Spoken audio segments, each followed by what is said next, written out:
Welcome to Daily English Audiobooks channel. In this video, we will listen to the book The Reign of Greed by José Rizal. Disclaimer: The Reign of Greed by José Rizal is in the public domain and available through Project Gutenberg. Founded in 1971, Project Gutenberg is an archive of digitized works that are freely accessible, mostly comprising public domain material in open formats. José Rizal, born in 1861 in the Philippines, was a nationalist and the most prominent advocate for reforms in the Philippines during the Spanish colonial era. As a novelist, poet, and essayist, Rizal's literary works were instrumental in the Philippine struggle for political independence. His writings not only inspired revolutionary fervor but also emphasized the importance of education and civic identity. The Reign of Greed, also known as El Filibusterismo, is a sequel to Rizal's first novel, Noli Me Tangere. Published in 1891, it continues the story of the protagonist, Crisostomo Ibarra, as he returns to the Philippines under the alias Simoun. The novel is a darker and more aggressive analysis of the social and political issues in the Philippines, critiquing the corruption and hypocrisy in the Spanish colonial government and the Catholic Church. Through its compelling narrative, Rizal exposes the injustices experienced by native Filipinos, making a powerful case for revolutionary action. Now let's get started. Chapter 1. On the upper deck. Sicatur ad astra. One morning in December, the steamer Tabo was laboriously ascending the tortuous course of the Pasig, carrying a large crowd of passengers toward the province of La Laguna. She was a heavily built steamer, almost round, like the Taboo from which she derived her name, quite dirty in spite of her pretensions to whiteness, majestic and grave from her leisurely motion. Altogether, she was held in great affection in that region, perhaps from her Tagalog name, or from the fact that she bore the characteristic impress of things in the country, representing something like a triumph over progress, a steamer that was not a steamer at all, an organism, stolid, imperfect yet unimpeachable, which, when it wished to pose as being rankly progressive, proudly contented itself with putting on a fresh coat of paint. Indeed, the happy steamer was genuinely Filipino. If a person were only reasonably considerate, she might even have been taken for the ship of state, constructed, as she had been, under the inspection of reverendos and illustrissimos. Bathed in the sunlight of a morning that made the waters of the river sparkle and the breezes rustle in the bending bamboo on its banks, there she goes with her white silhouette throwing out great clouds of smoke. The ship of state, so the joke runs, also has the vice of smoking. The whistle shrieks at every moment, hoarse and commanding like a tyrant who would rule by shouting, so that no one on board can hear his own thoughts. She menaces everything she meets. Now she looks as though she would grind to bits the salamba, insecure fishing apparatus which in their movements resemble skeletons of giants saluting an antediluvian tortoise. Now she speeds straight toward the clumps of bamboo or against the amphibian structures, carihan, or wayside lunch stands, which, amid gumamilas and other flowers, look like indecisive bathers who with their feet already in the water cannot bring themselves to make the final plunge. At times, following a sort of channel marked out in the river by tree trunks, she moves along with a satisfied air, except when a sudden shock disturbs the passengers and throws them off their balance, all the result of a collision with a sandbar which no one dreamed was there. Moreover, if the comparison with the ship of state is not yet complete, note the arrangement of the passengers. On the lower deck appear brown faces and black heads, types of Indians, Chinese, and mestizos, wedged in between bales of merchandise and boxes, while they're on the upper deck, beneath an awning that protects them from the sun, are seated in comfortable chairs a few passengers dressed in the fashion of Europeans, friars, and government clerks, each with his puro cigar, and gazing at the landscape apparently without heeding the efforts of the captain and the sailors to overcome the obstacles in the river. The captain was a man of kindly aspect, well along in years, an old sailor who in his youth had plunged into far vaster seas, but who now in his age had to exercise much greater attention, care, and vigilance to avoid dangers of a trivial character. And they were the same for each day, the same sandbars, the same hulk of unwieldy steamer wedged into the same curves, like a corpulent dame in a jammed throng. So, at each moment, the good man had to stop, to back up, to go forward at half speed, sending, now to port, now to starboard, the 5 sailors equipped with long bamboo poles to give force to the turn the rudder had suggested. He was like a veteran who, after leading men through hazardous campaigns, had in his age become the tutor of a capricious, disobedient, and lazy boy.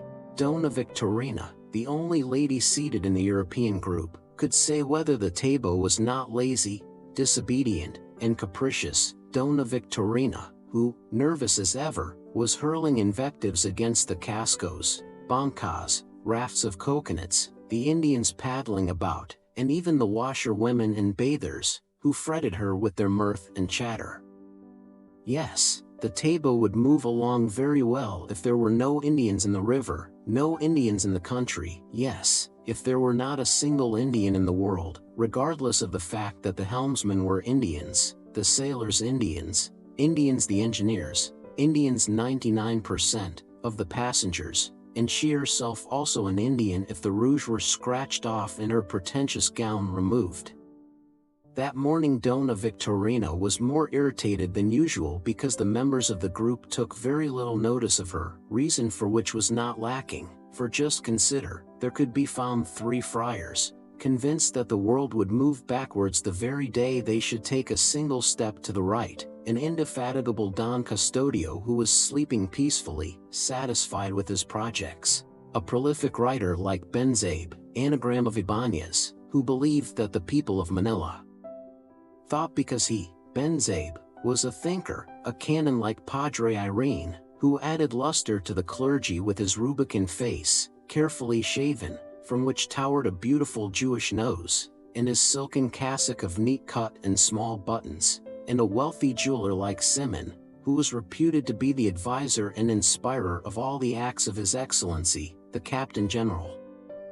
Just consider the presence there of these pillars sine cabus non of the country, seated there in agreeable discourse, showing little sympathy for a renegade Filipina who dyed her hair red. Now wasn't this enough to exhaust the patience of a female job, a sobriquet Dona Victorina always applied to herself when put out with anyone? The ill humor of the senora increased every time the captain shouted port, starboard to the sailors, who then hastily seized their poles and thrust them against the banks, thus with the strength of their legs and shoulders preventing the steamer from shoving its hull ashore at that particular point. Seen under these circumstances, the ship of state might be said to have been converted from a tortoise into a crab every time any danger threatened. "But, Captain, why don't your stupid steersmen go in that direction?" asked the lady with great indignation. "Because it's very shallow in the other, Senora," answered the captain, deliberately, slowly winking one eye, a little habit which he had cultivated as if to say to his words on their way out, "Slowly, slowly. Half speed." "Botheration, half speed," protested Dona Victorina disdainfully. "Why not full?" "Because we should then be traveling over those rice fields, Senora," replied the imperturbable captain, pursing his lips to indicate the cultivated fields and indulging in 2 circumspect winks. This Dona Victorina was well known in the country for her caprices and extravagances. She was often seen in society, where she was tolerated whenever she appeared in the company of her niece, Paulita Gomez, a very beautiful and wealthy orphan, to whom she was a kind of guardian. At a rather advanced age she had married a poor wretch named Don Tiburcio de Espadana, and at the time we now see her, carried upon herself 15 years of wedded life, false frizzes, in a half-European costume, for her whole ambition had been to Europeanize herself, with the result that from the ill-omened day of her wedding she had gradually thanks to her criminal attempts, succeeded in so transforming herself that at the present time Cataphages and Firco together could not have told where to classify her among the known races. Her husband, who had borne all her impositions with the resignation of a fakir through so many years of married life, at last on one luckless day had had his bad half-hour and administered to her a superb whack with his crutch. The surprise of Madame Job at such an inconsistency of character made her insensible to the immediate effects, and only after she had recovered from her astonishment and her husband had fled did she take notice of the pain, then remaining in bed for several days, to the great delight of Paulita, who was very fond of joking and laughing at her aunt. As for her husband, horrified at the impiety of what appeared to him to be a terrific parricide, he took to flight, pursued by the matrimonial furies, 2 curs and a parrot, with all the speed his lameness permitted, climbed into the first carriage he encountered, jumped into the first banca he saw on the river, and, a Philippine Ulysses, began to wander from town to town, from province to province, from island to island, pursued and persecuted by his bespectacled Calypso, who bored every one that had the misfortune to travel in her company. She had received a report of his being in the province of La Laguna, concealed in one of the towns, so thither she was bound to seduce him back with her dyed frizzes. Her fellow travelers had taken measures of defense by keeping up among themselves a lively conversation on any topic whatsoever. At that moment the windings and turnings of the river led them to talk about straightening the channel and, as a matter of course, about the port works. Ben Zabe, the journalist with the countenance of a friar, was disputing with a young friar who in turn had the countenance of an artilleryman. Both were shouting, gesticulating, waving their arms, spreading out their hands, stamping their feet, talking of levels, fish corrals, the San Mateo River, of Cascos, of Indians, and so on, to the great satisfaction of their listeners and the undisguised disgust of an elderly Franciscan, remarkably thin and withered, and a handsome Dominican about whose lips flitted constantly a scornful smile. The thin Franciscan, understanding the Dominican's smile, decided to intervene and stop the argument. He was undoubtedly respected, for with a wave of his hand he cut short the speech of both at the moment when the friar artilleryman was talking about experience and the journalist friar about scientists. Scientists, Ben Zabe, do you know what they are? Asked the Franciscan in a hollow voice, scarcely stirring in his seat and making only a faint gesture with his skinny hand. Here you have in the province a bridge, constructed by a brother of ours, which was not completed because the scientists, relying on their theories, condemned it as weak and scarcely safe, yet look, it is the bridge that has withstood all the floods and earthquakes. That's it, puñals, that very thing, that was exactly what I was going to say, exclaimed the friar artilleryman, thumping his fists down on the arms of his bamboo chair. That's it, that bridge and the scientists. That was just what I was going to mention, Padre Salvi, puñals. Ben Zabe remained silent, half smiling, either out of respect or because he really did not know what to reply, and yet his was the only thinking head in the Philippines. Padre Irene nodded his approval as he rubbed his long nose. Padre Salvi, the thin and withered cleric, appeared to be satisfied with such submissiveness and went on in the midst of the silence. But this does not mean that you may not be as near right as Padre Camorra, the friar artilleryman. The trouble is in the lake. The fact is there isn't a single decent lake in this country, interrupted Dona Victorina, highly indignant, and getting ready for a return to the assault upon the citadel. The besieged gazed at one another in terror, but with the promptitude of a general, the jeweler Simoun rushed into the rescue. The remedy is very simple, he said in a strange accent, a mixture of English and South American. And I really don't understand why it hasn't occurred to somebody. All turned to give him careful attention, even the Dominican. The jeweler was a tall, meager, nervous man, very dark, dressed in the English fashion and wearing a pith helmet.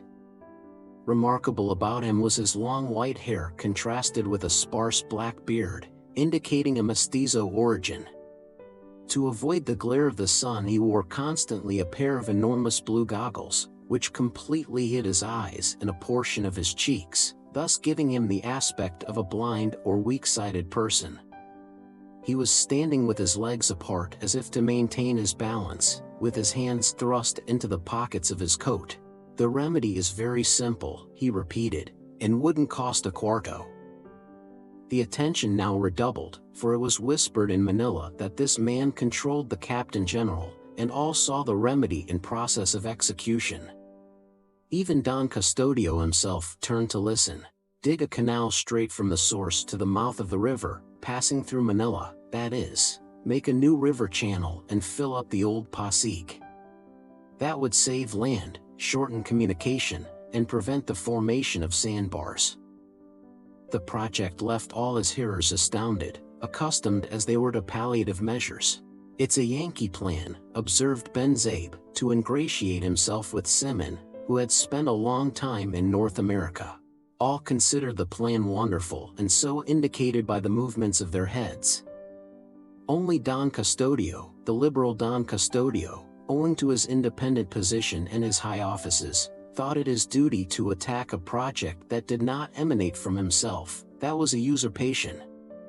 He coughed, stroked the ends of his mustache, and with a voice as important as though he were at a formal session of the Ayuntamiento, said, "Excuse me, Señor Simoun, my respected friend, if I should say that I am not of your opinion. It would cost a great deal of money and might perhaps destroy some towns." "Then destroy them," rejoined Simoun coldly. "And the money to pay the laborers?" "Don't pay them. Use the prisoners and convicts." "But there aren't enough, Señor Simoun." "Then, if there aren't enough, let all the villagers, the old men, the youths, the boys, work. Instead of the 15 days of obligatory service, let them work 3, 4, 5 months for the state, with the additional obligation that each one provide his own food and tools." The startled Don Custodio turned his head to see if there was any Indian within earshot, but fortunately those nearby were rustics, and the two helmsmen seemed to be very much occupied with the windings of the river. "But, Señor Simoun, don't fool yourself, Don Custodio," continued Simoun dryly, "only in this way are great enterprises carried out with small means. Thus were constructed the pyramids, Lake Moeris, and the Colosseum in Rome. Entire provinces came in from the desert, bringing their tubers to feed on. Old men, youths, and boys labored in transporting stones, hewing them, and carrying them on their shoulders under the direction of the official lash, and afterwards, the survivors returned to their homes or perished in the sands of the desert. Then came other provinces, then others, succeeding one another in the work during years. Thus the task was finished, and now we admire them, we travel, we go to Egypt and to home, we extol the pharaohs and the Antonines. Don't fool yourself, the dead remain dead, and might only is considered right by posterity. But, Señor Simoun, such measures might provoke uprisings," objected Don Custodio, rather uneasy over the turn the affair had taken. "Uprisings, ha, ha. Did the Egyptian people ever rebel, I wonder? Did the Jewish prisoners rebel against the pious Titus? Man, I thought you were better informed in history." Clearly Simoun was either very presumptuous or disregarded conventionalities. To say to Don Custodio's face that he did not know history, it was enough to make anyone lose his temper. So it seemed, for Don Custodio forgot himself and retorted, "But the fact is that you're not among Egyptians or Jews. And these people have rebelled more than once," added the Dominican, somewhat timidly. "In the times when they were forced to transport heavy timbers for the construction of ships, if it hadn't been for the clerics." "Those times are far away," answered Simoun, with a laugh even drier than usual. "These islands will never again rebel, no matter how much work and taxes they have. Haven't you lauded to me, Padre Salvi," he added, turning to the Franciscan, The house and hospital at Los Baños, where His Excellency is at present? Padre Salvi gave a nod and looked up, evading the question. Well, didn't you tell me that both buildings were constructed by forcing the people to work on them under the whip of a lay brother? Perhaps that wonderful bridge was built in the same way. Now tell me, did these people rebel? Zero. The fact is, they have rebelled before, replied the Dominican, and abacta ad posse valle elatio. No, nothing of the kind, continued Simoun, starting down a hatchway to the cabin. What's said, is said. And you, Padre Sibylla, don't talk either Latin or nonsense. What are you friars good for if the people can rebel? Taking no notice of the replies and protests, Simoun descended the small companionway that led below, repeating disdainfully, "Bosh, bosh." Padre Sibylla turned pale. This was the first time that he, vice-rector of the university, had ever been credited with nonsense. Don Custodio turned green. At no meeting in which he had ever found himself had he encountered such an adversary. An American mulatto, he fumed. A British Indian, observed Benzabe in a low tone. An American, I tell you, and shouldn't I know, retorted Don Custodio in ill humor. His Excellency has told me so. He's a jeweler whom the latter knew in Havana, and, as I suspect, the one who got him advancement by lending him money. So to repay him he has had him come here to let him have a chance and increase his fortune by selling diamonds, imitations, who knows? And he's so ungrateful, that, after getting money from the Indians, he wishes, The sentence was concluded by a significant wave of the hand. No one dared to join in this diatribe. Don Custodio could discredit himself with His Excellency, if he wished, but neither Benzabe, nor Padre Irene, nor Padre Salvi, nor the offended Padre Sibylla had any confidence in the discretion of the others. The fact is that this man, being an American, thinks no doubt that we are dealing with the Redskins. To talk of these matters on a steamer. Force the people. And he's the very person who advised the expedition to the Carolines and the campaign in Mindanao, which is going to bring us to disgraceful ruin. He's the one who has offered to superintend the building of the cruiser, and I say, what does a jeweler, no matter how rich and learned he may be, know about naval construction? All this was spoken by Don Custodio in a guttural tone to his neighbor Benzabe, while he gesticulated, shrugged his shoulders, and from time to time with his looks consulted the others, who were nodding their heads ambiguously. The Canon Irene indulged in a rather equivocal smile, which he half hid with his hand as he rubbed his nose. I tell you, Benzabe, continued Don Custodio, slapping the journalist on the arm, all the trouble comes from not consulting the old-timers here. A project in fine words, and especially with a big appropriation, with an appropriation in round numbers, dazzles, meets with acceptance at once, for this. Here, in further explanation, he rubbed the tip of his thumb against his middle and forefinger.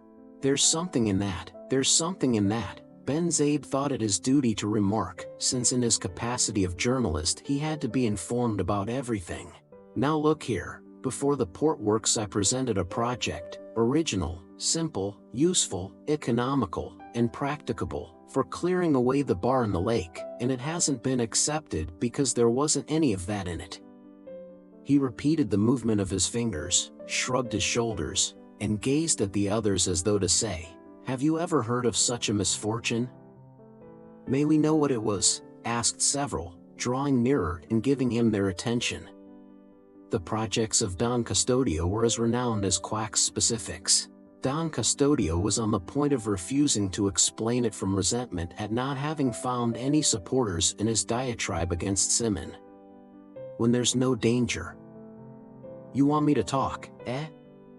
And when there is, you keep quiet, he was going to say, but that would cause the loss of a good opportunity, and his project, now that it could not be carried out, might at least be known and admired. After blowing out 2 or 3 puffs of smoke, coughing, and spitting through a scupper, He slapped Ben Zabe on the thigh and asked, "You've seen ducks?" "I rather think so, we've hunted them on the lake," answered the surprised journalist. "No, I'm not talking about wild ducks, I'm talking of the domestic ones, of those that are raised in Pateros and Pasig. Do you know what they feed on?" Ben Zabe, the only thinking head, did not know. He was not engaged in that business. "On snails, man, on snails," exclaimed Padre Camorra. "One doesn't have to be an Indian to know that, it's sufficient to have eyes." "Exactly so, on snails," repeated Don Custodio, flourishing his forefinger. "And do you know where they get them?" Again the thinking head did not know.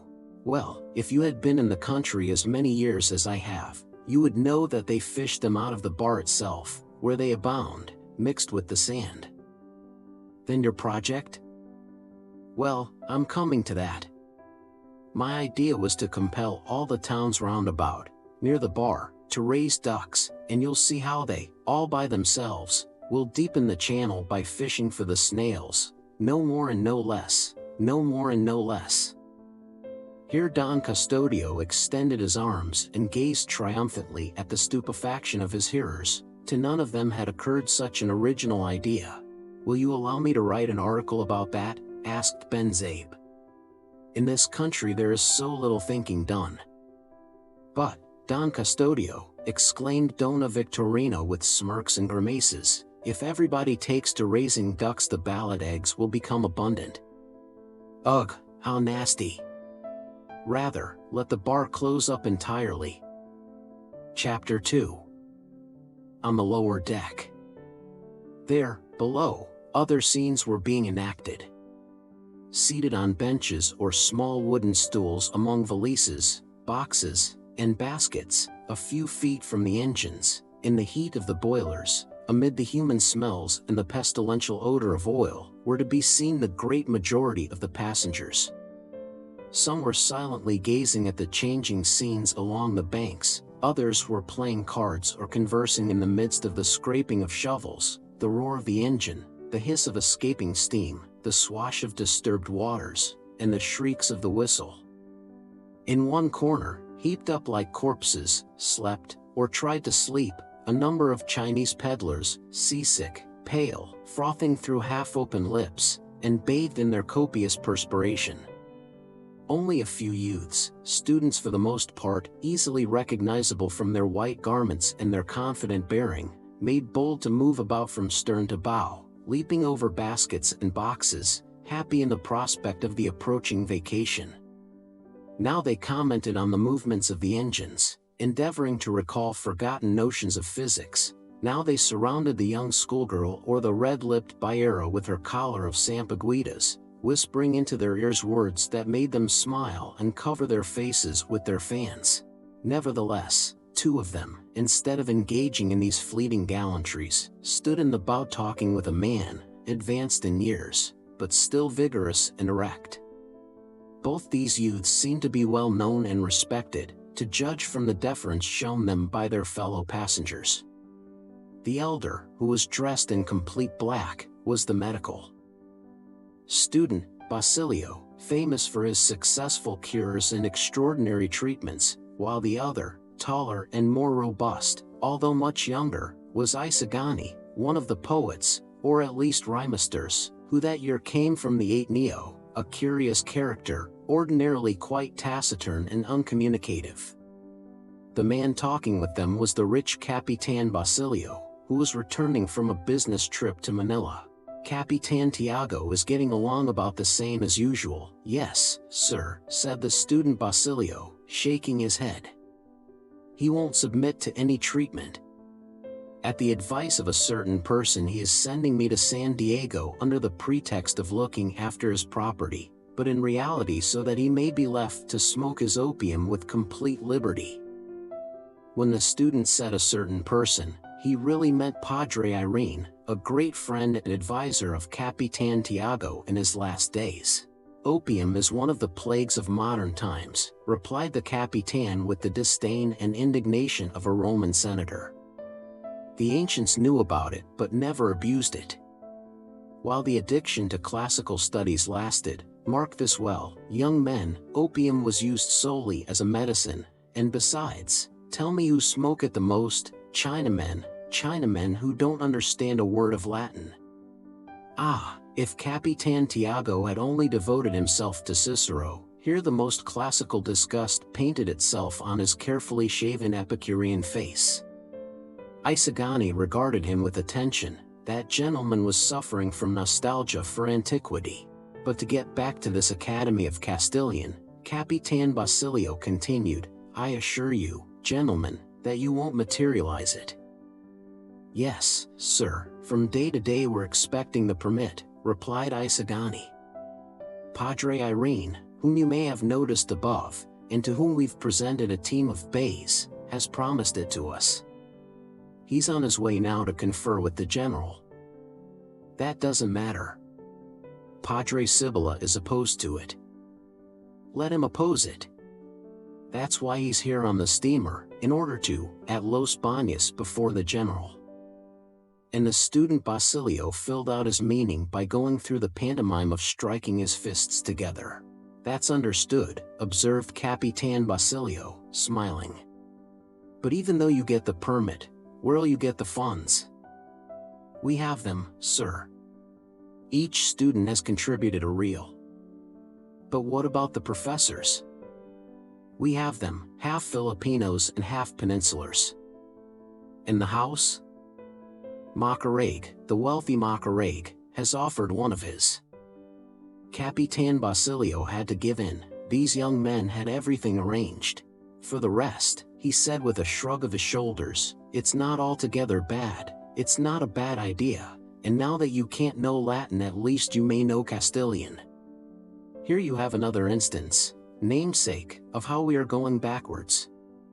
In our times we learned Latin because our books were in Latin, now you study Latin a little but have no Latin books. On the other hand, your books are in Castilian and that language is not taught, itus parentum peger avis tullit nos nequiors. As Horace said. With this quotation he moved away majestically, like a Roman emperor. The youths smiled at each other. These men of the past, remarked Isagani, find obstacles for everything. Propose a thing to them and instead of seeing its advantages they only fix their attention on the difficulties. They want everything to come smooth and round as a billiard ball. He's right at home with your uncle, observed Basilio. They talk of past times. But listen, speaking of uncles, what does yours say about Paulita? Isagani blushed.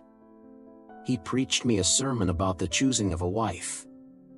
I answered him that there wasn't in Manila another like her, beautiful, well-bred, an orphan. Very wealthy, elegant, charming, with no defect other than a ridiculous aunt, added Basilio, at which both smiled. In regard to the aunt, do you know that she has charged me to look for her husband? Dona Victorina? And you've promised, in order to keep your sweetheart. Naturally. But the fact is that her husband is actually hidden in my uncle's house. Both burst into a laugh at this, while Isagani continued, that's why my uncle, being a conscientious man, won't go on the upper deck, fearful that Dona Victorina will ask him about Don Tiburcio. Just imagine, when Dona Victorina learned that I was a steerage passenger she gazed at me with a disdain that. At that moment Simoun came down and, catching sight of the two young men, greeted Basilio in a patronizing tone. Hello, Don Basilio, you're off for the vacation? Is the gentleman a townsman of yours?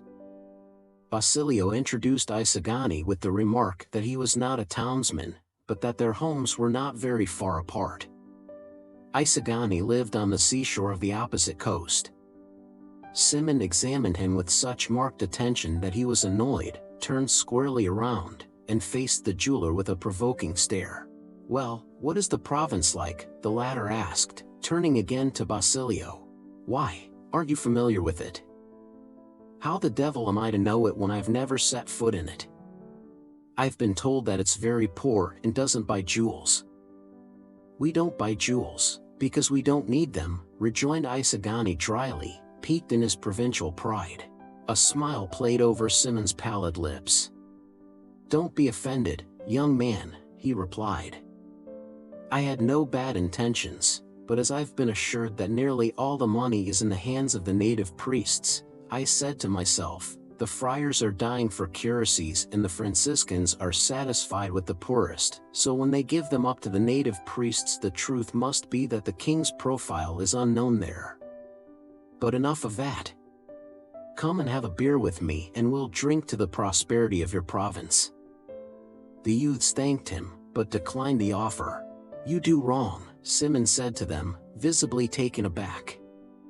"Beer is a good thing, and I heard Padre Camorra say this morning that the lack of energy noticeable in this country is due to the great amount of water the inhabitants drink." Isagani was almost as tall as the jeweler, and at this he drew himself up. "Then tell Padre Camorra," Basilio hastened to say, while he nudged Isagani slyly, "tell him that if he would drink water instead of wine or beer, perhaps we might all be the gainers and he would not give rise to so much talk.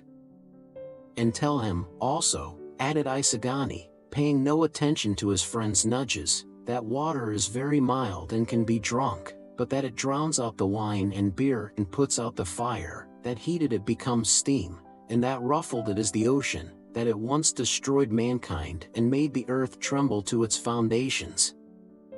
Simoun raised his head. Although his looks could not be read through the blue goggles, on the rest of his face surprise might be seen. "Rather a good answer," he said. "But I fear that he might get facetious and ask me when the water will be converted into steam and when into an ocean. Padre Camorra is rather incredulous and is a great wag. When the fire heats it, when the rivulets that are now scattered through the steep valleys, forced by fatality, rush together in the abyss that men are digging," replied Isagani. "No, Senor Simoun," interposed Basilio, changing to a jesting tone, "rather keep in mind the verses of my friend Isagani himself. Fire you say, and water we. Then as you wish, so let it be. But let us live in peace and right. Nor shall the fire e'er see us fight. So joined by wisdom's glowing flame, that without anger, hate, or blame, we form the steam, the fifth element. Progress and light, life and movement. Utopia, utopia," responded Simoun dryly. "The engine is about to meet, in the meantime, I'll drink my beer." So, without any word of excuse, he left the two friends. "But what's the matter with you today that you're so quarrelsome?" asked Basilio. "Nothing. I don't know why, but that man fills me with horror, fear almost. I was nudging you with my elbow. Don't you know that he's called the Brown Cardinal? The Brown Cardinal? Or Black Eminence, as you wish. I don't understand. Richelieu had a Capuchin advisor who was called the Grey Eminence. Well, that's what this man is to the general." "Really?" "That's what I've heard from a certain person, who always speaks ill of him behind his back and flatters him to his face." "Does he also visit Capitan Tiago?" "From the first day after his arrival, and I'm sure that 0.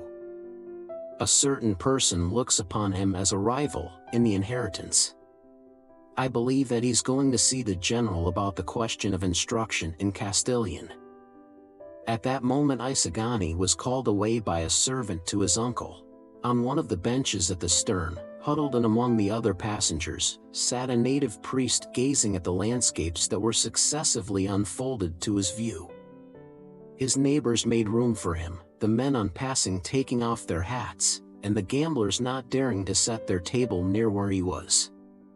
He said little, but neither smoked nor assumed arrogant airs, nor did he disdain to mingle with the other men, returning the salutes with courtesy and affability as if he felt much honored and very grateful. Although advanced in years, with hair almost completely gray, he appeared to be in vigorous health, and even when seated held his body straight and his head erect, but without pride or arrogance. He differed from the ordinary native priests, few enough indeed, who at that period served merely as coadjutors or administered some curacies temporarily, in a certain self-possession and gravity, like one who was conscious of his personal dignity and the sacredness of his office. A superficial examination of his appearance, if not his white hair, revealed at once that he belonged to another epoch, another generation, when the better young men were not afraid to risk their dignity by becoming priests, when the native clergy looked any friar at all in the face, and when their class, not yet degraded and vilified, called for free men and not slaves, superior intelligences and not servile wills.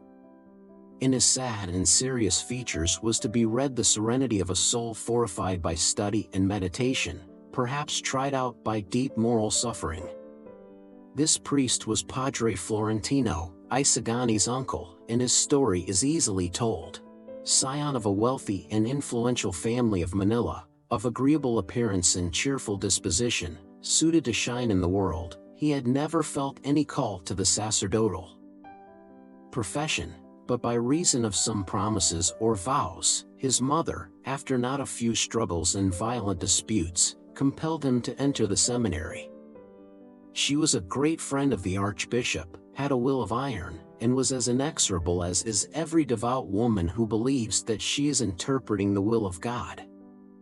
Vainly the young Florentine offered resistance, vainly he begged, vainly he pleaded his love affairs, even provoking scandals. Priest he had to become at 25 years of age, and priest he became.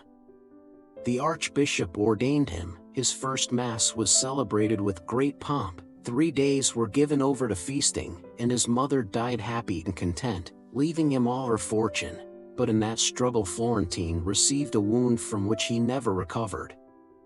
Weeks before his first mass the woman he loved, in desperation, married a nobody, a blow the rudest he had ever experienced. He lost his moral energy, life became dull and insupportable. If not his virtue and the respect for his office, that unfortunate love affair saved him from the depths into which the regular orders and secular clergymen both fall in the Philippines. He devoted himself to his parishioners as a duty, and by inclination to the natural sciences. When the events of '72 occurred, he feared that the large income his curacy yielded him would attract attention to him, so, desiring peace above everything, he sought and secured his release, living thereafter as a private individual on his patrimonial estate situated on the Pacific coast.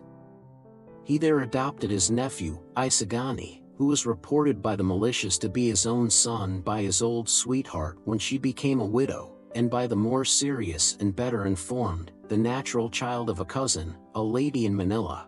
The captain of the steamer caught sight of the old priest and insisted that he go to the upper deck, saying, "If you don't do so, the friars will think that you don't want to associate with them." Padre Florentino had no recourse but to accept, so he summoned his nephew in order to let him know where he was going, and to charge him not to come near the upper deck while he was there. "If the captain notices you, he'll invite you also, and we should then be abusing his kindness." My uncle's way, thought Isagani.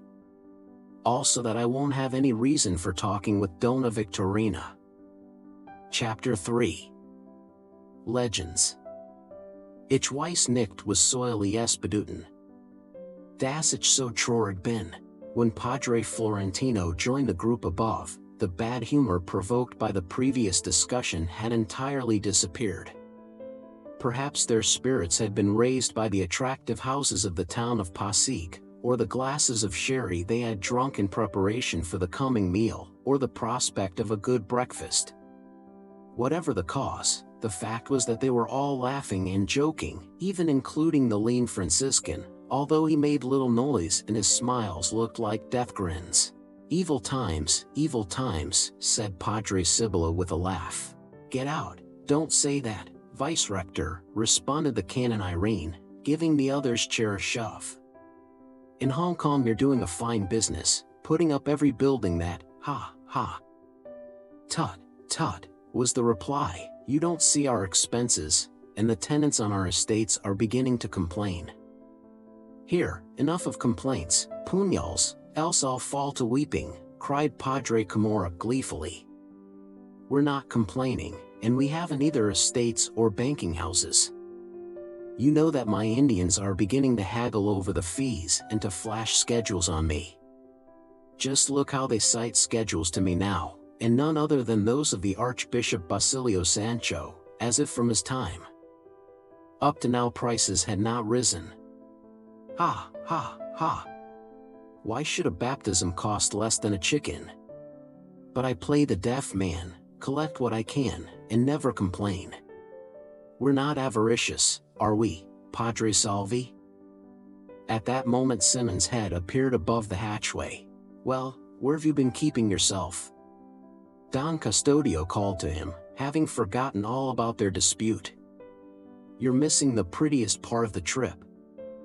"Pshaw," retorted Simon, as he ascended, "I've seen so many rivers and landscapes that I'm only interested in those that call up legends."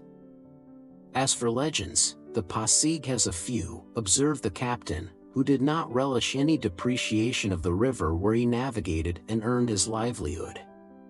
"Here you have that of Malapad Nabato, a rock sacred before the coming of the Spaniards as the abode of spirits. Afterwards, when the superstition had been dissipated and the rock profaned, it was converted into a nest of tulasanes, since from its crest they easily captured the luckless bancas, which had to contend against both the currents and men. Later, in our time, in spite of human interference, there are still told stories about wrecked bancas, and if on rounding it I didn't steer with my six senses, I'd be smashed against its sides. Then you have another legend, that of Dona Geronima's cave, which Padre Florentino can relate to you." "Everybody knows that," remarked Padre Sibylla disdainfully. But neither Simon, nor Benzabe, nor Padre Irene, nor Padre Camorra knew it, so they begged for the story, some in jest and others from genuine curiosity.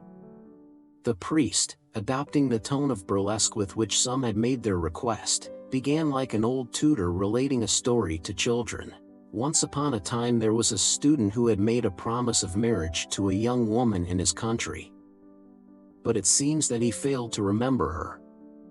She waited for him faithfully year after year, her youth passed, she grew into middle age, and then one day she heard a report that her old sweetheart was the Archbishop of Manila. Disguising herself as a man, she came round the Cape and presented herself before His Grace, demanding the fulfillment of his promise. What she asked was of course impossible, so the Archbishop ordered the preparation of the cave that you may have noticed, with its entrance covered and decorated with a curtain of vines. There she lived and died, and there she is buried. The legend states that Dona Geronima was so fat that she had to turn sidewise to get into it. Her fame as an enchantress sprung from her custom of throwing into the river the silver dishes which she used in the sumptuous banquets that were attended by crowds of gentlemen. A net was spread under the water to hold the dishes, and thus they were cleaned. It hasn't been 20 years since the river washed the very entrance of the cave, but it has gradually been receding, just as the memory of her is dying out among the people. "A beautiful legend," exclaimed Benzabe. "I'm going to write an article about it. It's sentimental." Dona Victorina thought of dwelling in such a cave and was about to say so, when Simon took the floor instead. "But what's your opinion about that, Padre Salvi?" he asked the Franciscan, who seemed to be absorbed in thought.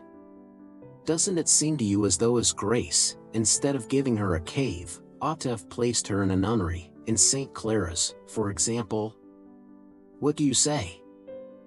There was a start of surprise on Padre Sibylla's part to notice that Padre Salvi shuddered and looked askance at Simon.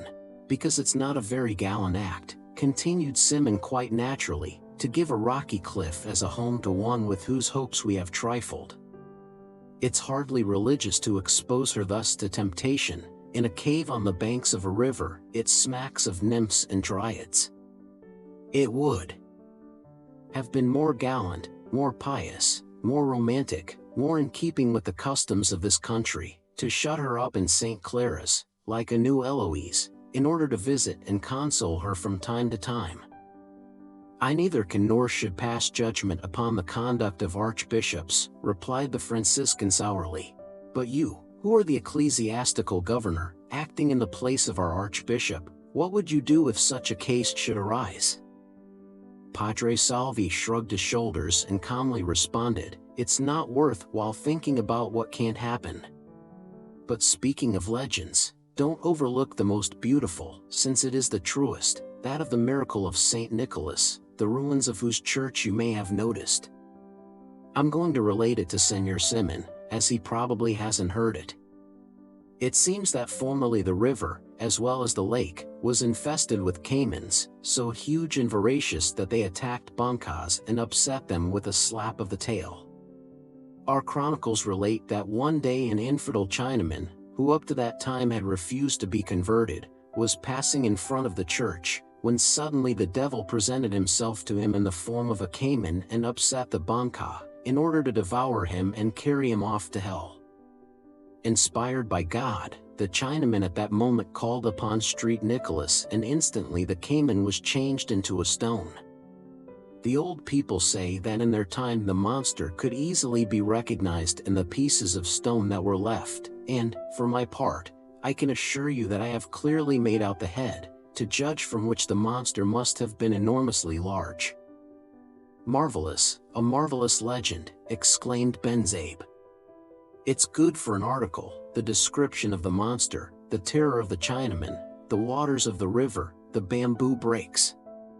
Also, it'll do for a study of comparative religions, because, look you, an infidel Chinaman in great distress invoked exactly the saint that he must know only by hearsay and in whom he did not believe. Here there's no room for the proverb that a known evil is preferable to an unknown good.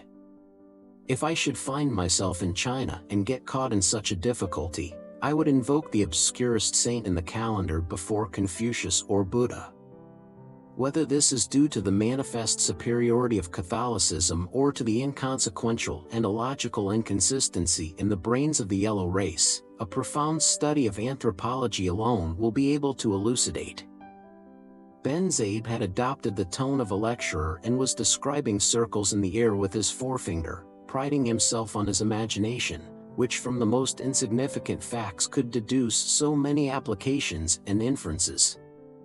But noticing that Simon was preoccupied and thinking that he was pondering over what he, Benzabe, had just said, he inquired what the jeweler was meditating about. "About two very important questions," answered Simon, "two questions that you might add to your article. First, what may have become of the devil on seeing himself suddenly confined within a stone? Did he escape? Did he stay there? Was he crushed? Second, if the petrified animals that I have seen in various European museums may not have been the victims of some antediluvian saint?" The tone in which the jeweler spoke was so serious, while he rested his forehead on the tip of his forefinger in an attitude of deep meditation, that Padre Camorra responded very gravely, "Who knows, who knows?"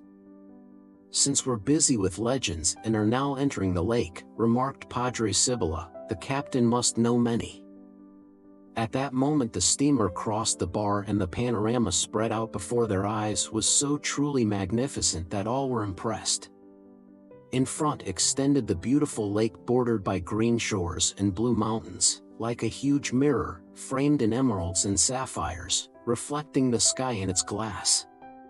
On the right were spread out the low shores, forming bays with graceful curves, and dim there in the distance the crags of Sungay, while in the background rose Makiling, imposing and majestic, crowned with fleecy clouds.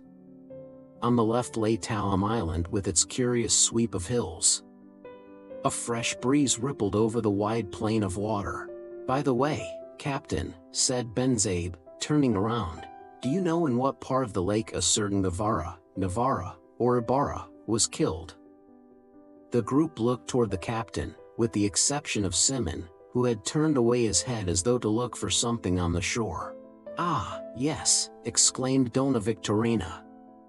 "Where, Captain? Did he leave any tracks in the water?" The good captain winked several times, an indication that he was annoyed, but reading the request in the eyes of all, took a few steps toward the bow and scanned the shore. "Look over there," he said in a scarcely audible voice, after making sure that no strangers were near. According to the officer who conducted the pursuit, Ibarra, upon finding himself surrounded, jumped out of his banca there near the Kinabutusan and, swimming underwater, covered all that distance of more than 2 miles, saluted by bullets every time that he raised his head to breathe. Over yonder is where they lost track of him, and a little farther on near the shore they discovered something like the color of blood. And now I think of it, it's just 13 years, day for day, since this happened. So that his corpse, began Ben Zabe. Went to join his fathers, replied Padre Cibola. Wasn't he also another filibuster, Padre Salvi? That's what might be called cheap funerals, Padre Camorra. Remarked Ben Zabe. I've always said that those who won't pay for expensive funerals are filibusters, rejoined the person addressed, with a merry laugh. But what's the matter with you, Senor Simon? Inquired Ben Zabe, seeing that the jeweler was motionless and thoughtful. Are you seasick, an old traveler like you? On such a drop of water as this? I want to tell you, broke in the captain, who had come to hold all those places in great affection, that you can't call this a drop of water. It's larger than any lake in Switzerland and all those in Spain put together. I've seen old sailors who got seasick here. 0. Chapter 4. Cape Sang Tales. Those who have read the first part of this story will perhaps remember an old woodcutter who lived in the depths of the forest. Tandang Selo is still alive, and though his hair has turned completely white, he yet preserves his good health. He no longer hunts or cuts firewood, for his fortunes have improved and he works only at making brooms. His son Tails, abbreviation of Telesforo, had worked at first on shares on the lands of a capitalist, but later, having become the owner of 2 carabaos and several hundred pesos, determined to work on his own account, aided by his father, his wife, and his 3 children. So they cut down and cleared away some thick woods which were situated on the borders of the town and which they believed belonged to no one. During the labors of cleaning and cultivating the new land, the whole family fell ill with malaria and the mother died, along with the eldest daughter, Lucia, in the flower of her age. This, which was the natural consequence of breaking up new soil infested with various kinds of bacteria, they attributed to the anger of the woodland spirit, so they were resigned and went on with their labor, believing him pacified. But when they began to harvest their first crop, a religious corporation, which owned land in the neighboring town, laid claim to the fields, alleging that they fell within their boundaries, and to prove it they at once started to set up their marks. However, the administrator of the religious order left to them, for humanity's sake, the usufruct of the land on condition that they pay a small sum annually, a mere bagatelle, 20 or 30 pesos. Tails, as peaceful a man as could be found, was as much opposed to lawsuits as anyone and more submissive to the friars than most people, so, in order not to smash a palliac against a kawali, as he said, for to him the friars were iron pots and he a clay jar, he had the weakness to yield to their claim, remembering that he did not know Spanish and had no money to pay lawyers. Besides, Tandang Selo said to him, "Patience. You would spend more in 1 year of litigation than in 10 years of paying what the white padres demand. And perhaps they'll pay you back in masses. Pretend that those 30 pesos had been lost in gambling or had fallen into the water and been swallowed by a caiman." The harvest was abundant and sold well, so Tails planned to build a wooden house in the barrio of Sagpang, of the town of Tiani, which adjoins San Diego. Another year passed, bringing another good crop, and for this reason the friars raised the rent to 50 pesos, which Tails paid in order not to quarrel and because he expected to sell his sugar at a good price. Patience. Pretend that the caiman has grown some, old Selo consoled him. That year he at last saw his dream realized, to live in the barrio of Sagpang in a wooden house. The father and grandfather then thought of providing some education for the two children, especially the daughter Juliana, or Julie, as they called her, for she gave promise of being accomplished and beautiful. A boy who was a friend of the family, Basilio, was studying in Manila, and he was of as lowly origin as they. But this dream seemed destined not to be realized. The first care the community took when they saw the family prospering was to appoint as cabeza de barangay its most industrious member, which left only Tano, the son, who was only 14 years old. The father was therefore called Cabesang Tails and had to order a sack coat, buy a felt hat, and prepare to spend his money. In order to avoid any quarrel with the curate or the government, he settled from his own pocket the shortages in the tax lists, paying for those who had died or moved away, and he lost considerable time in making the collections and on his trips to the capital. Patience. Pretend that the Cayman's relatives have joined him, advised Tandang Selo, smiling placidly. Next year you'll put on a long skirt and go to Manila to study like the young ladies of the town, Cabesang Tails told his daughter every time he heard her talking of Basilio's progress. But that next year did not come, and in its stead there was another increase in the rent. Cabesang Tails became serious and scratched his head. The clay jar was giving up all its rice to the iron pot. When the rent had risen to 200 pesos, Tails was not content with scratching his head and sighing. He murmured and protested.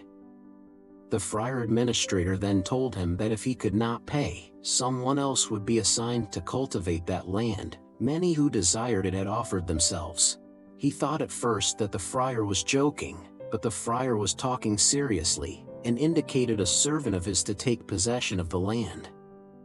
Poor Tails turned pale. He felt the buzzing in his ears. He saw in the red mist that rose before his eyes his wife and daughter, pallid, emaciated, dying, victims of the intermittent fevers. Then he saw the thick forest converted into productive fields. He saw the stream of sweat watering its furrows. He saw himself plowing under the hot sun, bruising his feet against the stones and roots, while this friar had been driving about in his carriage with the wretch who was to get the land, following like a slave behind his master.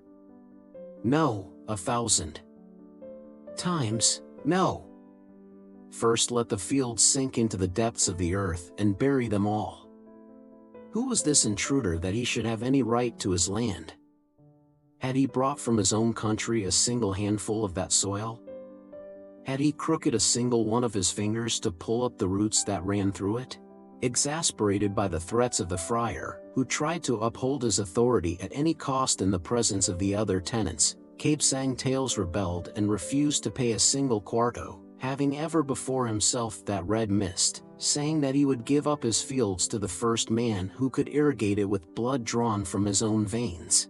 Old Cello, on looking at his son's face, did not dare to mention the Cayman, but tried to calm him by talking of clay jars, reminding him that the winner in a lawsuit was left without a shirt to his back. "We shall all be turned to clay, father, and without shirts we were born," was the reply. So he resolutely refused to pay or to give up a single span of his land unless the friars should first prove the legality of their claim by exhibiting a title deed of some kind.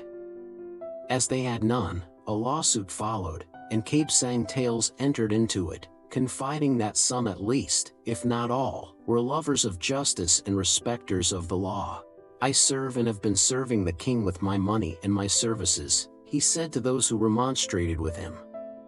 "I'm asking for justice and he is obliged to give it to me." Drawn on by fatality, and as if he had put into play in the lawsuit the whole future of himself and his children, he went on spending his savings to pay lawyers, notaries, and solicitors, not to mention the officials and clerks who exploited his ignorance and his needs. He moved to and fro between the village and the capital, passed his days without eating and his nights without sleeping, while his talk was always about briefs, exhibits, and appeals. There was then seen a struggle such as was never before carried on under the skies of the Philippines, that of a poor Indian, ignorant and friendless, confiding in the justness and righteousness of his cause, fighting against a powerful corporation before which justice bowed her head, while the judges let fall the scales and surrendered the sword. He fought as tenaciously as the ant which bites when it knows that it is going to be crushed, as does the fly which looks into space only through a pane of glass. Yet the clay jar defying the iron pot and smashing itself into 1,000 pieces bad in it something impressive, it had the sublimeness of desperation. On the days when his journeys left him free, he patrolled his fields armed with a shotgun, saying that the Tulasanes were hovering around and he had need of defending himself in order not to fall into their hands and thus lose his lawsuit. As if to improve his marksmanship, he shot at birds and fruits, even the butterflies, with such accurate aim that the friar administrator did not dare to go to Sagpang without an escort of civil guards, while the friar's hireling, who gazed from afar at the threatening figure of Tails wandering over the fields like a sentinel upon the walls, was terror-stricken and refused to take the property away from him. But the local judges and those at the capital, warned by the experience of one of their number who had been summarily dismissed, dared not give him the decision, fearing their own dismissal. Yet they were not really bad men, those judges. They were upright and conscientious, good citizens, excellent fathers, dutiful sons, and they were able to appreciate poor Tails' situation better than Tails himself could. Many of them were versed in the scientific and historical basis of property. They knew that the friars by their own statutes could not own property, but they also knew that to come from far across the sea with an appointment secured with great difficulty, to undertake the duties of the position with the best intentions, and now to lose it because an Indian fancied that justice had to be done on earth as in heaven, that surely was an idea. They had their families in greater need surely than that Indian. One had a mother to provide for, and what duty is more sacred than that of caring for a mother? Another had sisters, all of marriageable age. That other there had many little children who expected their daily bread and who, like fledglings in a nest, would surely die of hunger the day he was out of a job. Even the very least of them had there, far away, a wife who would be in distress if the monthly remittance failed. All these moral and conscientious judges tried everything in their power in the way of counsel, advising Kabsang Tails to pay the rent demanded. But Tails, like all simple souls, once he had seen what was just, went straight toward it. He demanded proofs, documents, papers, title deeds, but the friars had none of these, resting their case on his concessions in the past. Kabsang Tails' constant reply was, "If every day I give alms to a beggar to escape annoyance, who will oblige me to continue my gifts if he abuses my generosity?" From this stand no one could draw him, nor were there any threats that could intimidate him. In vain Governor M. made a trip expressly to talk to him and frighten him. His reply to it all was, "You may do what you like, Mr. Governor, I'm ignorant and powerless. But I've cultivated those fields, my wife and daughter died while helping me clear them, and I won't give them up to anyone but him who can do more with them than I've done. Let him first irrigate them with his blood and bury in them his wife and daughter." The upshot of this obstinacy was that the honorable judges gave the decision to the friars, and everybody laughed at him, saying that lawsuits are not won by justice. But Kabsang Tails appealed, loaded his shotgun, and patrolled his fields with deliberation. During this period his life seemed to be a wild dream. His son, Tano, a youth as tall as his father and as good as his sister, was conscripted, but he let the boy go rather than purchase a substitute. "I have to pay the lawyers," he told his weeping daughter. "If I win the case I'll find a way to get him back, and if I lose it I won't have any need for sons." So the son went away and nothing more was heard of him except that his hair had been cropped and that he slept under a cart. 6 months later it was rumored that he had been seen embarking for the Carolines. Another report was that he had been seen in the uniform of the Civil Guard. "Tano and the Civil Guard! Sus Mariosep!" exclaimed several, clasping their hands. "Tano, who was so good and so honest! Requinternum!" The grandfather went many days without speaking to the father, Julie fell sick, but Cape Sang Tales did not shed a single tear, although for 2 days he never left the house, as if he feared the looks of reproach from the whole village or that he would be called the executioner of his son. But on the 3rd day he again sallied forth with a shotgun. Murderous intentions were attributed to him, and there were well-meaning persons who whispered about that he had been heard to threaten that he would bury the friar administrator in the furrows of his fields, whereat the friar was frightened at him in earnest. As a result of this, there came a decree from the Captain General forbidding the use of firearms and ordering that they be taken up. Cape Sang Tales had to hand over his shotgun, but he continued his rounds armed with a long BOLO. "What are you going to do with that BOLO when the Tulisanes have firearms?" Old Cello asked him. "I must watch my crops," was the answer. "Every stalk of cane growing there is one of my wife's bones." The BOLO was taken up on the pretext that it was too long. He then took his father's old axe and with it on his shoulder continued his sullen rounds. Every time he left the house Tandang Cello and Julie trembled for his life. The latter would get up from her loom, go to the window, pray, make vows to the saints, and recite novenas. The grandfather was at times unable to finish the handle of a broom and talked of returning to the forest. Life in that house was unbearable.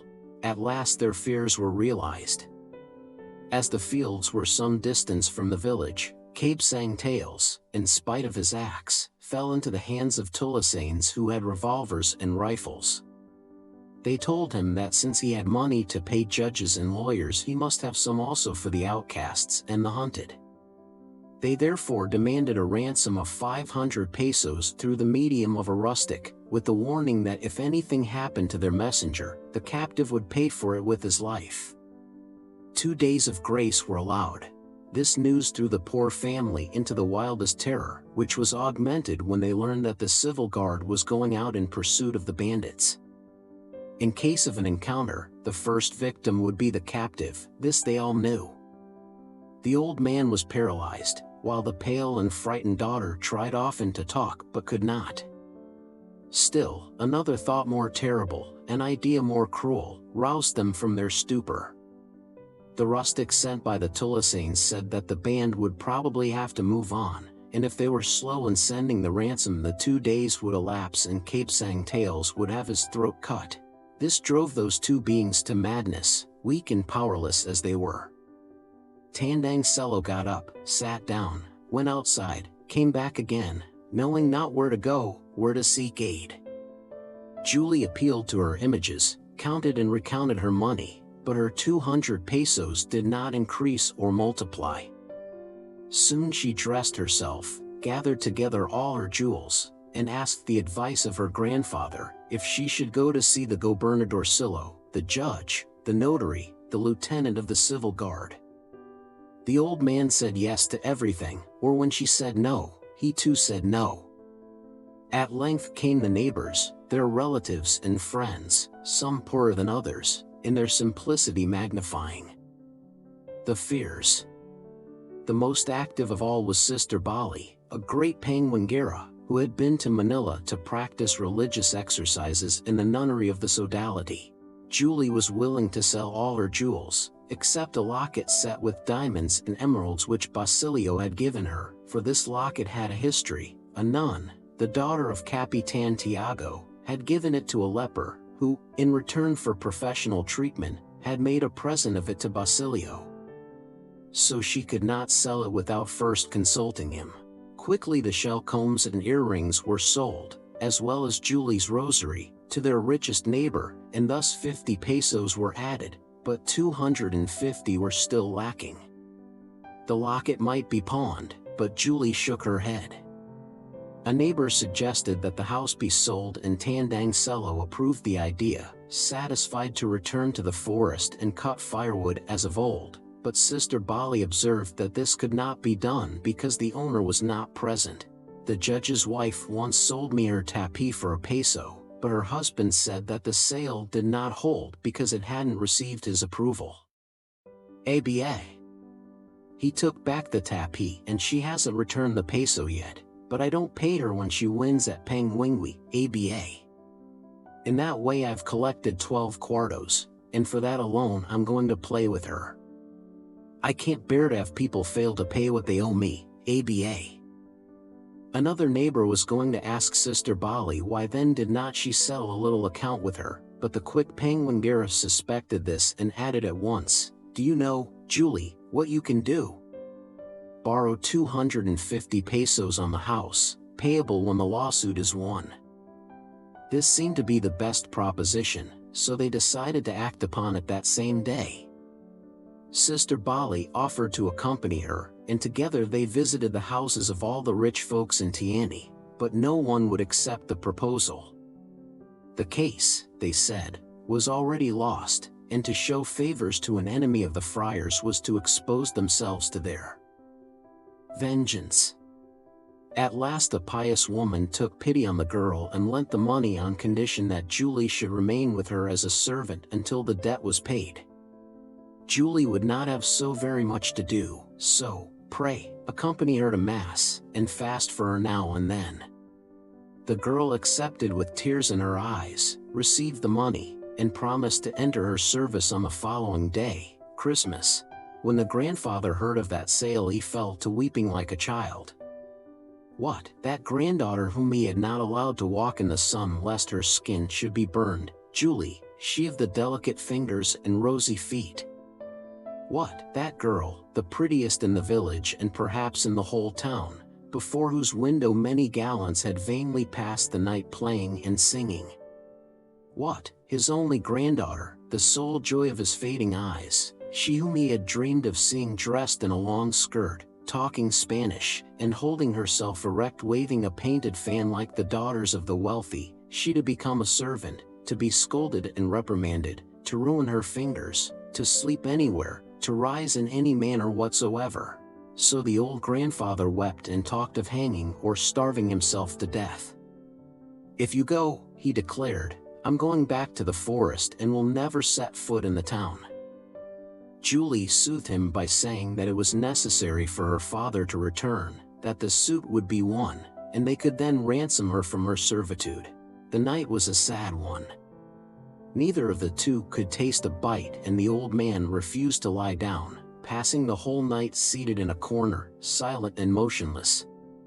Julie on her part tried to sleep, but for a long time could not close her eyes.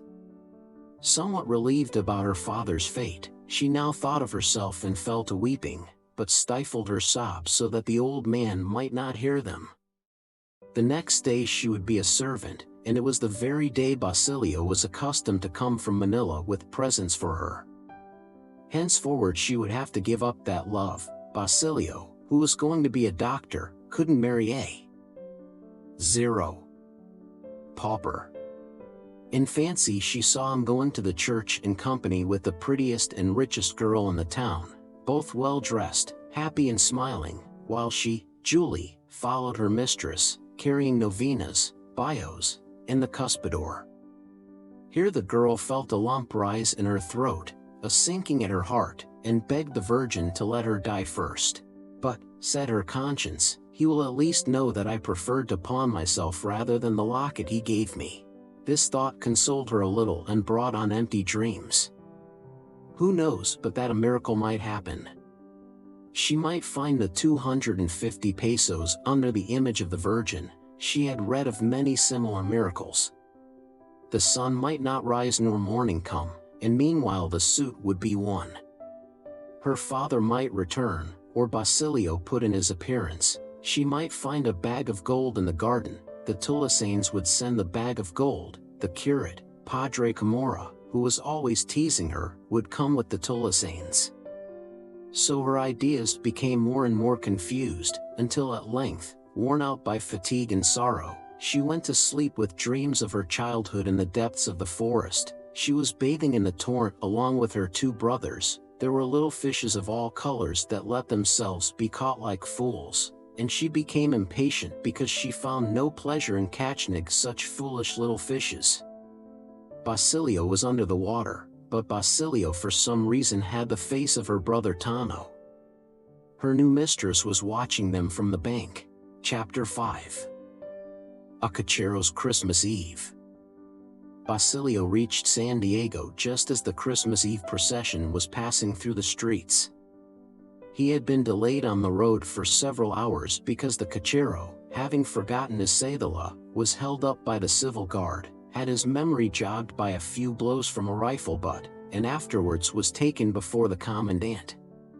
Now the Coromito was again detained to let the procession pass, while the abused Cachero took off his hat reverently and recited a paternoster to the first image that came along, which seemed to be that of a great saint. It was the figure of an old man with an exceptionally long beard, seated at the edge of a grave under a tree filled with all kinds of stuffed birds. A kaolin with a clay jar, a mortar, and a calicut for mashing bio were his only utensils, as if to indicate that he lived on the border of the tomb and was doing his cooking there. This was the Methuselah of the religious iconography of the Philippines. His colleague and perhaps contemporary is called in Europe Santa Claus, and is still more smiling and agreeable. In the time of the saints, thought the Cachero, surely there were no civil guards, because one can't live long on blows from rifle butts. Behind the great old man came the three Magian kings on ponies that were capering about, especially that of the Negro Melchior, which seemed to be about to trample its companions. No, there couldn't have been any civil guards, decided the Cachero, secretly envying those fortunate times, because if there had been, that Negro who was cutting up such capers beside those two Spaniards, Gaspar and Balthazar, would have gone to jail.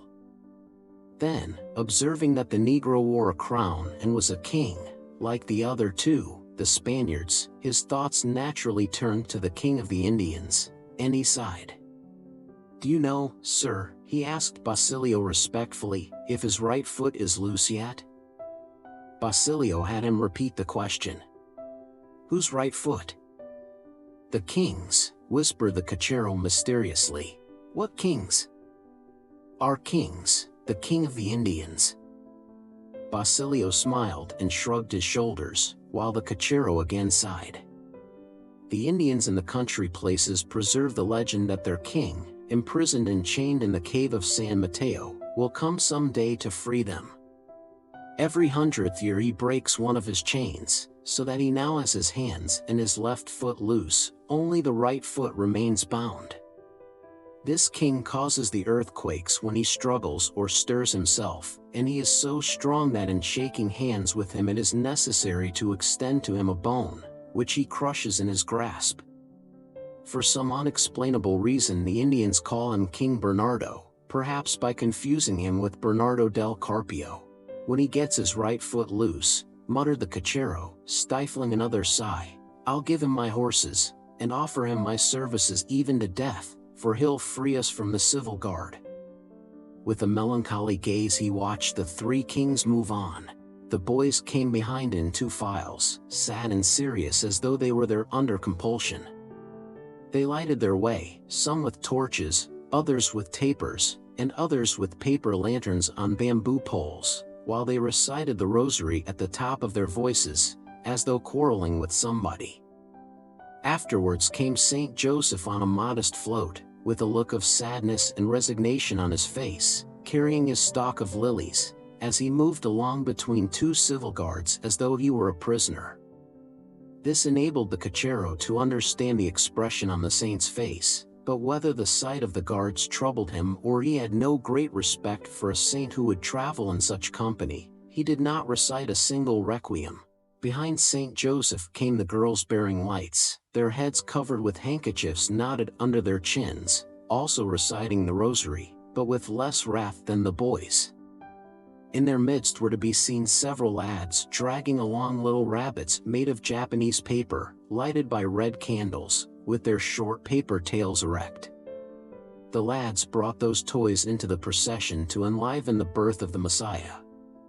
The little animals, fat and round as eggs, seemed to be so pleased that at times they would take a leap, lose their balance, fall, and catch fire. The owner would then hasten to extinguish such burning enthusiasm, puffing and blowing until he finally beat out the fire, and then, seeing his toy destroyed, would fall to weeping. The cochero observed with sadness that the race of little paper animals disappeared each year, as if they had been attacked by the pest like the living animals. He, the abused Simoun, remembered his 2 magnificent horses, which, at the advice of the curate, he had caused to be blessed to save them from plague, spending therefore 10 pesos, for neither the government nor the curates have found any better remedy for the epizootic, and they had died after all. Yet he consoled himself by remembering also that after the shower of holy water, the Latin phrases of the padre, and the ceremonies, the horses had become so vain and self-important that they would not even allow him, Simoun, a good Christian, to put them in harness, and he had not dared to whip them, because a tertiary sister had said that they were sanctified. The procession was closed by the Virgin dressed as the Divine Shepherd, with a pilgrim's hat of wide brim and long plumes to indicate the journey to Jerusalem. That the birth might be made more explicable, the curate had ordered her figure to be stuffed with rags and cotton under her skirt, so that no one could be in any doubt as to her condition. It was a very beautiful image, with the same sad expression of all the images that the Filipinos make, and a mien somewhat ashamed, doubtless at the way in which the curate had arranged her. In front came several singers and behind, some musicians with the usual civil guards. The curate, as was to be expected after what he had done, was not in his place, for that year he was greatly displeased at having to use all his diplomacy and shrewdness to convince the townspeople that they should pay 30 pesos for each Christmas Mass instead of the usual 20. "You're turning filibusters," he had said to them. The cochero must have been greatly preoccupied with the sights of the procession, for when it had passed and Basilio ordered him to go on, he did not notice that the lamp on his caromata had gone out. Neither did Basilio notice it, his attention being devoted to gazing at the houses, which were illuminated inside and out with little paper lanterns of fantastic shapes and colors, stars surrounded by hoops with long streamers which produced a pleasant murmur when shaken by the wind, and fishes of movable heads and tails, having a glass of oil inside, suspended from the eaves of the windows in the delightful fashion of a happy and homelike fiesta. But he also noticed that the lights were flickering, that the stars were being eclipsed, that this year had fewer ornaments and hangings than the former, which in turn had had even fewer than the year preceding it. There was scarcely any music in the streets, while the agreeable noises of the kitchen were not to be heard in all. The houses, which the youth ascribed to the fact that for some time things had been going badly, the sugar did not bring a good price, the rice crops had failed, over half the livestock had died, but the taxes rose and increased for some inexplicable reason, while the abuses of the civil guard became more frequent to kill off the happiness of the people in the towns. He was just pondering over this when an energetic halt resounded. They were passing in front of the barracks and one of the guards had noticed the extinguished lamp of the caromata, which could not go on without it. A hail of insults fell about the poor cochero, who vainly excused himself with the length of the procession. He would be arrested for violating the ordinances and afterwards advertised in the newspapers, so the peaceful and prudent Basilio left the caromata and went his way on foot, carrying his valise. This was San Diego, his native town, where he had not a single relative. The only house wherein there seemed to be any mirth was Capitan Basilio's.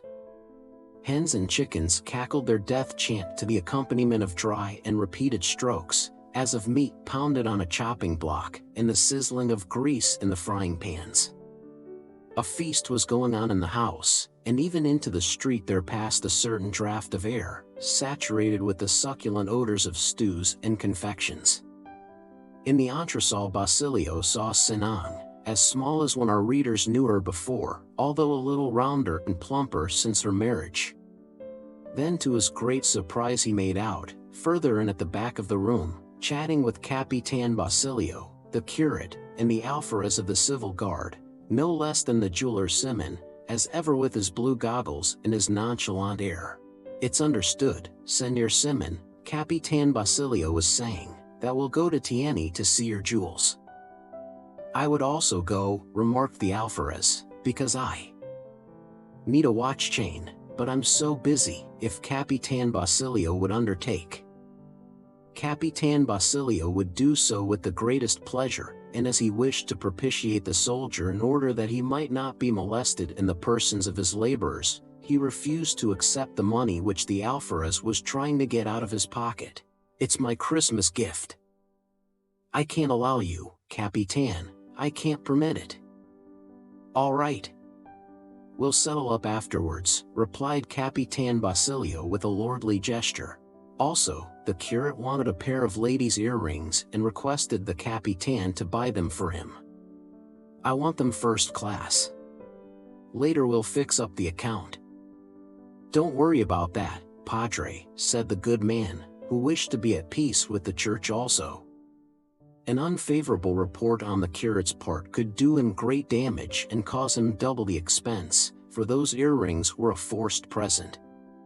Simoun in the meantime was praising his jewels. "That fellow is fierce," mused the student. "He does business everywhere. And if I can believe a certain person, he buys from some gentleman for a half of their value the same jewels that he himself has sold for presents. Everybody in this country prospers but us."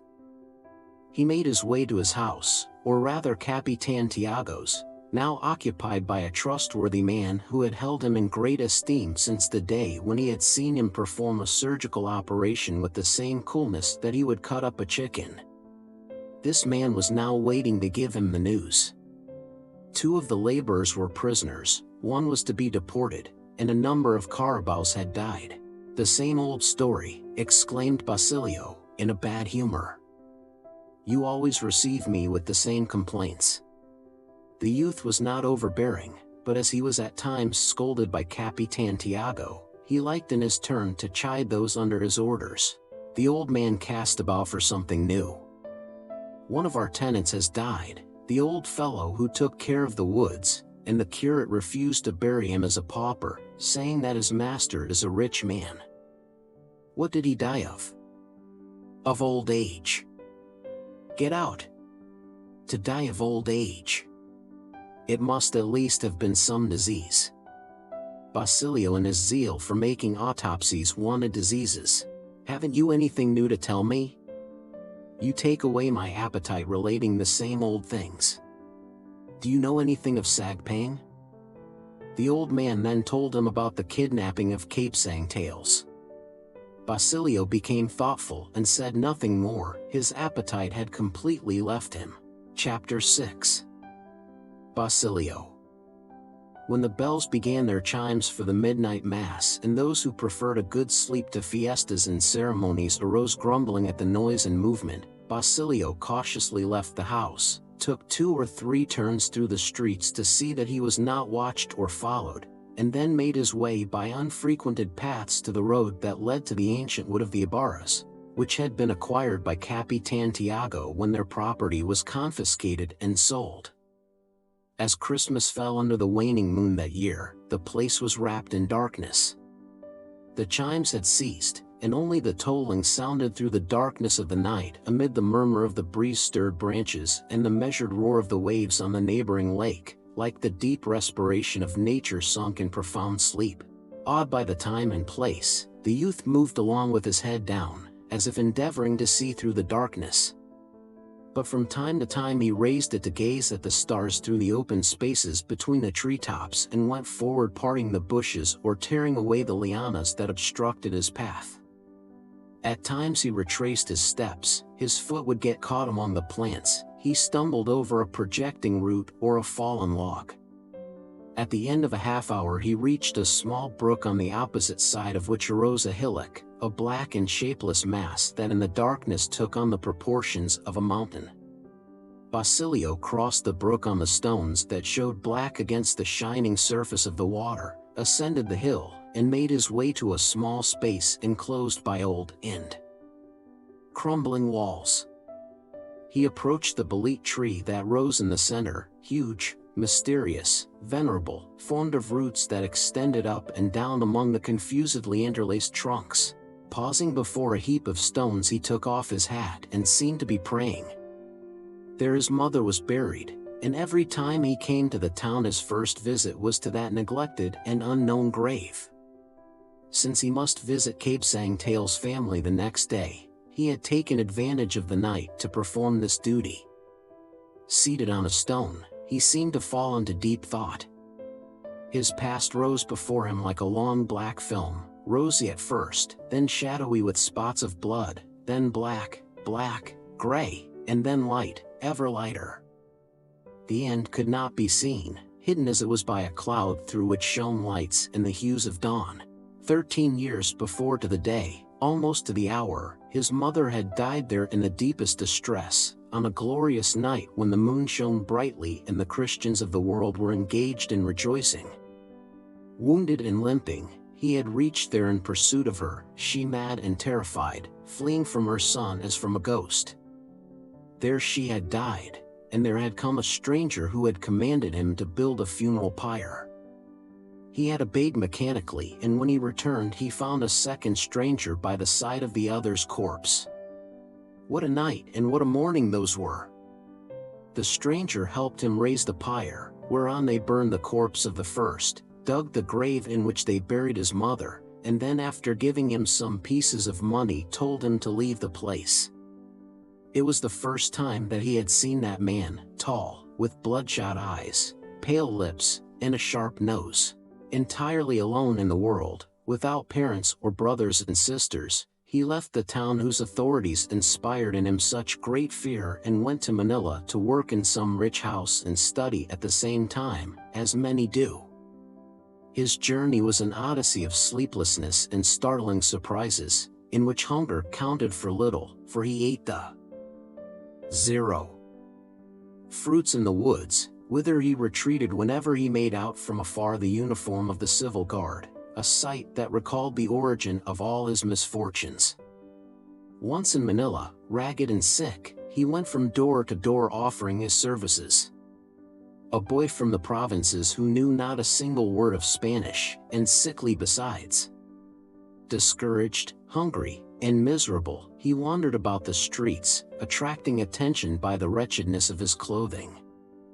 How often was he tempted to throw himself under the feet of the horses that flashed by, drawing carriages shining with silver and varnish, thus to end his misery at once. Fortunately, he saw Capitan Tiago, accompanied by Aunt Isabel. He had known them since the days in San Diego, and in his joy believed that in them he saw almost fellow townsfolk.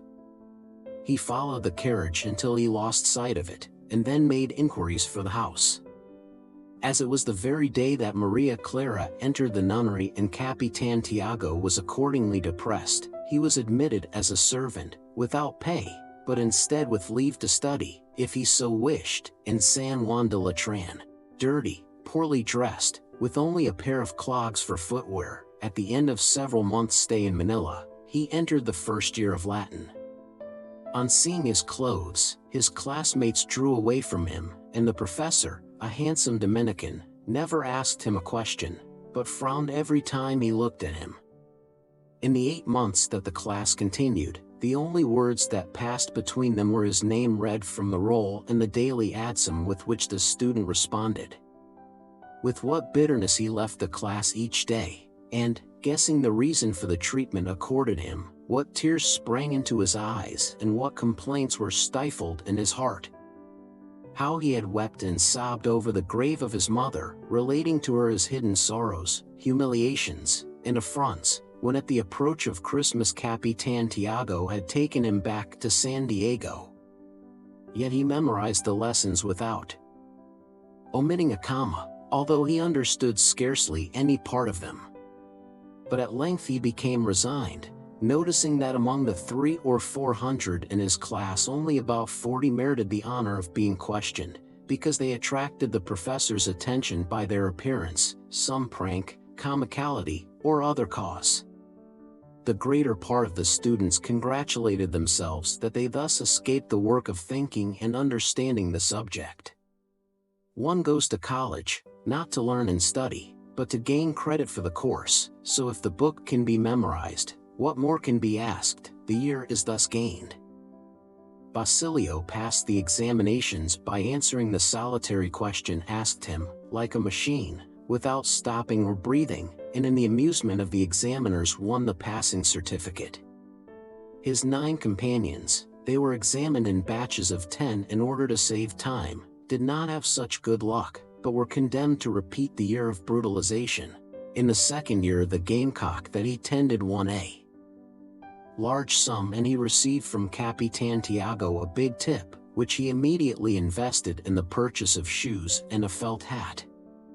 With these and the clothes given him by his employer, which he made over to fit his person, his appearance became more decent, but did not get beyond that. In such a large class a great deal was needed to attract the professor's attention, and the student who in the first year did not make himself known by some special quality, or did not capture the goodwill of the professors, could with difficulty make himself known in the rest of his school days. But Basilio kept on, for perseverance was his chief trait. His fortune seemed to change somewhat when he entered the third year. His professor happened to be a very jolly fellow, fond of jokes and of making the students laugh, complacent enough in that he almost always had his favorites recite the lessons. In fact, he was satisfied with anything. At this time Basilio now wore shoes and a clean and well-ironed camisa. As his professor noticed that he laughed very little at the jokes and that his large eyes seemed to be asking something like an eternal question, he took him for a fool, and one day decided to make him conspicuous by calling on him for the lesson. Basilio recited it from beginning to end, without hesitating over a single letter, so the professor called him a parrot and told a story to make the class laugh. Then, to increase the hilarity and justify the epithet, he asked several questions, at the same time winking to his favorites, as if to say to them, "You'll see how we're going to amuse ourselves."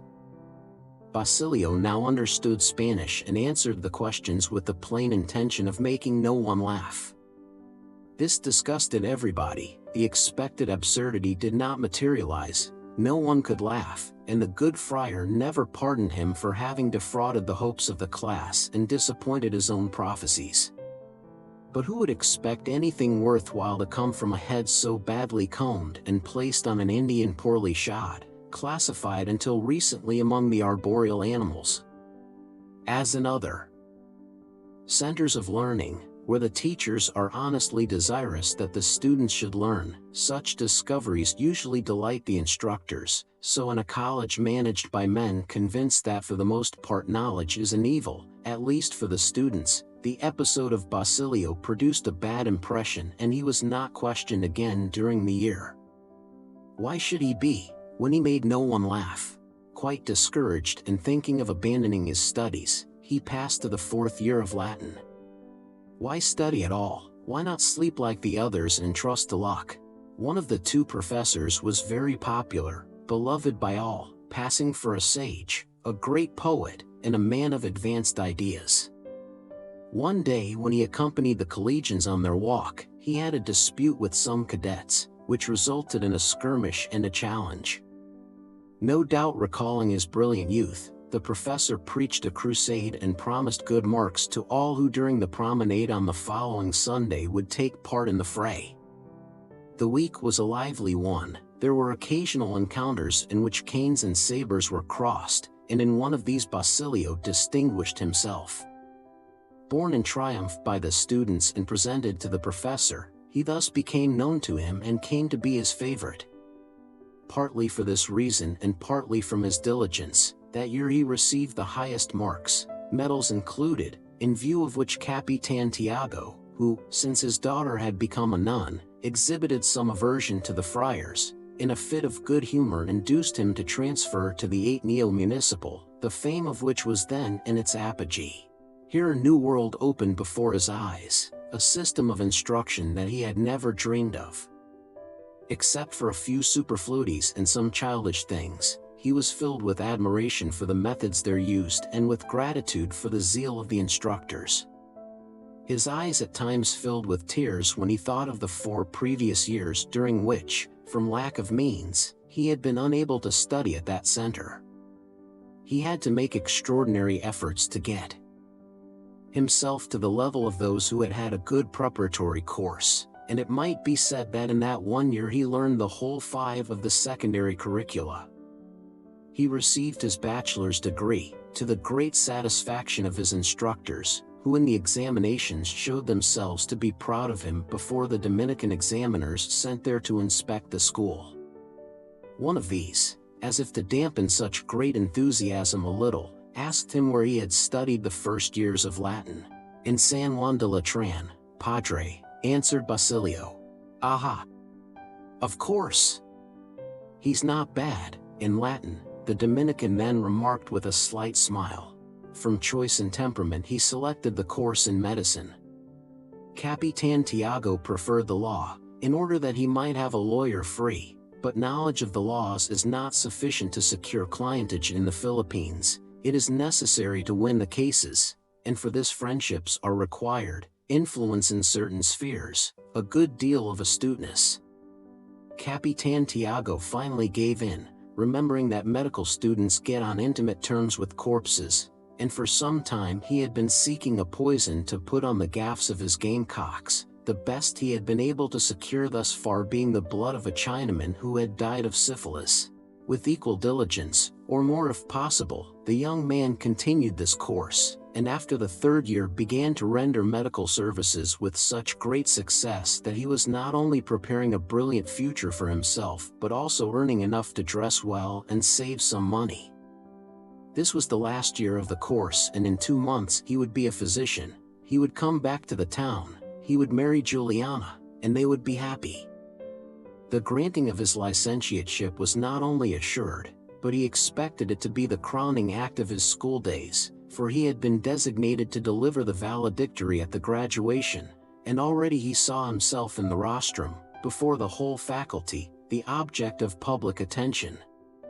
All those heads, leaders of Manila science, half hidden in their colored capes, all the women who came there out of curiosity and who years before had gazed at him, if not with disdain, at least with indifference, all those men whose carriages had once been about to crush him down in the mud like a dog, they would listen attentively, and he was going to say something to them that would not be trivial, something that had never before resounded in that place. He was going to forget himself in order to aid the poor students of the future, and he would make his entrance on his work in the world with that speech.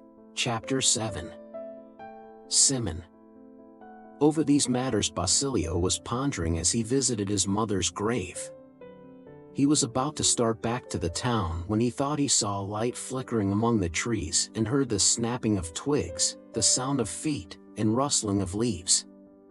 The light disappeared, but the noises became more distinct, coming directly toward where he was.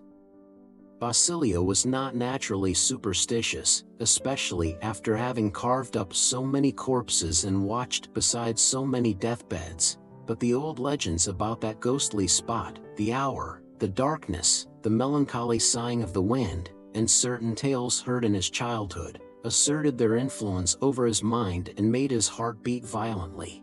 The figure stopped on the other side of the bolete, but the youth could see it through an open space between 2 roots that had grown in the course of time to the proportions of tree trunks.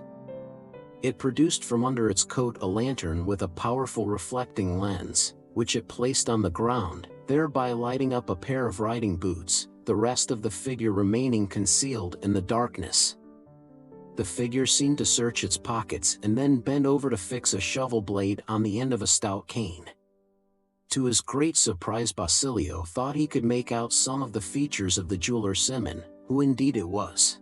The jeweler dug in the ground, and from time to time the lantern illuminated his face, on which were not now the blue goggles that so completely disguised him. Basilio shuddered. That was the same stranger who 13 years before had dug his mother's grave there, only now he had aged somewhat, his hair had turned white, he wore a beard and a mustache, but yet his look was the same, the bitter expression, the same cloud on his brow, the same muscular arms, though somewhat thinner now, the same violent energy. Old impressions were stirred in the boy. He seemed to feel the heat of the fire, the hunger, the weariness of that time, the smell of freshly turned earth.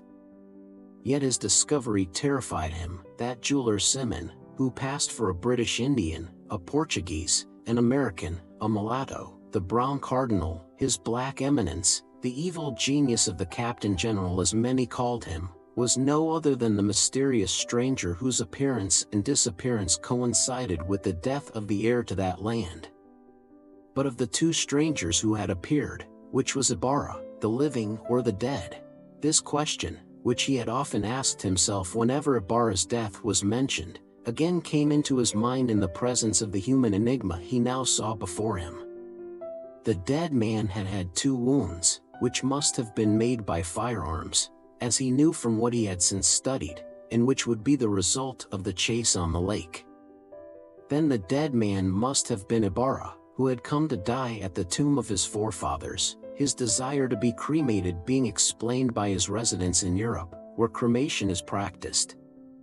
Then who was the other, the living, this jeweler Simoun, at that time with such an appearance of poverty and wretchedness, but who had now returned loaded with gold and a friend of the authorities? There was the mystery, and the student, with his characteristic cold-bloodedness, determined to clear it up at the first opportunity.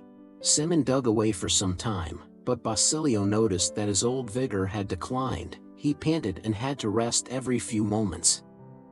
Fearing that he might be discovered, the boy made a sudden resolution. Rising from his seat and issuing from his hiding place, he asked in the most matter-of-fact tone, "Can I help you, sir?" Simoun straightened up with the spring of a tiger. Attacked at his prey, thrust his hand in his coat pocket, and stared at the student with a pale and lowering gaze. 13 years ago you rendered me a great service, sir, went on Basilio unmoved, in this very place, by burying my mother, and I should consider myself happy if I could serve you now. Without taking his eyes off the youth, Simoun drew a revolver from his pocket, and the click of a hammer being cocked was heard. "For whom do you take me?" he asked, retreating a few paces. "For a person who is sacred to me," replied Basilio with some emotion, for he thought his last moment had come. "For a person whom all, except me, believe to be dead, and whose misfortunes I have always lamented." An impressive silence followed these words, a silence that to the youth seemed to suggest eternity. But Simoun, after some hesitation, approached him and placing a hand on his shoulder said in a moving tone, "Basilio, you possess a secret that can ruin me, and now you have just surprised me in another, which puts me completely in your hands, the divulging of which would upset all my plans. For my own security and for the good of the cause in which I labor, I ought to seal your lips forever, for what is the life of one man compared to the end I seek? The occasion is fitting, no one knows that I have come here, I am armed, you are defenseless, your death would be attributed to the outlaws, if not to more supernatural causes, yet I'll let you live and trust that I shall not regret it. You have toiled, you have struggled with energetic perseverance, and like myself, you have your scores to settle with society. Your brother was murdered, your mother driven to insanity, and society has prosecuted neither the assassin nor the executioner.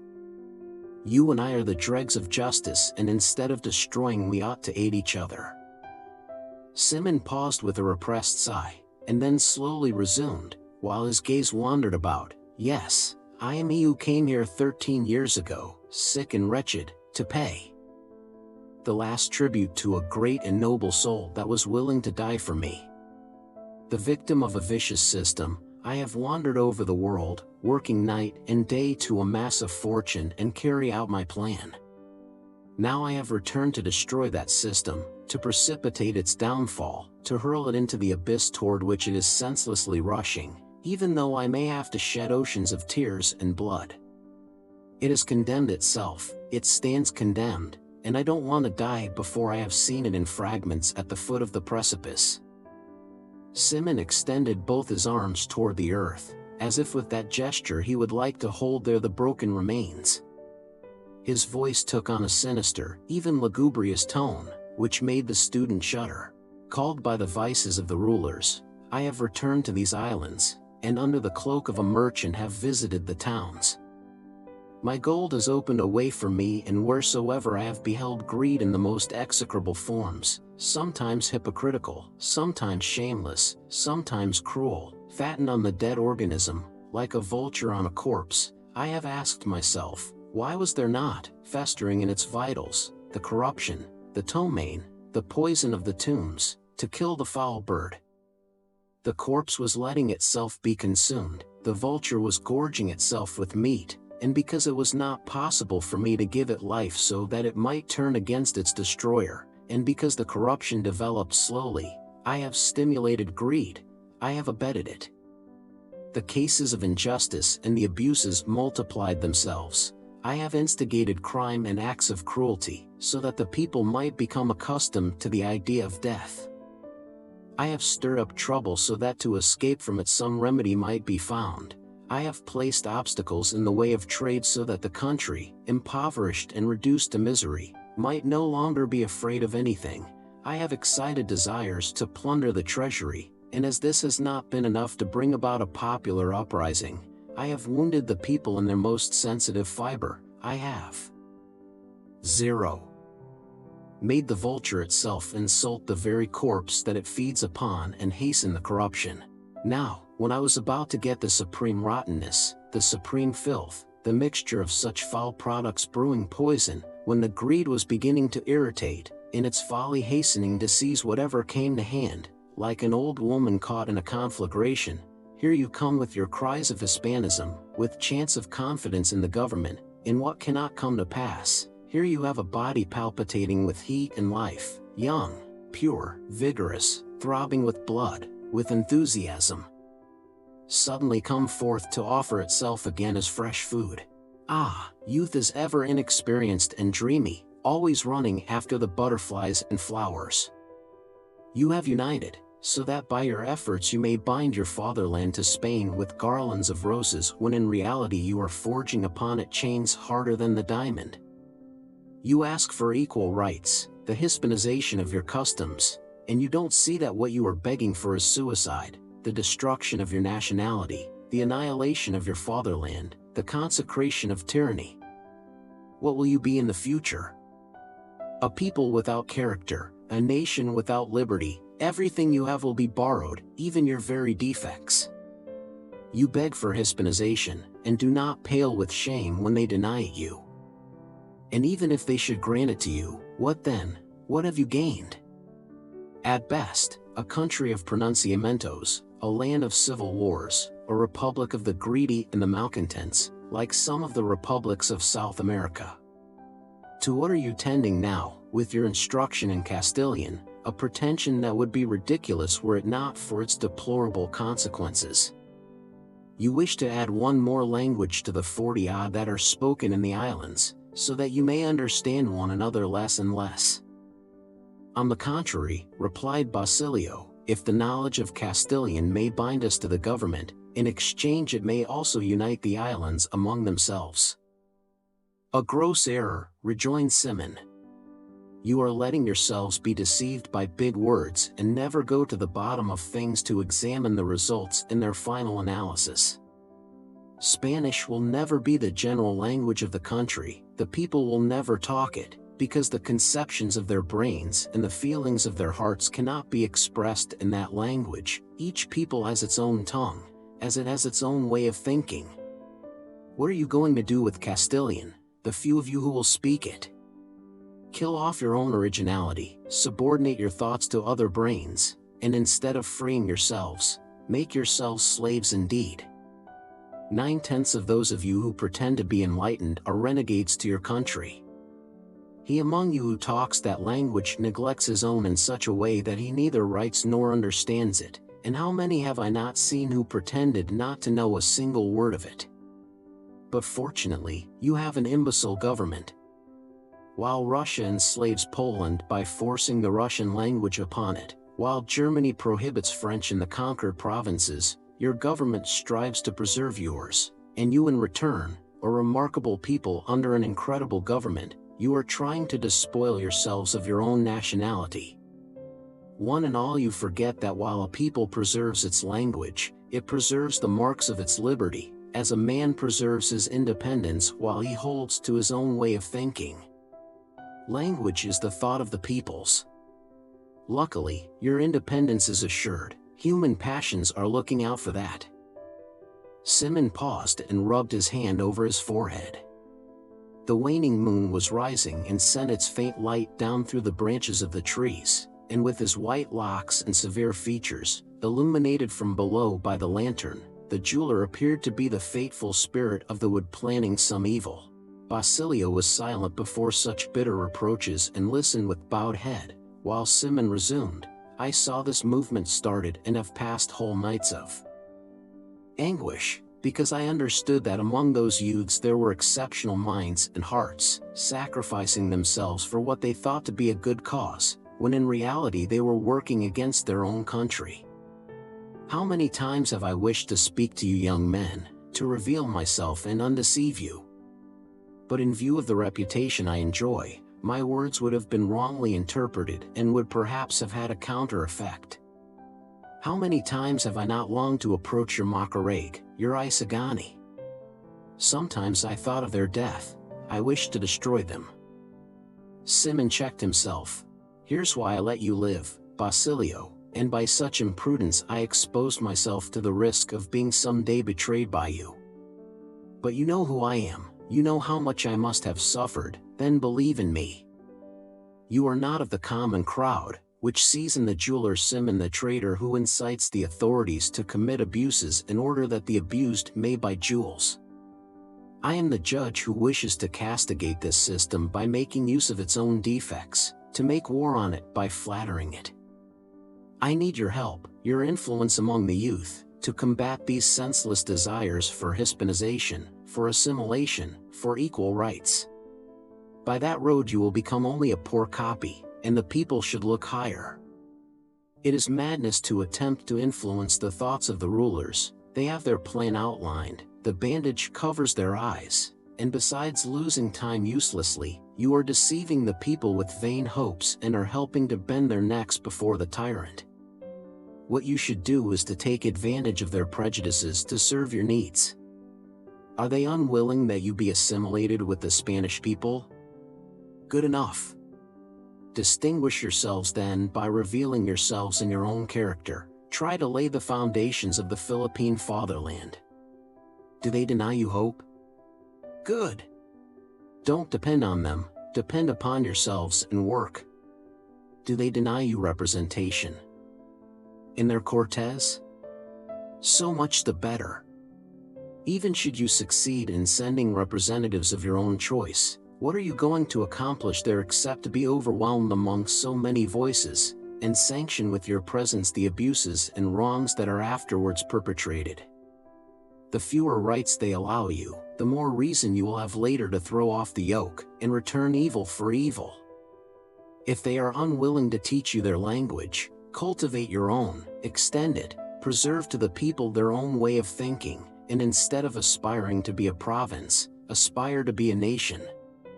Instead of subordinate thoughts, think independently, to the end that neither by right, nor custom, nor language, the Spaniard can be considered the master here, nor even be looked upon as a part of the country, but ever as an invader, a foreigner, and sooner or later you will have your liberty.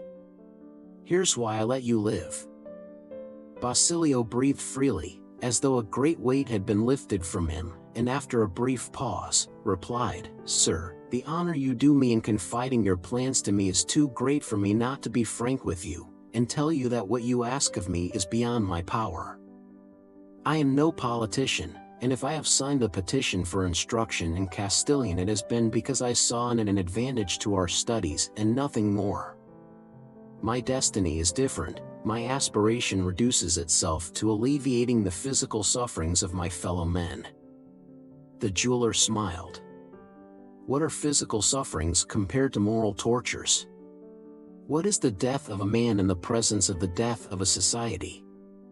Someday you will perhaps be a great physician, if they let you go your way in peace, but greater yet will be he who can inject a new idea into this anemic people. You, what are you doing for the land that gave you existence, that supports your life, that affords you knowledge? Don't you realize that that is a useless life which is not consecrated to a great idea? It is a stone wasted in the fields without becoming a part of any edifice. No, no, sir, replied Basilio modestly, I'm not folding my arms. I'm working like all the rest to raise up from the ruins of the past a people whose units will be bound together, that each one may feel in himself the conscience and the life of the whole. But however enthusiastic our generation may be, we understand that in this great social fabric there must be a division of labor. I have chosen my task and will devote myself to science. Science is not the end of man, declared Simoun. The most civilized nations are tending toward it. Yes, but only as a means of seeking their welfare. Science is more eternal, it's more human, it's more universal, exclaimed the youth in a transport of enthusiasm. Within a few centuries, when humanity has become redeemed and enlightened, when there are no races, when all peoples are free, when there are neither tyrants nor slaves, colonies nor mother countries, when justice rules and man is a citizen of the world, the pursuit of science alone will remain. The word patriotism will be equivalent to fanaticism, and he who prides himself on patriotic ideas will doubtless be isolated as a dangerous disease, as a menace to the social order. Simoun smiled sadly. Yes, yes, he said with a shake of his head, yet to reach that condition it is necessary that there be no tyrannical and no enslaved peoples. It is necessary that man go about freely, that he know how to respect the rights of others in their own individuality, and for this there is yet much blood to be shed. The struggle forces itself forward. To overcome the ancient fanaticism that bound consciences, it was necessary that many should perish in the holocausts, so that the social conscience in horror declared the individual conscience free. It is also necessary that all answer the question which with each day the fatherland asks them, with its fettered hands extended. Patriotism can only be a crime in a tyrannical people, because then it is wrapped under a beautiful name, but however perfect humanity may become, patriotism will always be a virtue among oppressed peoples, because it will at all times mean love of justice, of liberty, of personal dignity, nothing of chimerical dreams, of effeminate idols.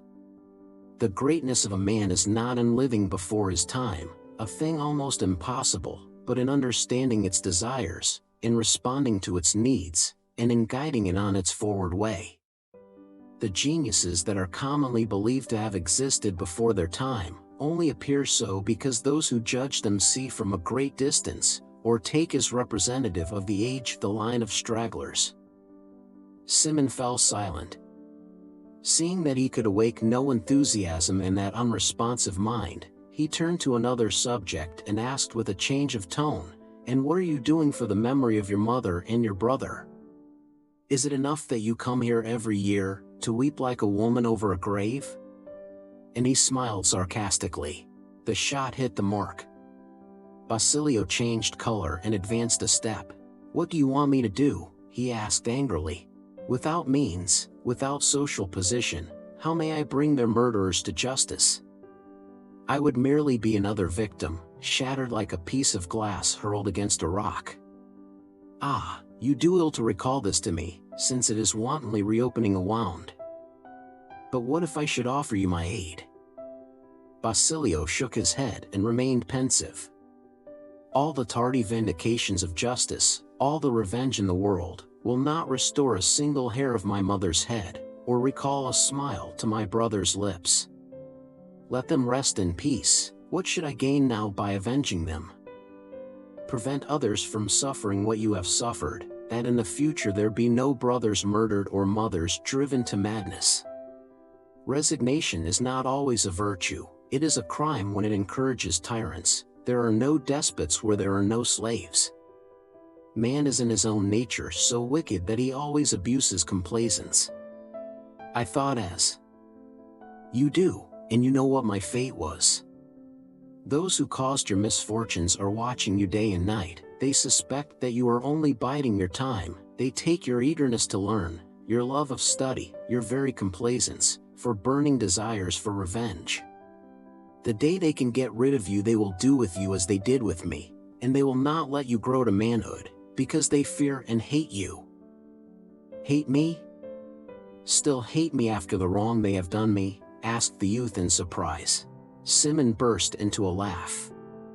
It is natural for man to hate those whom he has wronged, said Tacitus, confirming the quos lacerant et adorunt of Seneca. When you wish to gauge the evil or the good that one people has done to another, you have only to observe whether it hates or loves.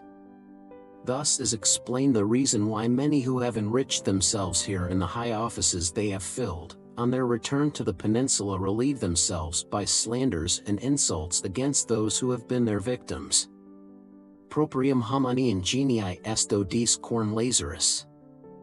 But if the world is large, if one leaves them to the peaceful enjoyment of power, if I ask only to be allowed to work, to live, and to rear meek-natured sons to send them afterwards to submit to the yoke, continued Simoun, cruelly mimicking Basilio's tone.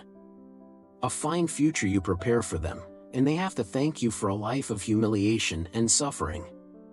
Good enough, young man. When a body is inert, it is useless to galvanize it.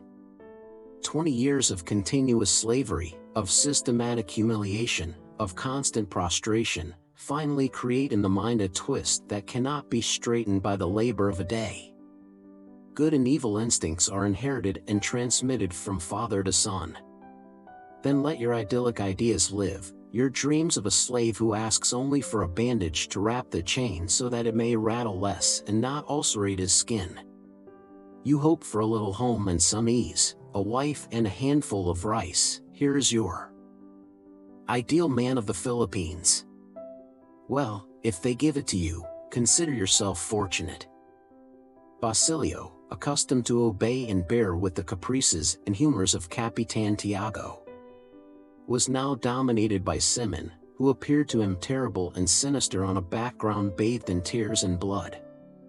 He tried to explain himself by saying that he did not consider himself fit to mix in politics, that he had no political opinions because he had never studied the question, but that he was always ready to lend his services the day they might be needed, that for the moment he saw only one need, the enlightenment of the people. Simoun stopped him with a gesture, and, as the dawn was coming, said to him, "Young man, I am not warning you to keep my secret, because I know that discretion is one of your good qualities, and even though you might wish to sell me, the jeweler Simoun, the friend of the authorities and of the religious corporations, will always be given more credit than the student Basilio, already suspected of filibusterism, and, being a native, so much the more marked and watched, and because in the profession you are entering upon you will encounter powerful rivals. After all, even though you have not corresponded to my hopes, the day on which you change your mind, look me up at my house in the Escalta, and I'll be glad to help you." Basilio thanked him briefly and went away. "Have I really made a mistake?" mused Simoun, when he found himself alone. "Is it that he doubts me and meditates his plan of revenge so secretly that he fears to tell it even in the solitude of the night? Or can it be that the years of servitude have extinguished in his heart every human sentiment and there remain only the animal desires to live and reproduce? In that case the type is deformed and will have to be cast over again. Then the hecatomb is preparing, let the unfit perish and only the strongest survive." Then he added sadly, as if apostrophizing someone, "Have patience, you who left me a name and a home, have patience. I have lost all, country, future, prosperity, your very tomb, but have patience. And thou, noble spirit, great soul, generous heart, who didst live with only one thought and didst sacrifice thy life without asking the gratitude or applause of anyone, have patience, have patience. The methods that I use may perhaps not be thine, but they are the most direct. The day is coming, and when it brightens I myself will come to announce it to you who are now indifferent. Have patience." Chapter 8. Merry Christmas. When Julie opened her sorrowing eyes, she saw that the house was still dark, but the cocks were crowing. Her first thought was that perhaps the Virgin had performed the miracle and the sun was not going to rise, in spite of the invocations of the cocks. She rose, crossed herself, recited her morning prayers with great devotion, and with as little noise as possible went out on the Bad Allen. There was no miracle, the sun was rising and promised a magnificent morning, the breeze was delightfully cool, the stars were paling in the east, and the cocks were crowing as if to see who could crow best and loudest. That had been too much to ask. It were much easier to request the Virgin to send the 250 pesos. What would it cost the Mother of the Lord to give them? But underneath the image she found only the letter of her father asking for the ransom of 500 pesos. There was nothing to do but go, so, seeing that her grandfather was not stirring, she thought him asleep and began to prepare breakfast. Strange, she was calm, she even had a desire to laugh. What had she had last night to afflict her so? She was not going very far, she could come every second day to visit the house, her grandfather could see her, and as for Basilio, he had known for some time the bad turn her father's affairs had taken, since he had often said to her, "When I'm a physician and we are married, your father won't need his fields." What a fool I was to cry so much, she said to herself as she packed her tampapi. Her fingers struck against the locket and she pressed it to her lips, but immediately 0. Wiped them from fear of contagion, for that locket set with diamonds and emeralds had come from a leper.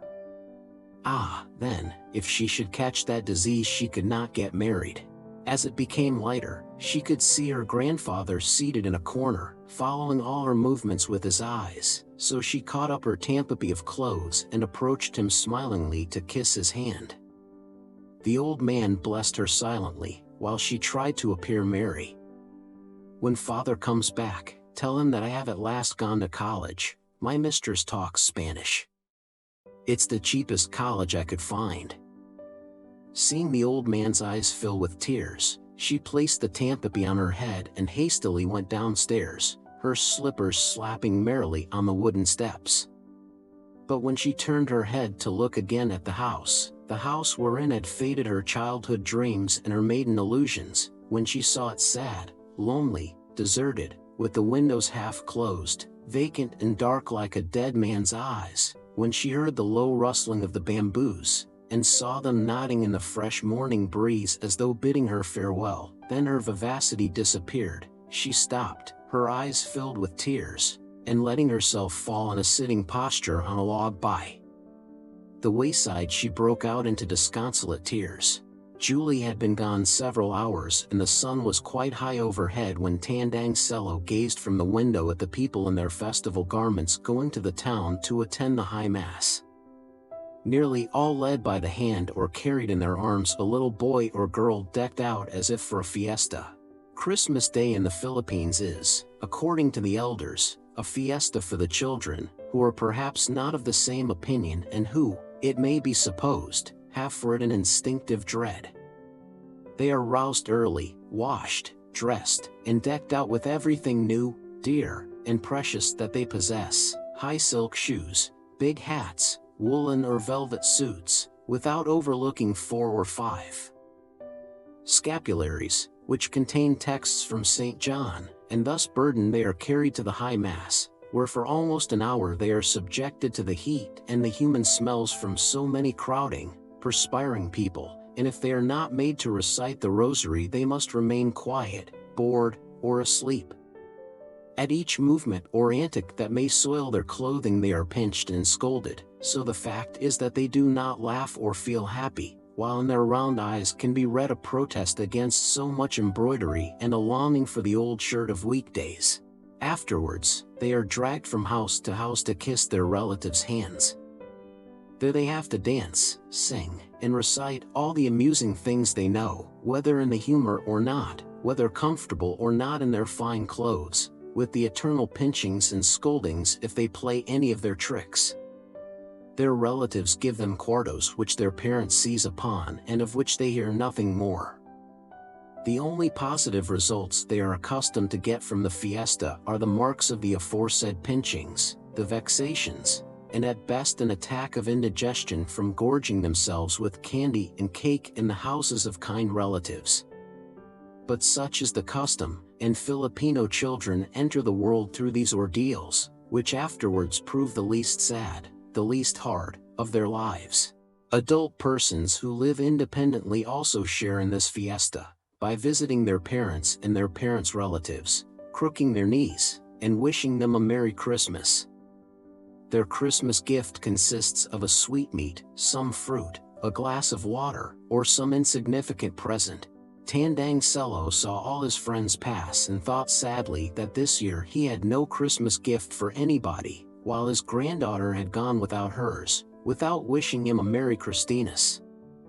Was it delicacy on Julie's part or pure forgetfulness? When he tried to greet the relatives who called on him, bringing their children, he found to his great surprise that he could not articulate a word. Vainly he tried, but no sound could he utter.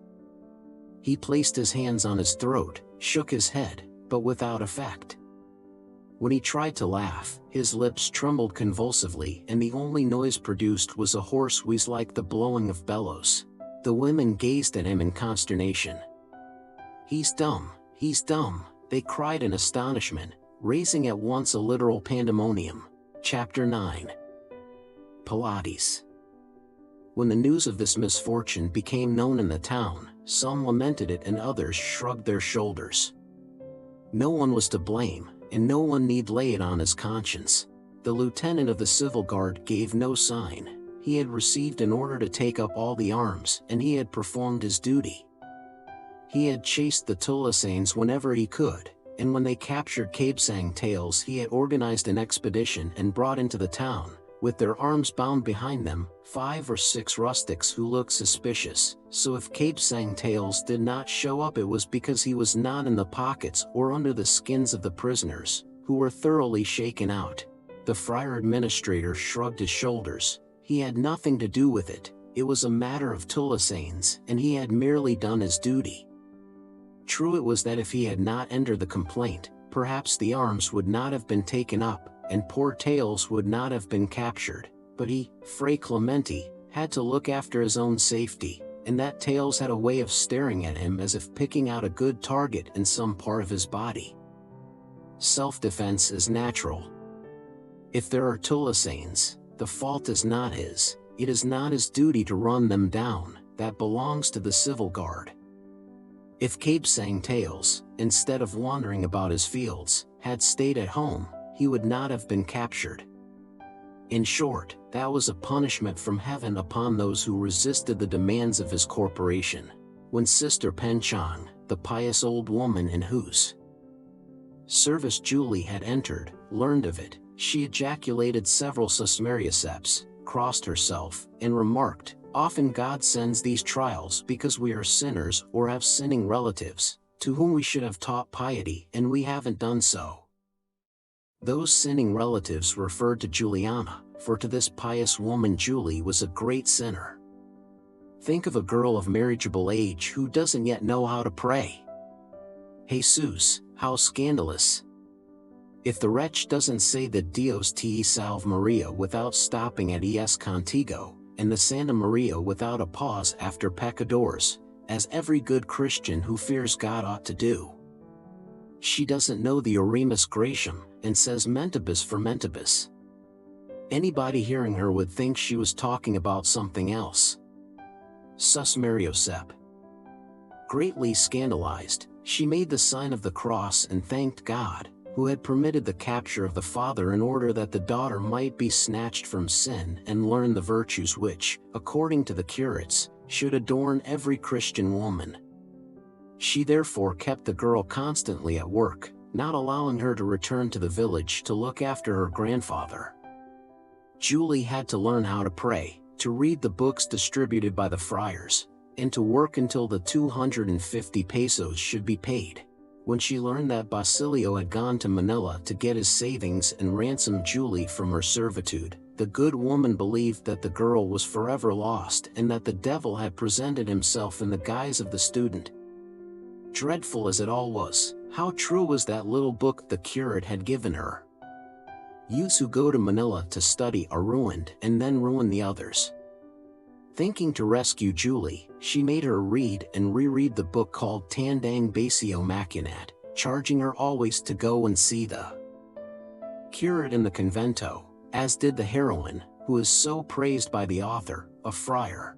Meanwhile, the friars had gained their point. They had certainly won the suit, so they took advantage of Kabsang Tail's captivity to turn the fields over to the one who had asked for them, without the least thought of honor or the faintest twinge of shame.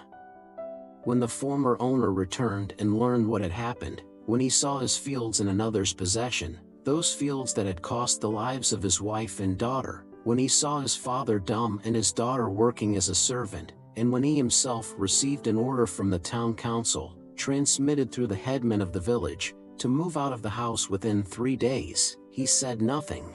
He sat down at his father's side and spoke scarcely once during the whole day.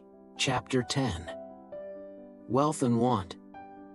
On the following day, to the great surprise of the village, the jeweler Simoun, followed by 2 servants, each carrying a canvas-covered chest, requested the hospitality of Kabsang Tails, who even in the midst of his wretchedness did not forget the good Filipino customs. Rather, he was troubled to think that he had no way of properly entertaining the stranger.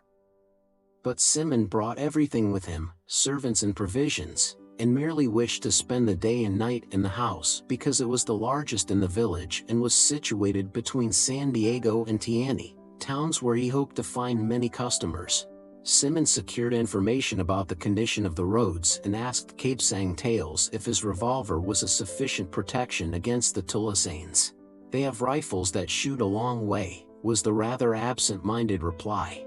"This revolver does no less," remarked Simoun, firing at an erica palm some 200 paces away. Kabsang Tails noticed that some nuts fell, but remained silent and thoughtful. Gradually the families, drawn by the fame of the jeweler's wares, began to collect. They wished one another Merry Christmas, they talked of masses, saints, poor crops, but still were there to spend their savings for jewels and trinkets brought from Europe. It was known that the jeweler was the friend of the Captain General, so it wasn't lost labor to get on good terms with him, and thus be prepared for contingencies. Capitan Basilio came with his wife, daughter, and son-in-law, prepared to spend at least 3,000 pesos. Sister Penchang was there to buy a diamond ring she had promised to the Virgin of Antipolo. She had left Julie at home memorizing a booklet the curate had sold her for 4 cuartos, with 40 days of indulgence granted by the Archbishop to everyone who read it or listened to it read. "Jesus," said the pious woman to Capitana Taika, "that poor girl has grown up like a mushroom planted by the tikbalang. I've made her read the book at the top of her voice at least 50 times, and she doesn't remember a single word of it. She has a head like a sieve, full when it's in the water." All of us hearing her, even the dogs and cats, have won at least 20 years of indulgence. Simoun arranged his 2 chests on the table, one being somewhat larger than the other. "You don't want plated jewelry or imitation gems. This lady," turning to Sinan, "wants real diamonds." "That's it, yes, sir, diamonds, old diamonds, antique stones, you know," she responded. "Papa will pay for them, because he likes antique things, antique stones." Sinan was accustomed to joke about the great deal of Latin her father understood and the little her husband knew. "It just happens that I have some antique jewels," replied Simoun, taking the canvas cover from the smaller chest, a polished steel case with bronze trimmings and stout locks. "I have necklaces of Cleopatras, real and genuine, discovered in the pyramids, rings of Roman senators and knights, found in the ruins of Carthage. Probably those that Hannibal sent back after the Battle of Cannae," exclaimed Capitan Basilio seriously, while he trembled with pleasure. The good man thought he had read much about the ancients, had never, by reason of the lack of museums in Filipinos, seen any of the objects of those times. "I have brought besides costly earrings of Roman ladies, discovered in the villa of Annius Mucius Papalinus in Pompeii." Capitan Basilio nodded to show that he understood and was eager to see such precious relics. The women remarked that they also wanted things from Rome, such as rosaries blessed by the Pope, holy relics that would take away sins without the need of confessions, and so on. When the chest was opened and the cotton packing removed, there was exposed a tray filled with rings, reliquaries, lockets, crucifixes, brooches, and such like. The diamonds set in among variously colored stones flashed out brightly and shimmered among golden flowers of varied hues, with petals of enamel, all of peculiar designs and rare arabesque workmanship. Simoun lifted the tray and exhibited another filled with quaint jewels that would have satisfied the imaginations of 7 debutantes on the eves of the balls in their honor.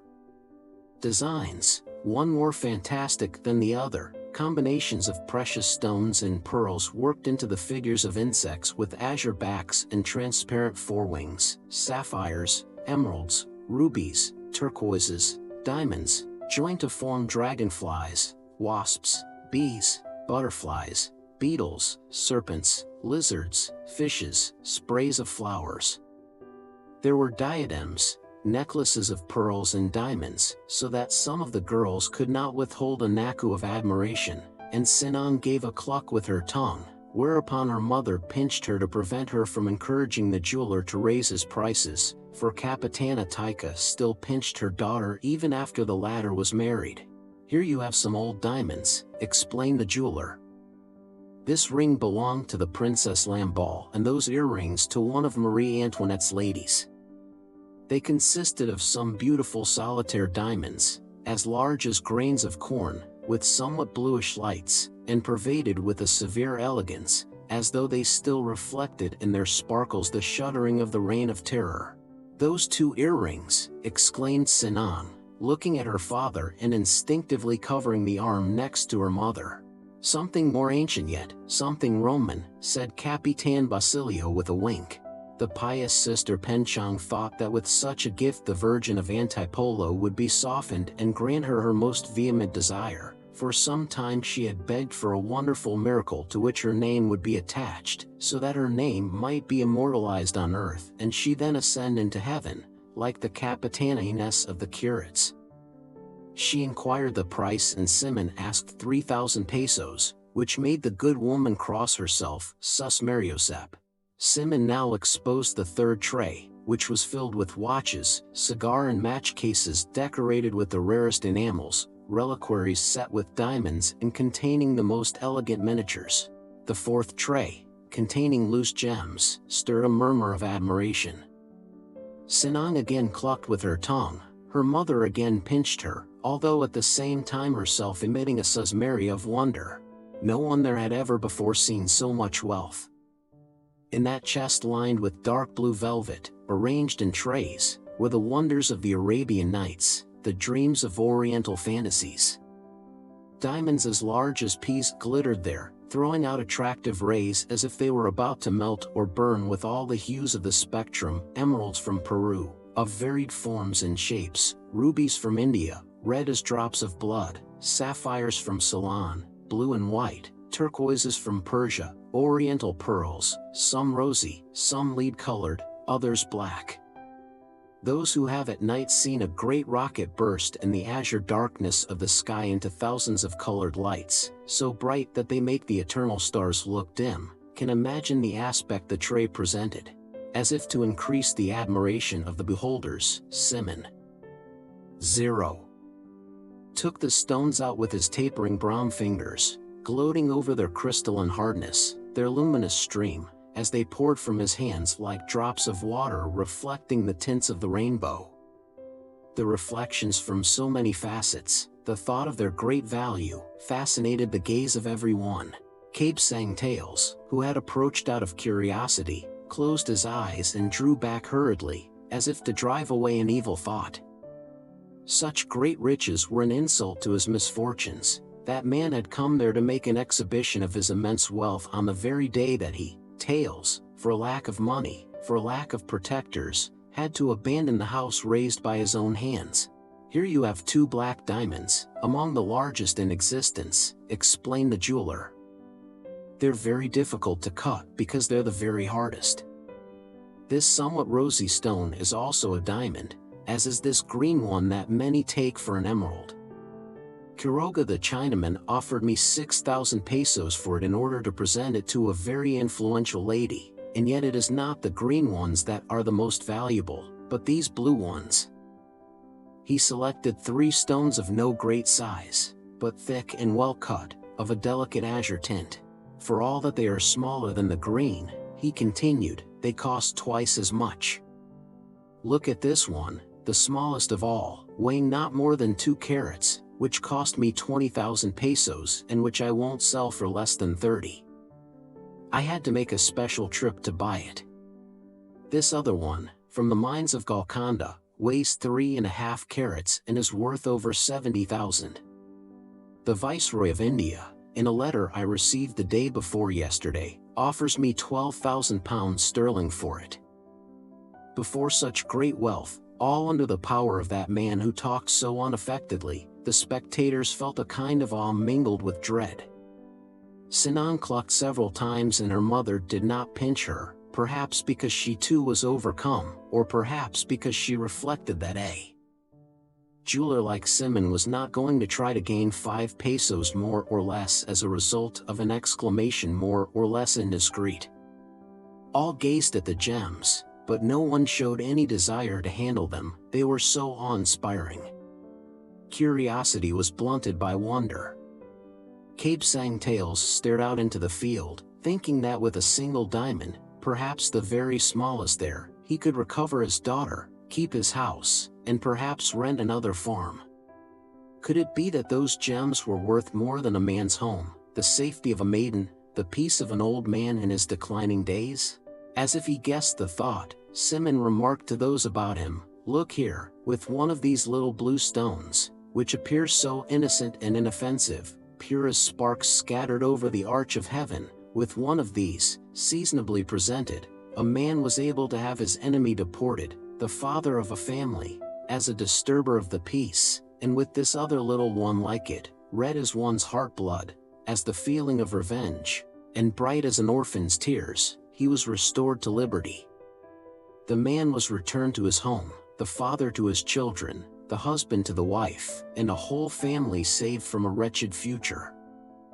He slapped the chest and went on in a loud tone in bad Tagalog, "Here I have, as in a medicine chest, life and death, poison and balm, and with this handful I can drive to tears all the inhabitants of the Philippines." The listeners gazed at him awestruck, knowing him to be right. In his voice there could be detected a strange ring, while sinister flashes seemed to issue from behind the blue goggles. Then, as if to relieve the strain of the impression made by the gems on such simple folk, he lifted up the tray and exposed at the bottom the sanctum sanctorum. Cases of Russian leather, separated by layers of cotton, covered a bottom lined with gray velvet. All expected wonders, and Sinang's husband thought he saw carbuncles, gems that flashed fire and shone in the midst of the shadows. Capitan Basilio was on the threshold of immortality. He was going to behold something real, something beyond his dreams. "This was a necklace of Cleopatra's," said Simoun, taking out carefully a flat case in the shape of a half-moon. "It's a jewel that can't be appraised, an object for a museum, only for a rich government." It was a necklace fashioned of bits of gold representing little idols among green and blue beetles, with a vulture's head made from a single piece of rare jasper at the center between 2 extended wings, the symbol and decoration of Egyptian queens. Sinan turned up her nose and made a grimace of childish depreciation, while Capitan Basilio, with all his love for antiquity, could not restrain an exclamation of disappointment. "It's a magnificent jewel, well preserved, almost 2,000 years old." "Pshaw!" Sinan made haste to exclaim, to prevent her father's falling into temptation. "Fool," he chided her, after overcoming his first disappointment. "How do you know but that to this necklace is due the present condition of the world? With this Cleopatra may have captivated Caesar, Mark Antony. This has heard the burning declarations of love from the greatest warriors of their time, It has listened to speeches in the purest and most elegant Latin, and yet you would want to wear it. I wouldn't give 3 pesos for it. You could give 20, silly, said Capitana Taika in a judicial tone. The gold is good and melted down would serve for other jewelry. This is a ring that must have belonged to Sulla, continued Simoun, exhibiting a heavy ring of solid gold with a seal on it. With that he must have signed the death warrants during his dictatorship, exclaimed Capitan Basilio, pale with emotion. He examined it and tried to decipher the seal, but though he turned it over and over he did not understand paleography, so he could not read it. What a finger Sulla had, he observed finally. This would fit 2 of ours, as I've said, we're degenerating. I still have many other jewels. If they're all that kind, never mind, interrupted Simoun. I think I prefer the modern. Each one selected some piece of jewelry, one a ring, another a watch, another a locket. Capitana Taika bought a reliquary that contained a fragment of the stone on which our Savior rested at his 3rd fall, Simoun a pair of earrings, and Capitan Basilio the watch chain for the alferez, the ladies' earrings for the curate, and other gifts. The families from the town of Tiani, not to be outdone by those of San Diego, in like manner emptied their purses. Simoun bought or exchanged old jewelry, brought there by economical mothers, to whom it was no longer of use. Haven't you something to sell? He asked Cabesang Tales, noticing the latter watching the sales and exchanges with covetous eyes, but the reply was that all his daughter's jewels had been sold, nothing of value remained. What about Maria Clara's locket? Inquired Simoun. True, the man exclaimed, and his eyes blazed for a moment.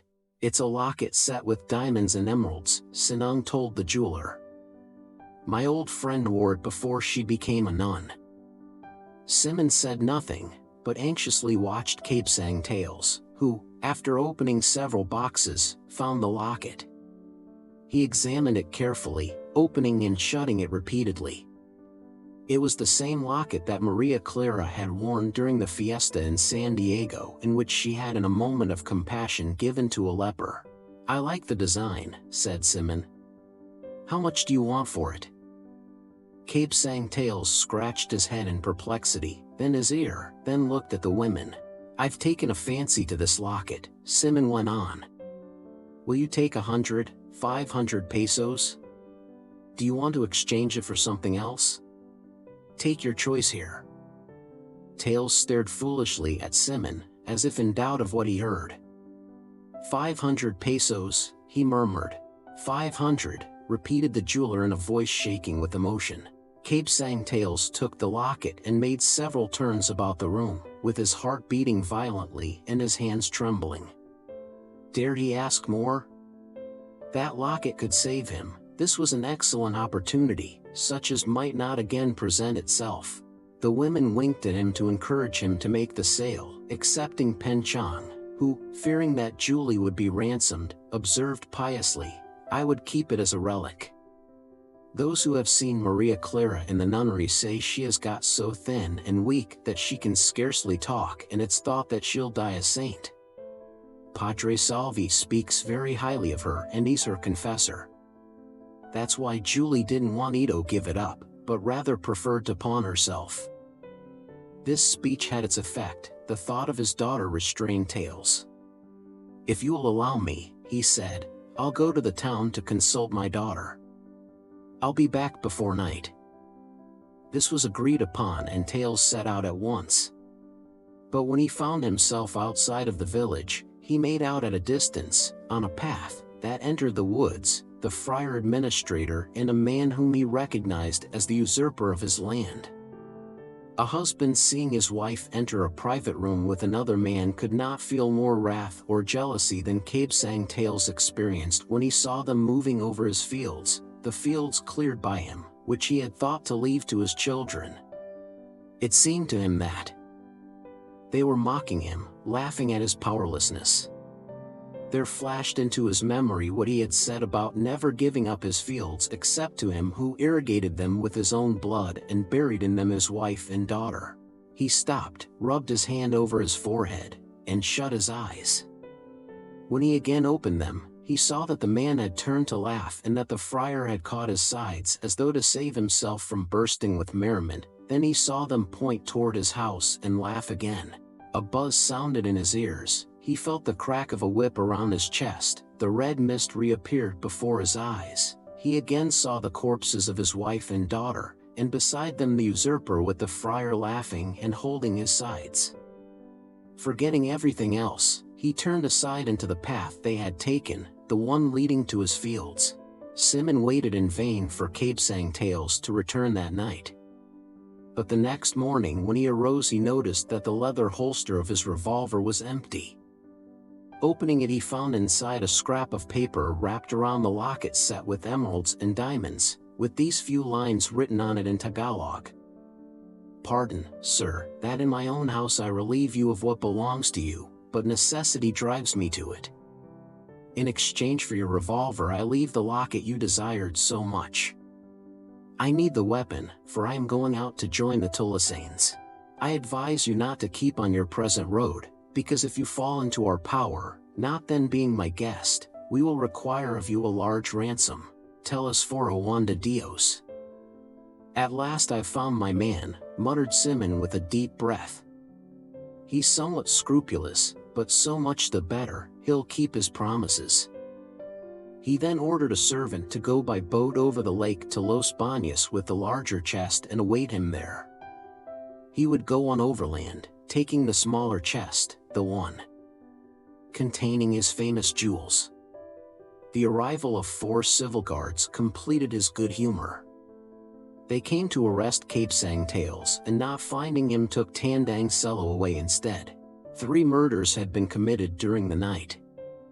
The friar administrator and the new tenant of Kabsang Tales land had been found dead, with their heads split open and their mouths full of earth, on the border of the fields.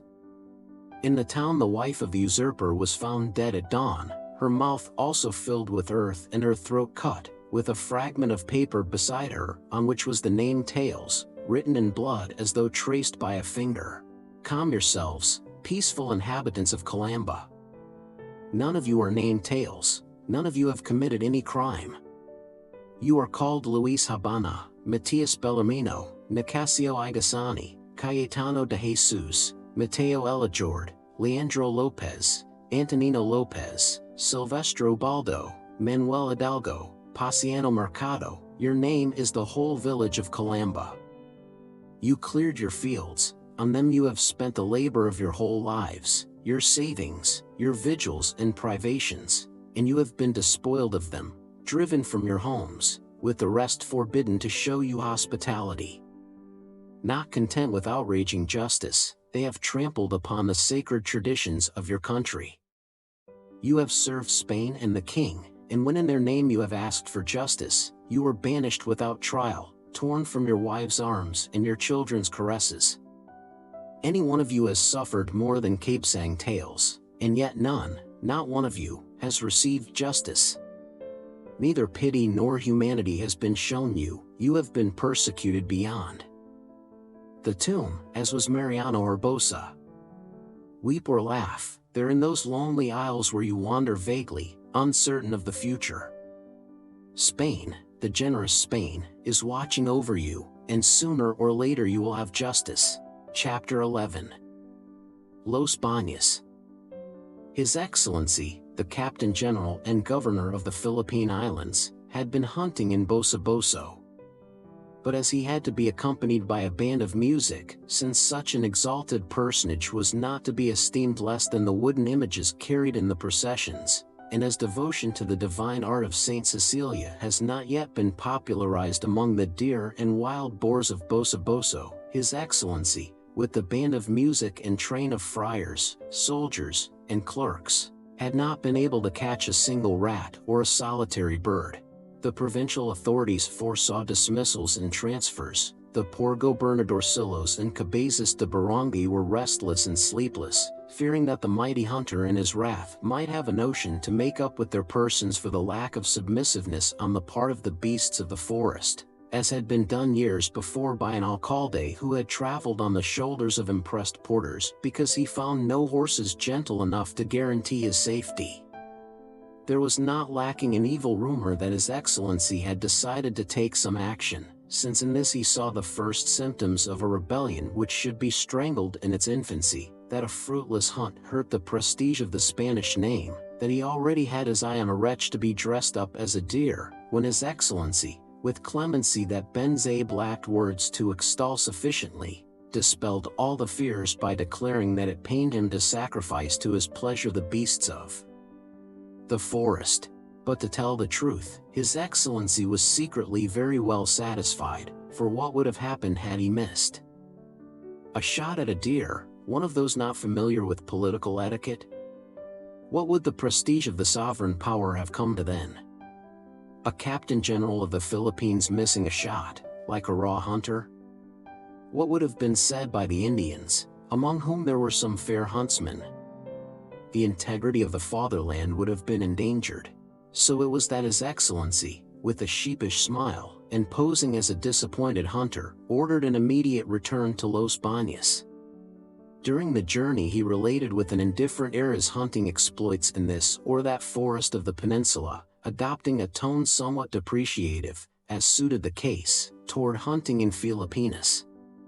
The bath in Dampilit, the hot springs on the shore of the lake, card games in the palace, with an occasional excursion to some neighboring waterfall, or the lake infested with caimans, offered more attractions and fewer risks to the integrity of the fatherland. Thus on one of the last days of December, His Excellency found himself in the sala, taking a hand at cards while he awaited the breakfast hour. He had come from the bath, with the usual glass of coconut milk and its soft meat, so he was in the best of humors for granting favors and privileges.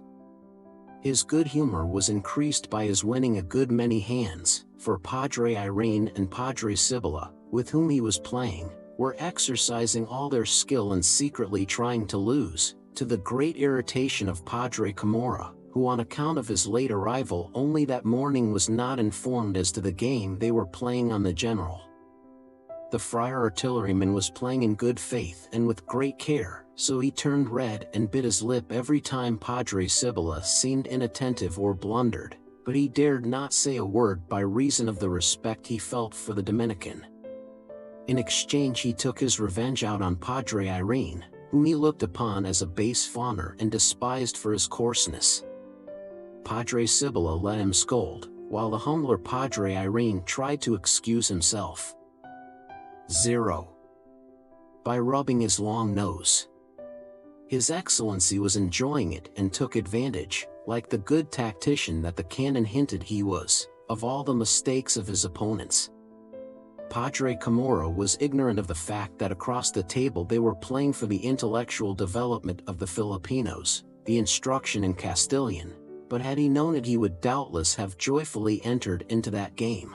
The open balcony admitted the fresh, pure breeze and revealed the lake, whose waters murmured sweetly around the base of the edifice, as if rendering homage.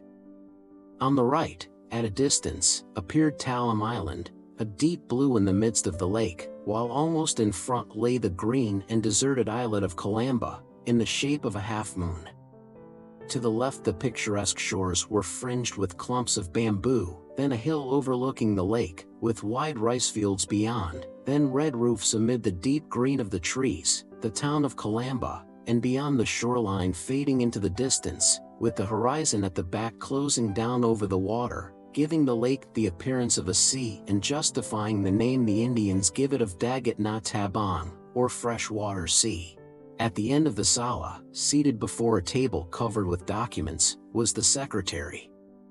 His Excellency was a great worker and did not like to lose time, so he attended to business in the intervals of the game or while dealing the cards. Meanwhile, the board secretary yawned and despaired. That morning he had worked, as usual, over transfers, suspensions of employees, deportations, pardons, and the like, but had not yet touched the great question that had stirred so much interest, the petition of the students requesting permission to establish an Academy of Castilian.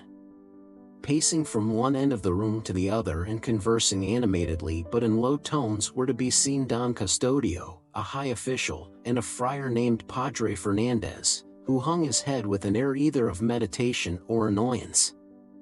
From an adjoining room issued the click of balls striking together and bursts of laughter, amid which might be heard the sharp, dry voice of Simoun, who was playing billiards with Ben Zabe. Suddenly Padre Camorra rose. "The devil with this game, puñals," he exclaimed, throwing his cards at Padre Irene's head. "Puñals, that trick, if not all the others, was assured and we lost by default. Puñals. The devil with this game." He explained the situation angrily to all the occupants of the sala, addressing himself especially to the three walking about, as if he had selected them for judges. The general played thus, he replied with such a card, Padre Irene had a certain card, he led, and then that fool of a Padre Irene didn't play his card. Padre Irene was giving the game away. It was a devil of a way to play. His mother's son had not come here to rack his brains for nothing and lose his money. Then he added, turning very red, "If the booby thinks my money grows on every bush. On top of the fact that my Indians are beginning to haggle over payments." Fuming, and disregarding the excuses of Padre Irene, who tried to explain while he rubbed the tip of his beak in order to conceal his sly smile, he went into the billiard room. "Padre Fernandez, would you like to take a hand?" asked Fray Sibylla. "I'm a very poor player," replied the friar with a grimace. "Then get Simoun," said the general. Simoun. Mister, won't you try a hand?" "What is your disposition concerning the arms for sporting purposes?" asked the secretary, taking advantage of the pause. Simoun thrust his head through the doorway. "Don't you want to take Padre Camorra's place, Senor Sinbad?" inquired Padre Irene. "You can bet diamonds instead of chips." "I don't care if I do," replied Simoun, advancing while he brushed the chalk from his hands. "What will you bet?" "What should we bet?" returned Padre Sibylla. "The general can bet what he likes, but we priests, clerics—" "Bah!" interrupted Simoun ironically. "You and Padre Irene can pay with deeds of charity, prayers, and virtues, eh?" "You know that the virtues a person may possess," gravely argued Padre Sibylla, "are not like the diamonds that may pass from hand to hand, to be sold and resold. They are inherent in the being, they are essential attributes of the subject." "I'll be satisfied then if you pay me with promises," replied Simoun jestingly. "You, Padre Sibylla, instead of paying me 5 something or other in money, will say, for example, for 5 days I renounce poverty, humility, and obedience. You, Padre Irene, I renounce chastity, liberality, and so on. Those are small matters, and I'm putting up my diamonds." "What a peculiar man this Simoun is, what notions he has," exclaimed Padre Irene with a smile. "And he," continued Simoun, slapping His Excellency familiarly on the shoulder, "he will pay me with an order for 5 days in prison, or 5 months, or an order of deportation made out in blank, or let us say a summary execution by the civil guard while my man is being conducted from one town to another." This was a strange proposition, so the three who had been pacing about gathered around. "But, Senor Simoun," asked the high official, "what good will you get out of winning promises of virtues, or lives and deportations and summary executions?" "A great deal. I'm tired of hearing virtues talked about and would like to have the whole of them, all there are in the world, tied up in a sack, in order to throw them into the sea, even though I had to use my diamonds for sinkers." "What an idea!" exclaimed Padre Irene with another smile. "And the deportations and executions, what of them?" "Well, to clean the country and destroy every evil seed." "Get out." you're still sore at the Tulasanes. But you were lucky that they didn't demand a larger ransom or keep all your jewels. Man, don't be ungrateful. Simoun proceeded to relate how he had been intercepted by a band of Tulasanes, who, after entertaining him for a day, had let him go on his way without exacting other ransom than his 2 fine revolvers and the 2 boxes of cartridges he carried with him. He added that the Tulasanes had charged him with many kind regards for His Excellency, the Captain General. As a result of this, and as Simoun reported that the Tulasanes were well provided with shotguns, rifles, and revolvers, and against such persons one man alone, no matter how well armed, could not defend himself, His Excellency, to prevent the Tulasanes from getting weapons in the future, was about to dictate a new decree forbidding the introduction of sporting arms. On the contrary, protested Simoun, for me the Tulasanes are the most respectable men in the country, they're the only ones who earn their living honestly. Suppose I had fallen into the hands, well, of you yourselves, for example, would you have let me escape without taking half of my jewels, at least? Don Custodio was on the point of protesting that Simoun was really a rude American mulatto taking advantage of his friendship with the Captain General to insult Padre Irene, although it may be true also that Padre Irene would hardly have set him free for so little. The evil is not, went on Simoun, in that there are Tulasanes in the mountains and uninhabited parts, the evil lies in the Tulasanes in the towns and cities. Like yourself, put in the canon with a smile. Yes, like myself, like all of us. Let's be frank, for no Indian is listening to us here, continued the jeweler. The evil is that we're not all openly declared Tulasanes. When that happens and we all take to the woods, on that day the country will be saved, on that day will rise a new social order which will take care of itself, and His Excellency will be able to play his game in peace, without the necessity of having his attention diverted by his secretary. The person mentioned at that moment yawned, extending his folded arms above his head and stretching his crossed legs under the table as far as possible, upon noticing which all laughed. His Excellency wished to change the course of the conversation, so, throwing down the cards he had been shuffling, he said half seriously, Come, enough of jokes and cards.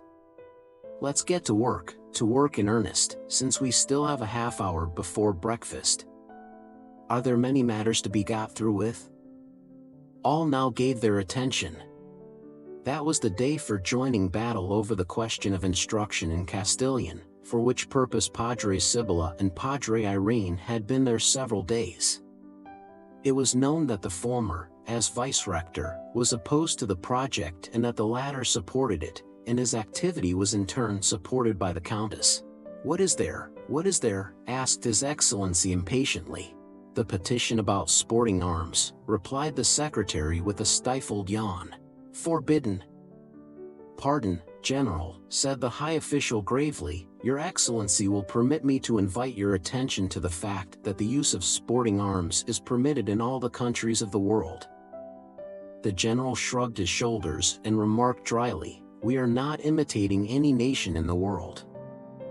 Between His Excellency and the high official there was always a difference of opinion, so it was sufficient that the latter offer any suggestion whatsoever to have the former remain stubborn. The high official tried another tack. Sporting arms can harm only rats and chickens, they'll say. But are we chickens? Interrupted the general, again shrugging his shoulders. Am I? I've demonstrated that I'm not. But there's another thing, observed the secretary. For months ago, when the possession of arms was prohibited, the foreign importers were assured that sporting arms would be admitted. His Excellency knitted his brows. That can be arranged, suggested Simoun. How? Very simply.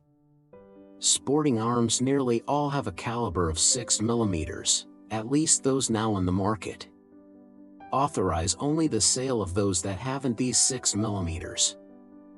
All approved this idea of Simoun's, except the high official, who muttered into Padre Fernandez's ear that this was not dignified, nor was it the way to govern. The schoolmaster of Tiani, proceeded the secretary, shuffling some papers about, asks for a better location for.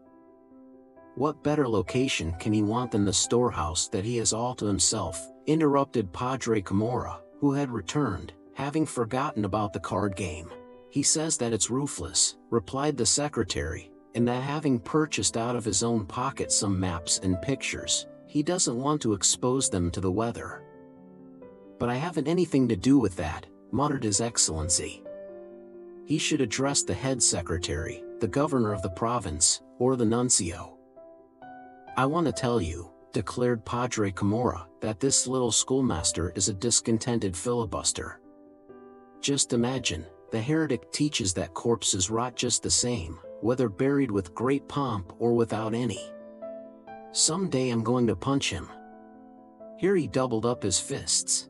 To tell the truth, observed Padre Sibylla, as if speaking only to Padre Irene, he who wishes to teach, teaches everywhere, in the open air. Socrates taught in the public streets, Plato in the gardens of the academy, even Christ among the mountains and lakes. I've heard several complaints against this schoolmaster, said His Excellency, exchanging a glance with Simoun. I think the best thing would be to suspend him. Suspended, repeated the secretary. The luck of that unfortunate, who had asked for help and received his dismissal, pained the high official, and he tried to do something for him. It's certain, he insinuated rather timidly, that education is not at all well provided for. I've already decreed large sums for the purchase of supplies, exclaimed His Excellency haughtily, as if to say, I've done more than I ought to have done.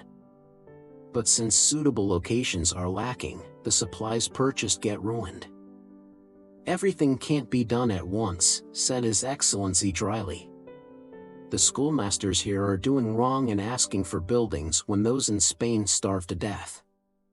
It's great presumption to be better off here than in the mother country itself. Filibusterism. Before everything the fatherland. Before everything else we are Spaniards, added Ben Zape, his eyes glowing with patriotism, but he blushed somewhat when he noticed that he was speaking alone. In the future, decided the general, all who complain will be suspended. If my project were accepted, Don Custodio ventured to remark, as if talking to himself, for the construction of schoolhouses. It's simple, practical, economical, and, like all my projects, derived from long experience and knowledge of the country. The towns would have schools without costing the government a quarto. That's easy, observed the secretary sarcastically. Compel the towns to construct them at their own expense, whereupon all laughed. No, sir. No, sir, cried the exasperated Don Custodio, turning very red. The buildings are already constructed and only wait to be utilized. Hygienic, unsurpassable, spacious. The friars looked at one another uneasily. Would Don Custodio propose that the churches and conventos be converted into schoolhouses? Let's hear it, said the general with a frown. Well, General, it's very simple, replied Don Custodio, drawing himself up and assuming his hollow voice of ceremony. The schools are open only on weekdays and the cockpits on holidays. Then convert these into schoolhouses, at least during the week. Man. What a lovely idea. What's the matter with you, Don Custodio? That's a grand suggestion. That beats them all. But, gentlemen, cried Don Custodio, in answer to so many exclamations, let's be practical. What places are more suitable than the cockpits? They're large, well constructed, and under a curse for the use to which they are put during the weekdays. From a moral standpoint, my project would be acceptable, by serving as a kind of expiation and weekly purification of the temple of chance, as we might say. But the fact remains that sometimes there are cockfights.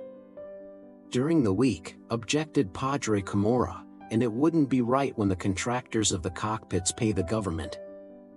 Well, on those days close the school. Man, man," exclaimed the scandalized Captain General. "Such an outrage shall never be perpetrated while I govern. To close the schools in order to gamble. Man, I'll resign first." His Excellency was really horrified. "But, General, it's better to close them for a few days than for months." "It would be immoral," observed Padre Irene, more indignant even than His Excellency. "It's more immoral that vice has good buildings and learning none. Let's be practical, gentlemen, and not be carried away by sentiment. In politics there's nothing worse than sentiment. While from humane considerations we forbid the cultivation of opium in our colonies, we tolerate the smoking of it, and the result is that we do not combat the vice but impoverish ourselves. But remember that it yields to the government, without any effort, more than 450,000 pesos, objected Padre Irene, who was getting more and more on the governmental side. Enough, exclaimed His Excellency, to end the discussion. I have my own plans in this regard and will devote special attention to the matter of public instruction. Is there anything else? The secretary looked uneasily toward Padre Sibylla and Padre Irene. The cat was about to come out of the bag. Both prepared themselves. The petition of the students requesting authorization to open an Academy of Castilian, answered the secretary. A general movement was noted among those in the room. After glancing at one another, they fixed their eyes on the general to learn what his disposition would be. For 6 months the petition had lain there awaiting a decision and had become converted into a kind of casus belli in certain circles. His Excellency had lowered his eyes, as if to keep his thoughts from being read. The silence became embarrassing, as the general understood, so he asked the high official, "What do you think?" "What should I think, General?" responded the person addressed, with a shrug of his shoulders and a bitter smile. "What should I think but that the petition is just, very just, and that I am surprised that 6 months should have been taken to consider it. The fact is that it involves other considerations," said Padre Sibylla coldly, as he half closed his eyes. The high official again shrugged his shoulders, like one who did not comprehend what those considerations could be. "Besides the intemperateness of the demand," went on the Dominican, "besides the fact that it is in the nature of an infringement on our prerogatives." Padre Sibylla dared not go on, but looked at Simoun. "The petition has a somewhat suspicious character," corroborated that individual, exchanging a look with the Dominican, who winked several times. Padre Irene noticed these things and realized that his cause was almost lost. Simoun was against him. "It's a peaceful rebellion, a revolution on stamped paper," added Padre Sibylla. "Revolution? Rebellion?" inquired the high official, staring from one to the other as if he did not understand what they could mean.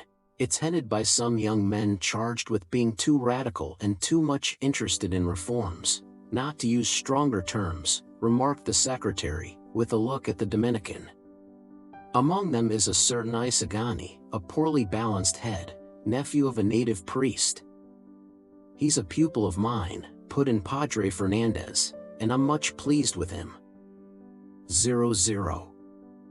"Puñals, I like your taste," exclaimed Padre Camorra. "On the steamer we nearly had a fight. He's so insolent that when I gave him a shove aside he returned it." "There's also one Macaragui or Macaray." "Macarag," Padre Irene joined in. "A very pleasant and agreeable young man." Then he murmured into the general's ear, "He's the one I've talked to you about. He's very rich. The Countess recommends him strongly." "Ah. A medical student, one Basilio." "Of that Basilio, I'll say nothing," observed Padre Irene, raising his hands and opening them, as if to say Dominus Vobiscum. "He's too deep for me. I've never succeeded in fathoming what he wants or what he is thinking about. It's a pity that Padre Salvi isn't present to tell us something about his antecedents. I believe that I've heard that when a boy he got into trouble with the civil guard. His father was killed in, I don't remember what disturbance. Simoun smiled faintly, silently, showing his sharp white teeth. Aha! Aha, said His Excellency nodding. That's the kind we have. Make a note of that name. But, General, objected the high official, seeing that the matter was taking a bad turn. Up to now nothing positive is known against these young men. Their position is a very just one, and we have no right to deny it on the ground of mere conjectures. My opinion is that the government, by exhibiting confidence in the people and in its own stability, should grant what is asked. Then it could freely revoke the permission when it saw that its kindness was being abused. Reasons and pretexts would not be wanting. We can watch them. Why cause disaffection among some young men, who later on may feel resentment, when what they ask is commanded by royal decrees? 0. Padre Irene, Don Custodio, and Padre Fernandez nodded in agreement. But the Indians must not understand Castilian, you know, cried Padre Camorra. They mustn't learn it, for then they'll enter into arguments with us, and the Indians must not argue, but obey and pay. They mustn't try to interpret the meaning of the laws and the books, they're so tricky and pettifoggish. Just as soon as they learn Castilian they become enemies of God and of Spain. Just read the Tandang Basio Macinat, that's a book. It tells truths like this. And he held up his clenched fists. Padre Cibola rubbed his hand over his tonsure in sign of impatience. One word, he began in the most conciliatory tone, though fuming with irritation. Here we're not dealing with the instruction in Castilian alone. Here there is an underhand fight between the students and the University of Santo Tomas. If the students win this, our prestige will be trampled in the dirt. They will say that they've beaten us and will exult accordingly. Then, goodbye to moral strength, goodbye to everything. The first dike broken down, who will restrain this youth? With our fall we do no more than signal your own.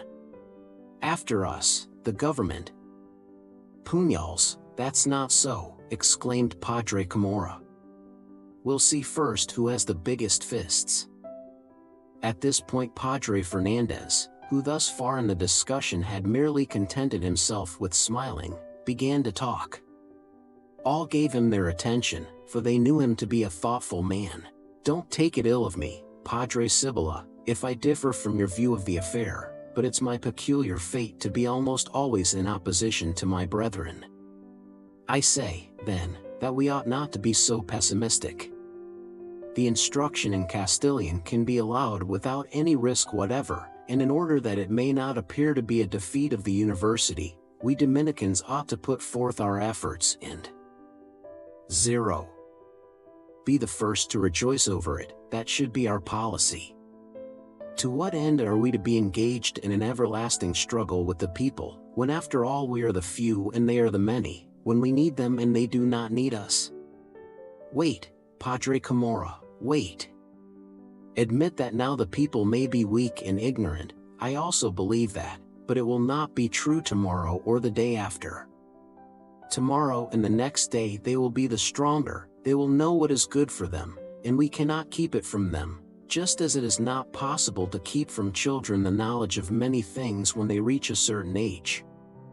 I say, then, why should we not take advantage of this condition of ignorance to change our policy completely, to place it upon a basis solid and enduring, on the basis of justice, for example, instead of on the basis of ignorance? There's nothing like being just, that I've always said to my brethren, but they won't believe me. The Indian idolizes justice, like every race in its youth. He asks for punishment when he has done wrong, just as he is exasperated when he has not deserved it. Is theirs a just desire? Then grant it. Let's give them all the schools they want, until they are tired of them. Youth is lazy, and what urges them to activity is our opposition. Our bond of prestige, Padre Cibola, is about worn out, so let's prepare another, the bond of gratitude, for example. Let's not be fools, let's do as the crafty Jesuits. Padre Fernandez. Anything could be tolerated by Padre Sibylla except to propose the Jesuits to him as a model. Pale and trembling, he broke out into bitter recrimination. A Franciscan first. Anything before a Jesuit. He was beside himself. Oh, Padre. A general discussion broke out, regardless of the Captain General. All talked at once, they yelled, they misunderstood and contradicted one another. Ben Zabe and Padre Camorra shook their fists in each other's faces, one talking 0 of simpletons and the other of ink slingers. Padre Sibylla kept harping on the capitulum, and Padre Fernandez on the Summa of St. Thomas, until the curate of Los Baños entered to announce that breakfast was served. His Excellency arose, and so ended the discussion. "Well, gentlemen," he said, "we've worked like niggers and yet we're on a vacation. Someone has said that grave matters should be considered at dessert. I'm entirely of that opinion." "We might get indigestion," remarked the secretary, alluding to the heat of the discussion. "Then we'll lay it aside until tomorrow." As they rose, the high official whispered to the general, "Your Excellency, the daughter of Cabsang Tales has been here again begging for the release of her sick grandfather, who was arrested in place of her father." His Excellency looked at him with an expression of impatience and rubbed his hand across his broad forehead. "Carambas! Can't one be left to eat his breakfast in peace? This is the third day she has come. She's a poor girl." "Oh, the devil!" exclaimed Padre Camorra. "I've just thought of it. I have something to say to the general about that. That's what I came over for, to support that girl's petition." The general scratched the back of his ear and said, "Oh, go along. Have the secretary make out an order to the lieutenant of the civil guard for the old man's release. They shan't say that we're not clement and merciful." He looked at Ben Zabe. The journalist winked. 0. Chapter 12. Placido Penitent. Reluctantly, and almost with tearful eyes, Placido Penitent was going along the Escalta on his way to the University of Santo Tomas.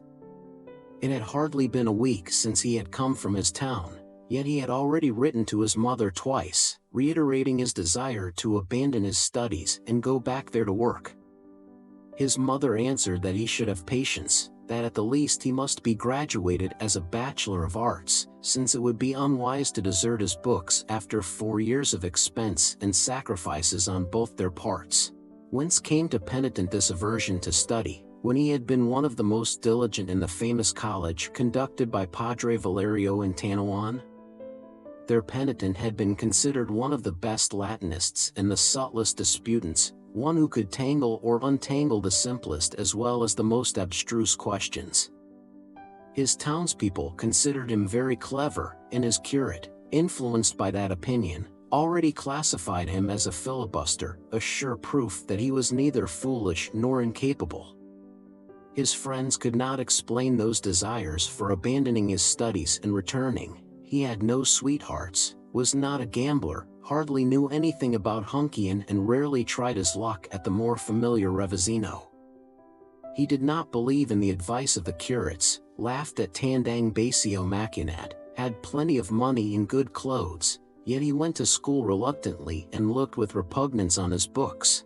On the Bridge of Spain, a bridge whose name alone came from Spain, since even its ironwork came from foreign 0 countries, he fell in with the long procession of young men on their way to the walled city to their respective schools.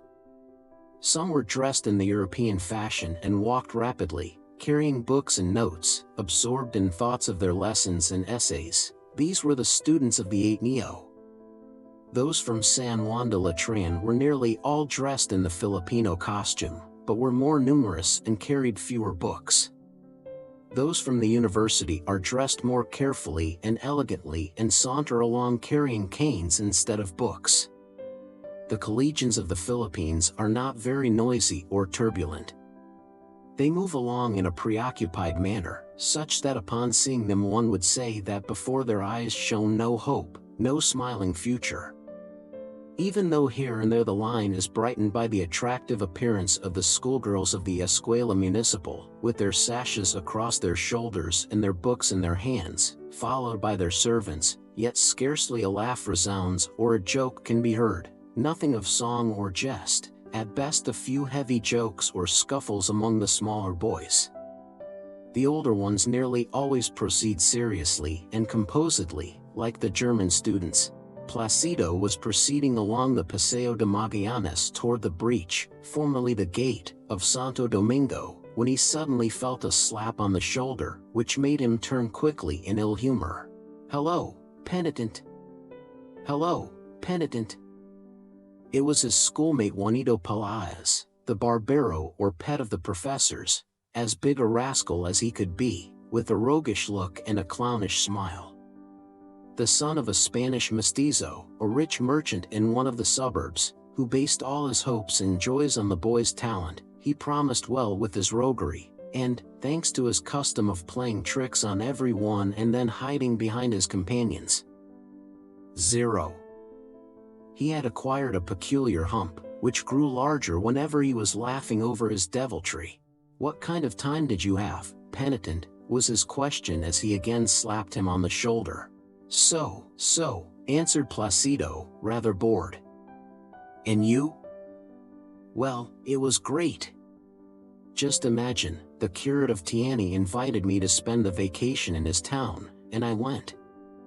Old man, you know Padre Camorra, I suppose? Well, he's a liberal curate, very jolly, frank, very frank, one of those like Padre Paco. As there were pretty girls, we serenaded them all, he with his guitar and songs and I with my violin. I tell you, old man, we had a great time, there wasn't a house we didn't try." He whispered a few words in Placido's ear and then broke out into laughter. As the latter exhibited some surprise, he resumed, "I'll swear to it. They can't help themselves, because with a governmental order you get rid of the father, husband, or brother, and then, Merry Christmas. However, we did run up against a little fool, the sweetheart, I believe, of Basilio, you know? Look, what a fool this Basilio is. To have a sweetheart who doesn't know a word of Spanish, who hasn't any money, and who has been a servant. She's as shy as she can be, but pretty. Padre Camorra one night started to club two fellows who were serenading her, and I don't know how it was he didn't kill them, yet with all that she was just as shy as ever. But it'll result for her as it does with all the women, all of them." Juanito Pelaez laughed with a full mouth, as though he thought this a glorious thing, while Placido stared at him in disgust. "Listen, what did the professor explain yesterday?" asked Juanito, changing the conversation. "Yesterday there was no class." "Oh ho, and the day before yesterday?" "Man, it was Thursday." "Right. What an ass I am. Don't you know, Placido?" 0. That I'm getting to be a regular ass. "What about Wednesday?" "Wednesday? Wait, Wednesday, it was a little wet." "Fine. What about Tuesday, old man?" "Tuesday was the professor's name day and we went to entertain him with an orchestra, present him flowers and some gifts." "Ah, carambas," exclaimed Juanito, "that I should have forgotten about it. What an ass I am. Listen, did he ask for me?" Penitent shrugged his shoulders. "I don't know, but they gave him a list of his entertainers." "Carambas. Listen, Monday, what happened?" As it was the first school day, he called the roll and assigned the lesson, about mirrors.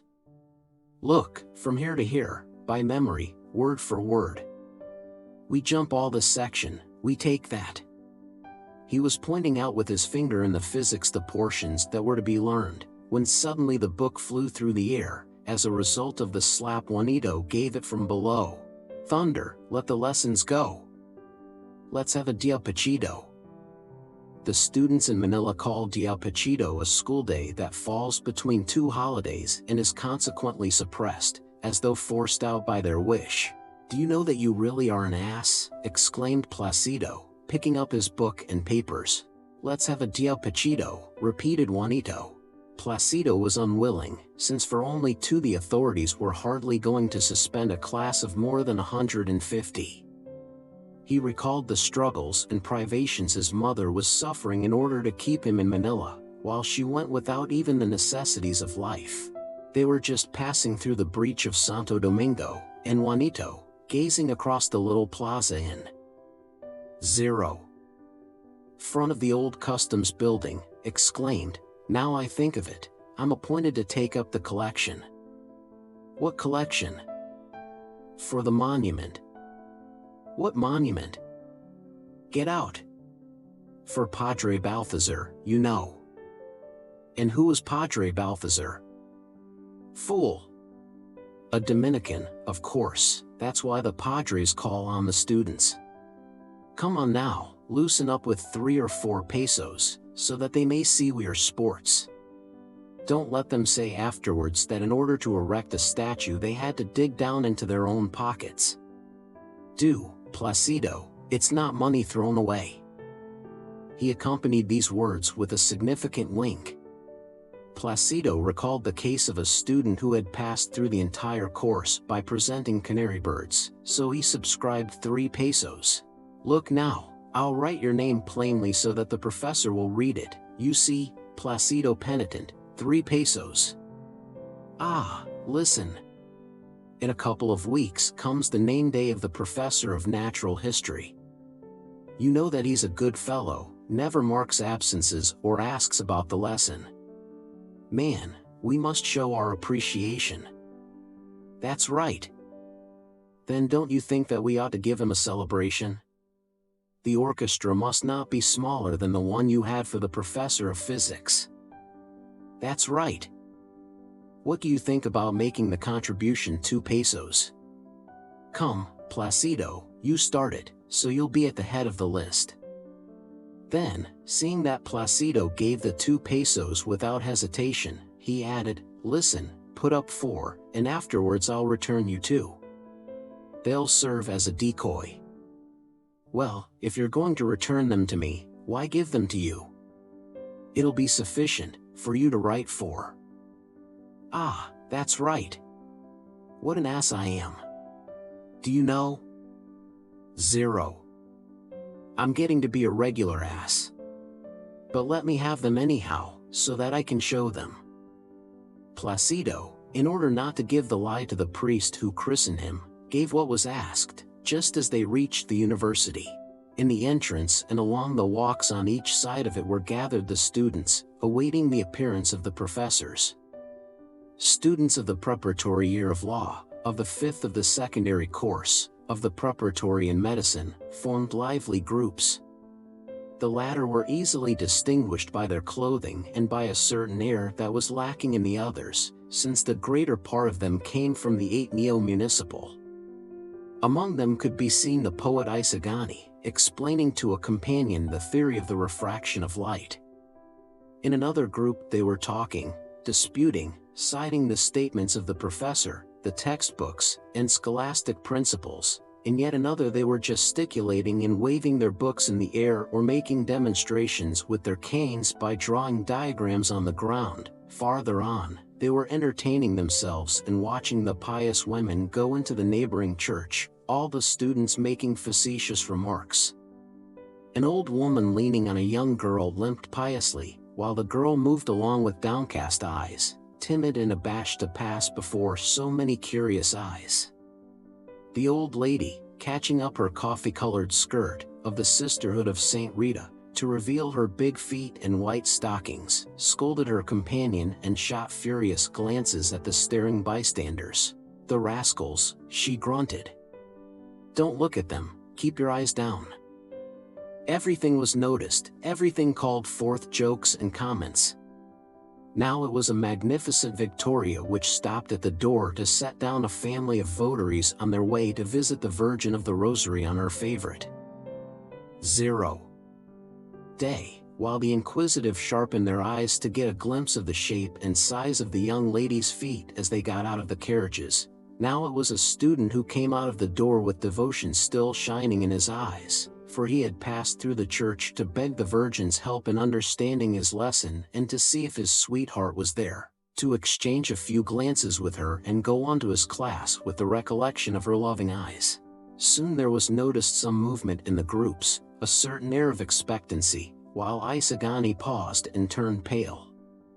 A carriage drawn by a pair of well-known white horses had stopped at the door. It was that of Paulita Gomez, and she had already jumped down, light as a bird, without giving the rascals time to see her foot. With a bewitching whirl of her body and a sweep of her hand, she arranged the folds of her skirt, shot a rapid and apparently careless glance toward Isagani, spoke to him and smiled. Dona Victorina descended in her turn, gazed over her spectacles, saw Juanito Pelaez, smiled, and bowed to him affably.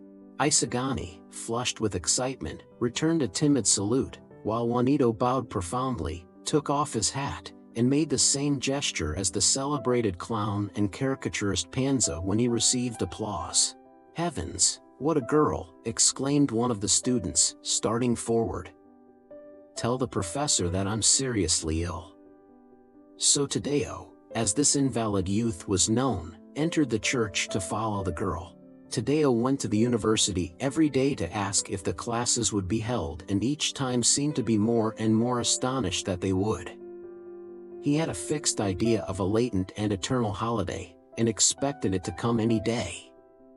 So each morning, after vainly proposing that they play truant, he would go away alleging important business, an appointment, or illness, just at the very moment when his companions were going to their classes. But by some occult, thaumaturgic art Tadeo passed the examinations, was beloved by the professors, and had before him a promising future. Meanwhile, the groups began to move inside, for the professor of physics and chemistry had put in his appearance.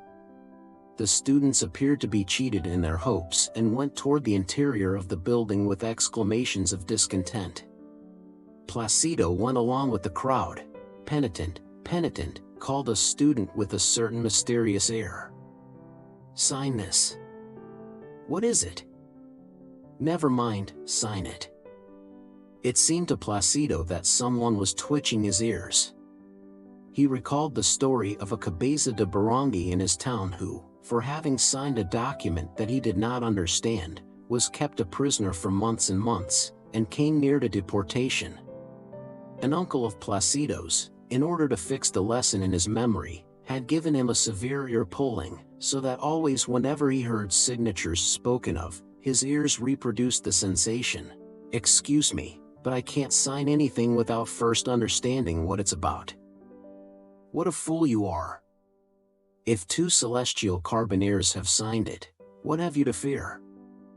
The name of celestial carbineers inspired confidence, being, as it was, a sacred company created to aid God in the warfare against the evil spirit and to prevent the smuggling of heretical contraband into the markets of the New Zion.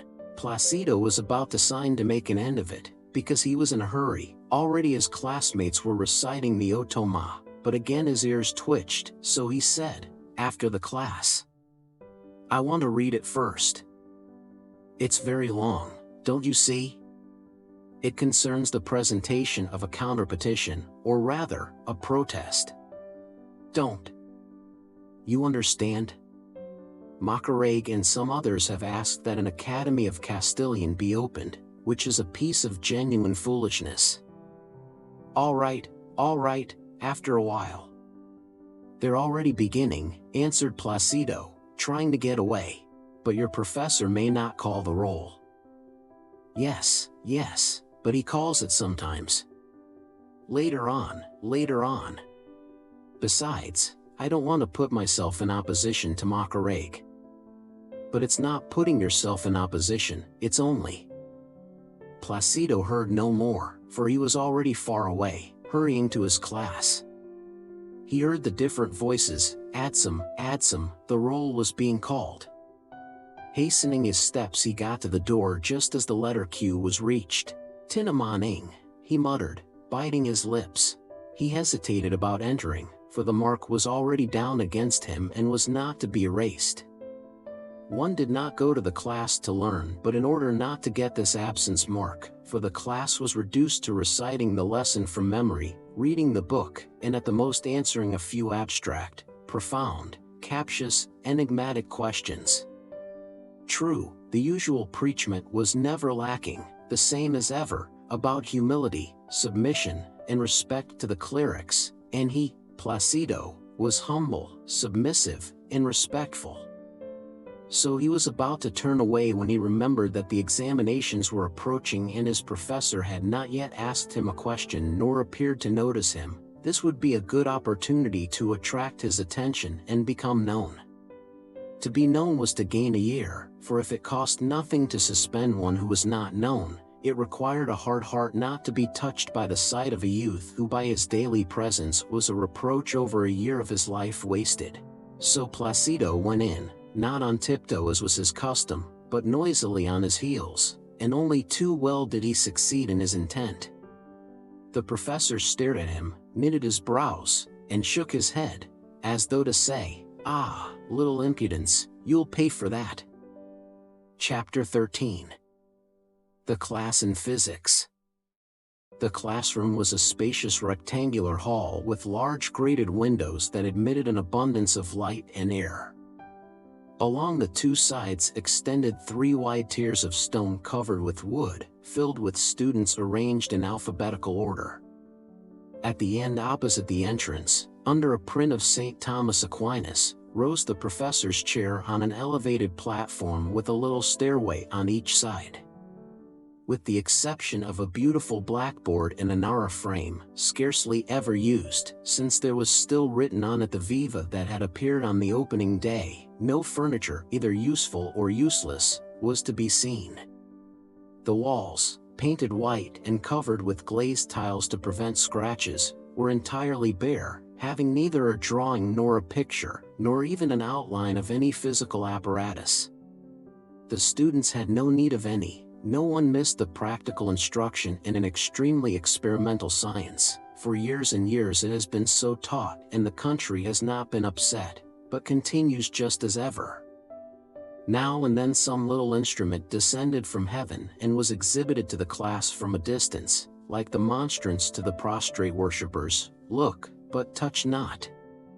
From time to time, when some complacent professor appeared, one day in the year was set aside for visiting the mysterious laboratory and gazing from without at the puzzling apparatus arranged in glass cases. No one could complain, for on that day there were to be seen quantities of brass and glassware, tubes, discs, wheels, bells, and the like. The exhibition did not get beyond that, and the country was not upset. Besides, the students were convinced that those instruments had not been purchased for them. The friars would be fools. The laboratory was intended to be shown to the visitors and the high officials who came from the peninsula, so that upon seeing it they would nod their heads with satisfaction, while their guide would smile, as if to say, "You thought you were going to find some backward monks? Well, we're right up with the times. We have a laboratory." The visitors and high officials, after being handsomely entertained, would then write in their travels or memoirs, "The Royal and Pontifical University of Santo Tomas of Manila, in charge of the enlightened Dominican order, possesses a magnificent physical laboratory for the instruction of youth." Some 250 students annually study this subject, but whether from apathy, indolence, the limited capacity of the Indian, or some other ethnological or incomprehensible reason, up to now there has not developed a Lavoisier, a Secchi, or a Tyndall, not even in miniature, in the Malay Filipino race. Yet, to be exact, we will say that in this laboratory are held the classes of 30 or 40 advanced students, under the direction of an instructor who performs his duties well enough, but as the greater part of these students come from the Ateneo of the Jesuits, where science is taught practically in the laboratory itself, Its utility does not come to be so great as it would be if it could be utilized by the 250 who paid their matriculation fees, buy their books, memorize them, and waste a year to know nothing afterwards. As a result, with the exception of some rare usher or janitor who has had charge of the museum for years, no one has ever been known to get any advantage from the lessons memorized with so great effort. But let us return to the class. The professor was a young Dominican who had filled several chairs in San Juan de Latran with zeal and good repute. He had the reputation of being a great logician as well as a profound philosopher, and was one of the most promising in his clique. His elders treated him with consideration, while the younger men envied him, for there were also cliques among them. This was the third year of his professorship, and, although the first in which he had taught physics and chemistry, he already passed for a sage, not only with the complacent students but also among the other nomadic professors.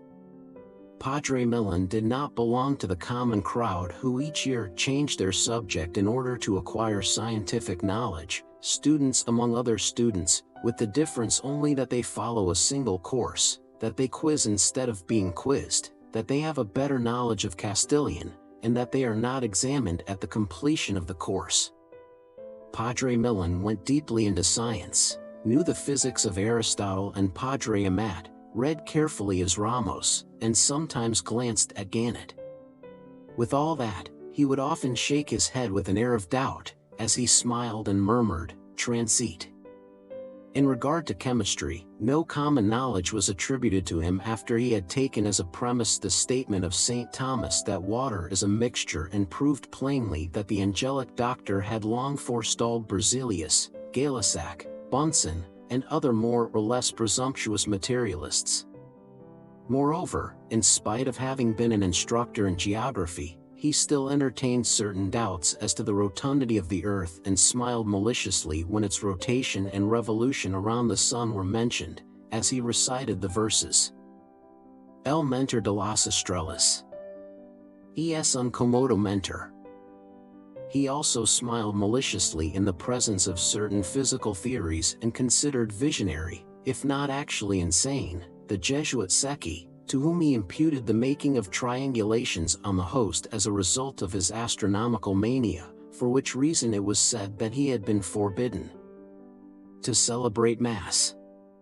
Many persons also noticed in him some aversion to the sciences that he taught, but these vagaries were trifles, scholarly and religious prejudices that were easily explained, not only by the fact that the physical sciences were eminently practical, of pure observation and deduction, while his forte was philosophy, purely speculative, of abstraction and induction, but also because, like any good Dominican, jealous of the fame of his order, he could hardly feel any affection for a science in which none of his brethren had excelled. He was the first who did not accept the chemistry of St. Thomas Aquinas, and in which so much renown had been acquired by hostile, or rather, let us say, rival orders.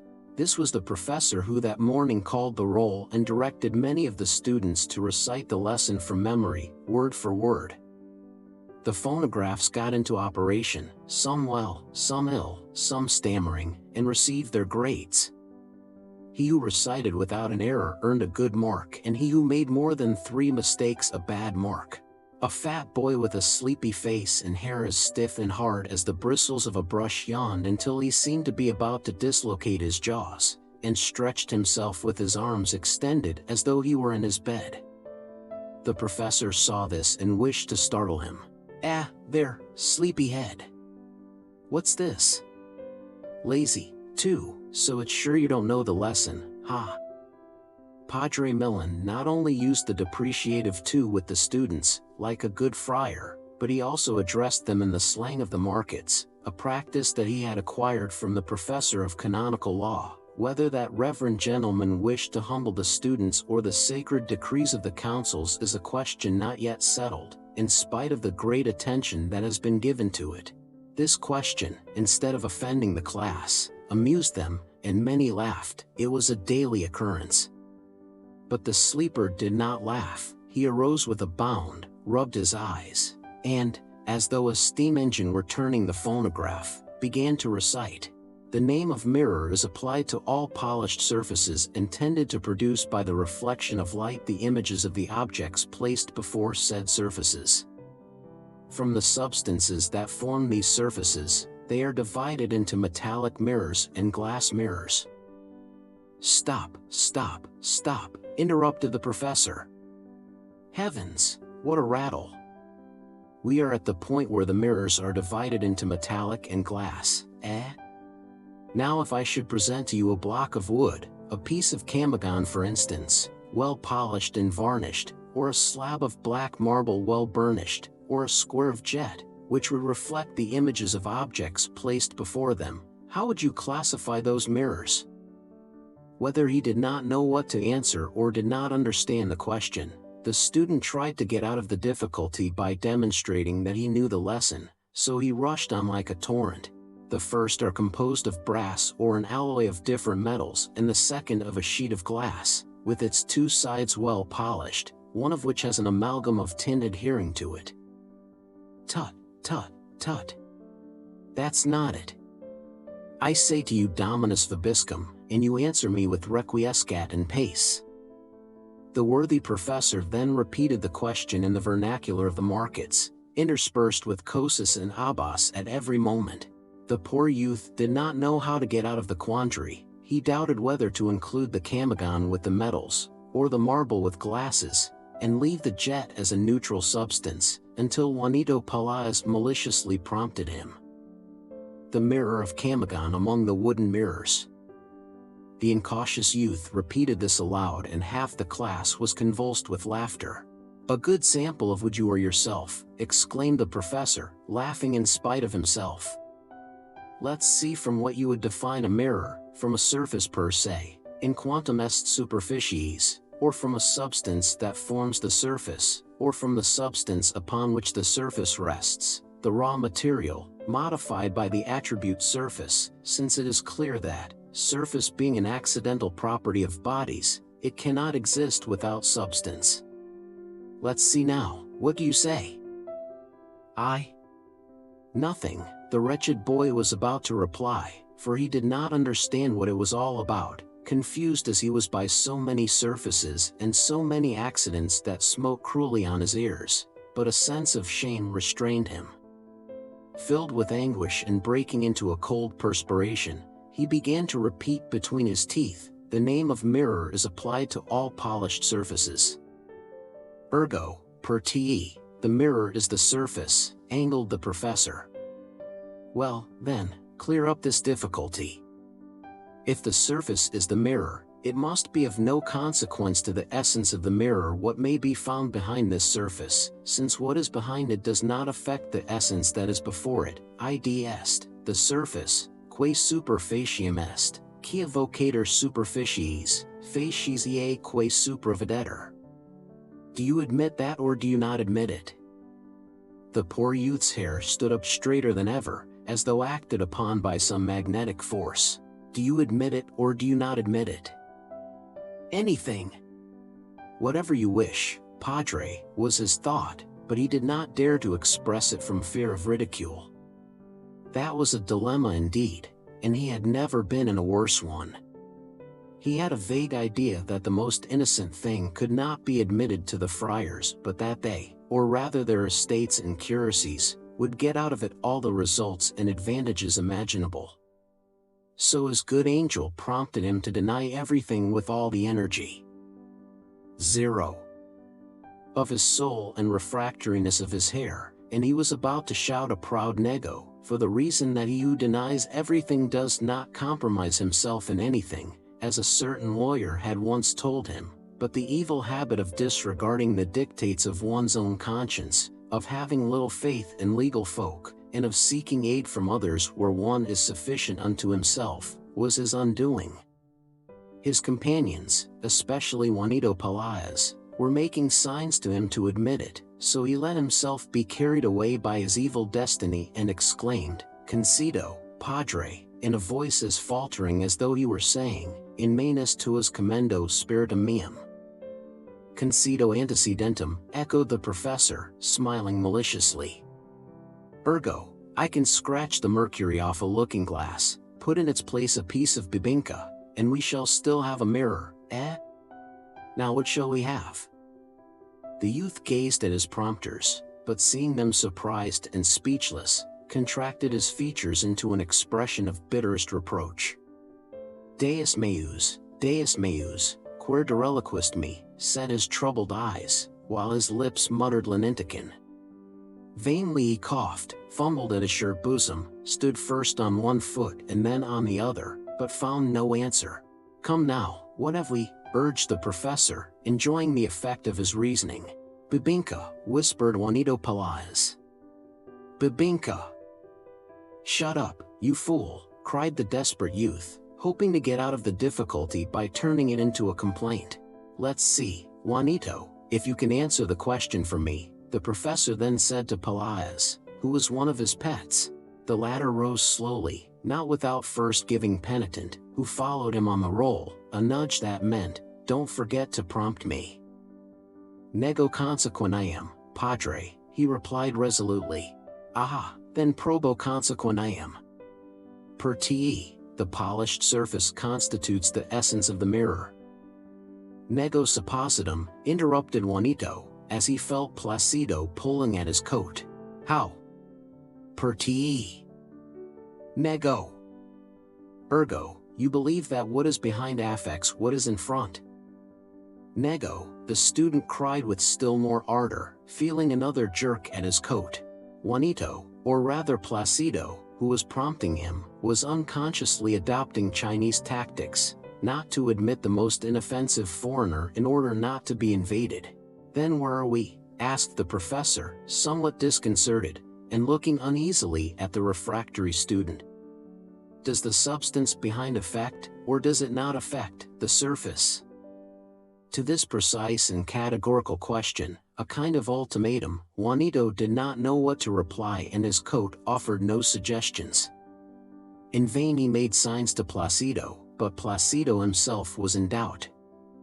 Juanito then took advantage of a moment in which the professor was staring at a student who was cautiously and secretly taking off the shoes that hurt his feet, to step heavily on Placido's toes and whisper, "Tell me, hurry up, tell me. I distinguish, get out."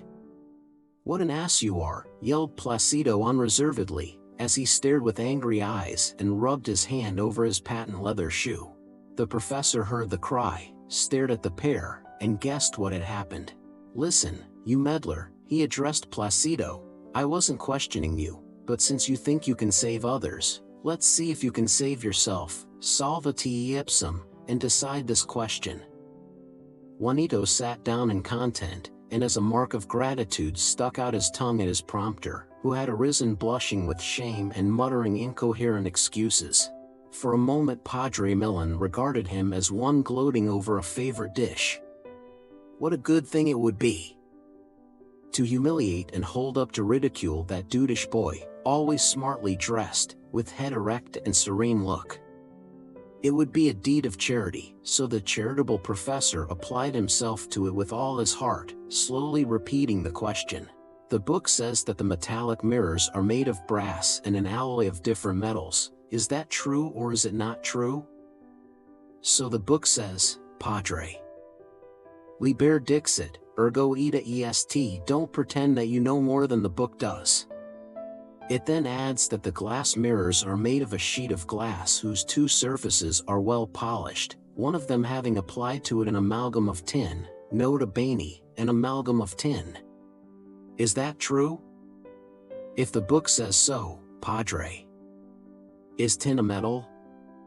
It seems so, Padre. The book says so. It is, and the word amalgam means that it is compounded with mercury, which is also a metal. Ergo, a glass mirror is a metallic mirror, ergo, the terms of the distinction are confused, ergo, the classification is imperfect. How do you explain that, meddler? He emphasized the ergos in the familiar use with indescribable relish, at the same time winking, as though to say, you're done for. It means that, stammered Placido. It means that you haven't learned the lesson, you petty meddler, You don't understand it yourself, and yet you prompt your neighbor." The class took no offense, but on the contrary many thought the epithet funny and laughed. Placido bit his lips. "What's your name?" the professor asked him. "Placido," was the curt reply. "Aha." "Placido penitent, although you look more like Placido the prompter, or the prompted." "But, penitent, I'm going to impose some penance on you for your promptings." Pleased with his play on words, he ordered the youth to recite the lesson, and the latter, in the state of mind to which he was reduced, made more than 3 mistakes. Shaking his head up and down, the professor slowly opened the register and slowly scanned it while he called off the names in a low voice. "Palencia, Palomo, Panganiban, Pedraza, Pelado, Pelaez, penitents, ah. Placido penitent, 15 unexcused absences." Placido started up. "15 absences, Padre?" "15 unexcused absences," continued the professor, "so that you only lack one to be dropped from the roll." 15 absences, 15 absences, repeated Placido in amazement. "I've never been absent more than 4 times, and with today, perhaps 5. "Gesso, gesso, Monsieur," replied the professor, examining the youth over his gold eyeglasses. "You confess that you have missed 5 times, and God knows if you may have missed oftener." "Atki, as I rarely call the roll, every time I catch anyone I put 5 marks against him, ergo, how many are 5 times 5? Have you forgotten the multiplication table? 5 times 5? 25. Correct, correct. Thus you've still got away with 10, because I have caught you only 3 times. Huh, if I had caught you every time, now, how many are 3 times 5? 15. 15, right you are, concluded the professor, closing the register. "If you miss once more, out of doors with you, get out." "Ah, now a mark for the failure in the daily lesson." He again opened the register, sought out the name, and entered the mark. "Come, only 1 mark," he said, "since you hadn't any before." "But, Padre," exclaimed Placido, restraining himself, "if your reverence puts a mark against me for failing in the lesson, your reverence owes it to me to erase the one for absence that you have put against me for today." His reverence made no answer. First he slowly entered the mark, then contemplated it with his head on one side. The mark must be artistic, closed the register, and asked with great sarcasm, "ABA, and why so, sir?" "Because I can't conceive, Padre, how one can be absent from the class and at the same time recite the lesson in it." "Your reverence is saying that to be is not to be." "Naku, a metaphysician, but a rather premature one." "So you can't conceive of it, eh?" Sed patet experientia and contra experientiam negantum, fusilibus est argendum, do you understand? And can't you conceive, with your philosophical head, that one can be absent from the class and not know the lesson at the same time? Is it a fact that absence necessarily implies knowledge? What do you say to that, philosophaster? This last epithet was the drop of water that made the full cup overflow. Placido enjoyed among his friends the reputation of being a philosopher, so he lost his patience, threw down his book, arose, and faced the professor. "Enough, Padre, enough. Your reverence can put all the marks against me that you wish, but you haven't the right to insult me. Your reverence may stay with the class, I can't stand any more." Without further farewell, he stalked away. The class was astounded. Such an assumption of dignity had scarcely ever been seen, and who would have thought it of Placido penitent? The surprised professor bit his lips and shook his head threateningly as he watched him depart. Then in a trembling voice he began his preachment on the same old theme, delivered however with more energy and more eloquence. It dealt with the growing arrogance, the innate ingratitude, the presumption, the lack of respect for superiors, the pride that the spirit of darkness infused in the young, the lack of manners, the absence of courtesy, and so on. From this he passed to coarse jests and sarcasm over the presumption which some good-for-nothing prompters had of teaching their teachers by establishing an academy for instruction in Castilian. Aha, aha, he moralized, those who the day before yesterday scarcely knew how to say, yes, padre, no, padre, now want to know more than those who have grown gray teaching them. He who wishes to learn, will learn, academies or no academies. Undoubtedly that fellow who has just gone out is one of those in the project. Castilian is in good hands with such guardians. Where are you going to get the time to attend the academy if you have scarcely enough to fulfill your duties in the regular classes? We wish that you may all know Spanish and that you pronounce it well, so that you won't split our eardrums with your twist of expression and your piece.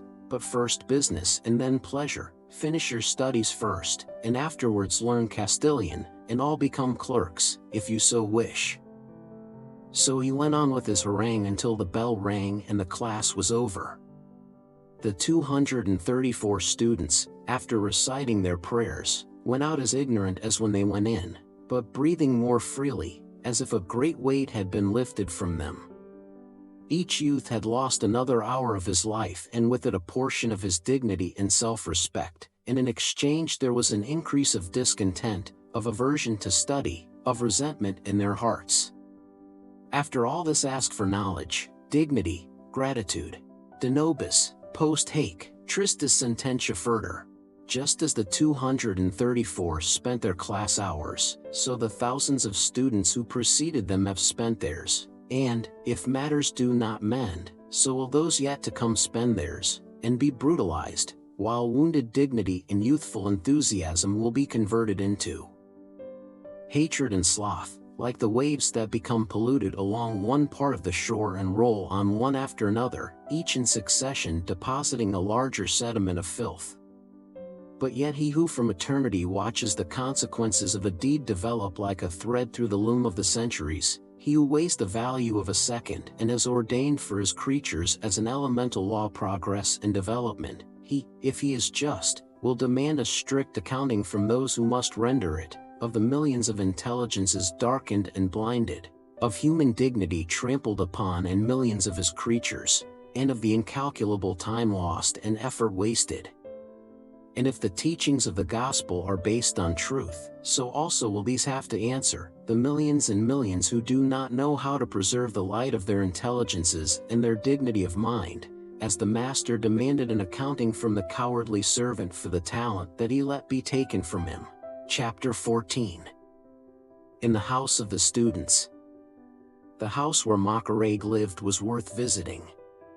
Large and spacious, with 2 entresals provided with elegant gratings, it seemed to be a school during the first hours of the morning and pandemonium from 10 o'clock on. During the boarders' recreation hours, from the lower hallway of the spacious entrance up to the main floor, there was a bubbling of laughter, shouts, and movement.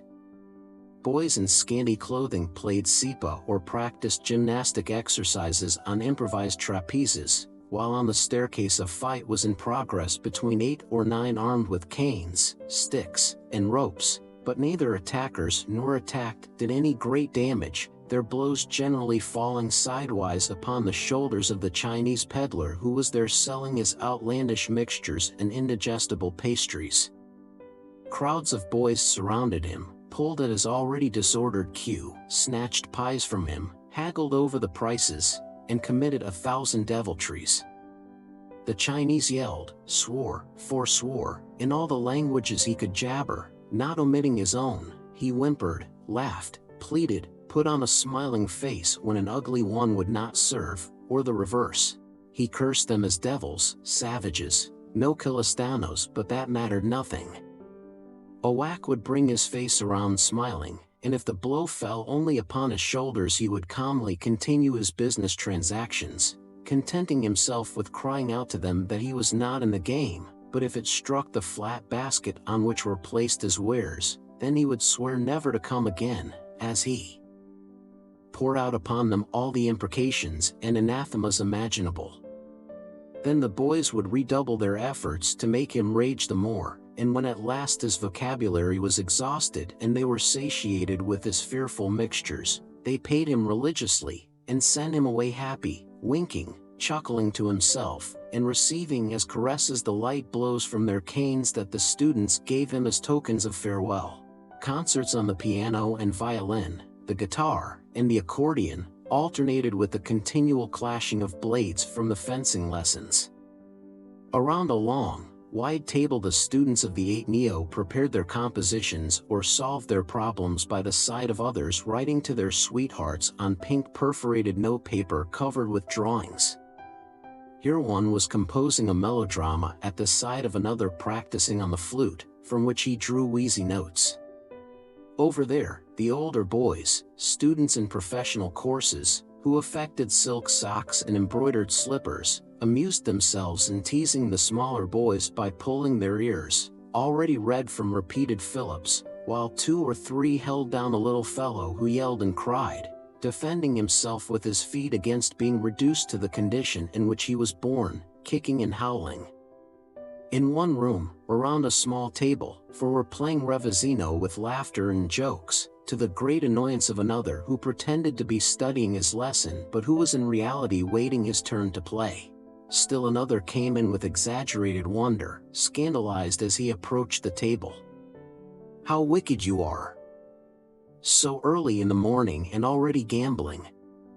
Let's see, let's see. You fool, take it with the 3 of spades." Closing his book, he too joined in the game.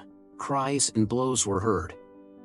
2 boys were fighting in the adjoining room, a lame student who was very sensitive about his infirmity and an unhappy newcomer from the provinces who was just commencing his studies. He was working over a treatise on philosophy and reading innocently. In a loud voice, with a wrong accent, the Cartesian principle, cogito, ergo sum. The little lame boy, el cogito, took this as an insult and the others intervened to restore peace, but in reality only to sow discord and come to blows themselves.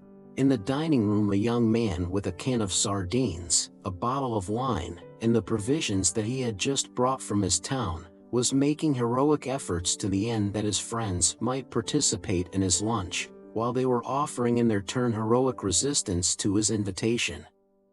Others were bathing on the Azadi, playing firemen with the water from the well, and joining in combats with pails of water, to the great delight of the spectators. But the noise and shouts gradually died away with the coming of leading students, summoned by Macareg to report to them the progress of the Academy of Castilian. Isagani was cordially greeted, as was also the peninsular, Sandoval, who had come to Manila as a government employee and was finishing his studies, and who had completely identified himself with the cause of the Filipino students. The barriers that politics had established between the races had disappeared in the schoolroom as though dissolved by the zeal of science and youth. From lack of lyceums and scientific, literary, or political centers, Sandoval took advantage of all the meetings to cultivate his great oratorical gifts, delivering speeches and arguing on any subject, to draw forth applause from his friends and listeners.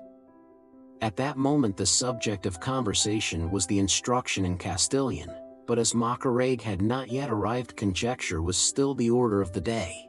What can have happened? What has the general decided?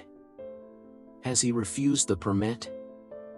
Has Padre Irene or Padre Sibylla won? Such were the questions they asked one another, questions that could be answered only by Macareg. 0.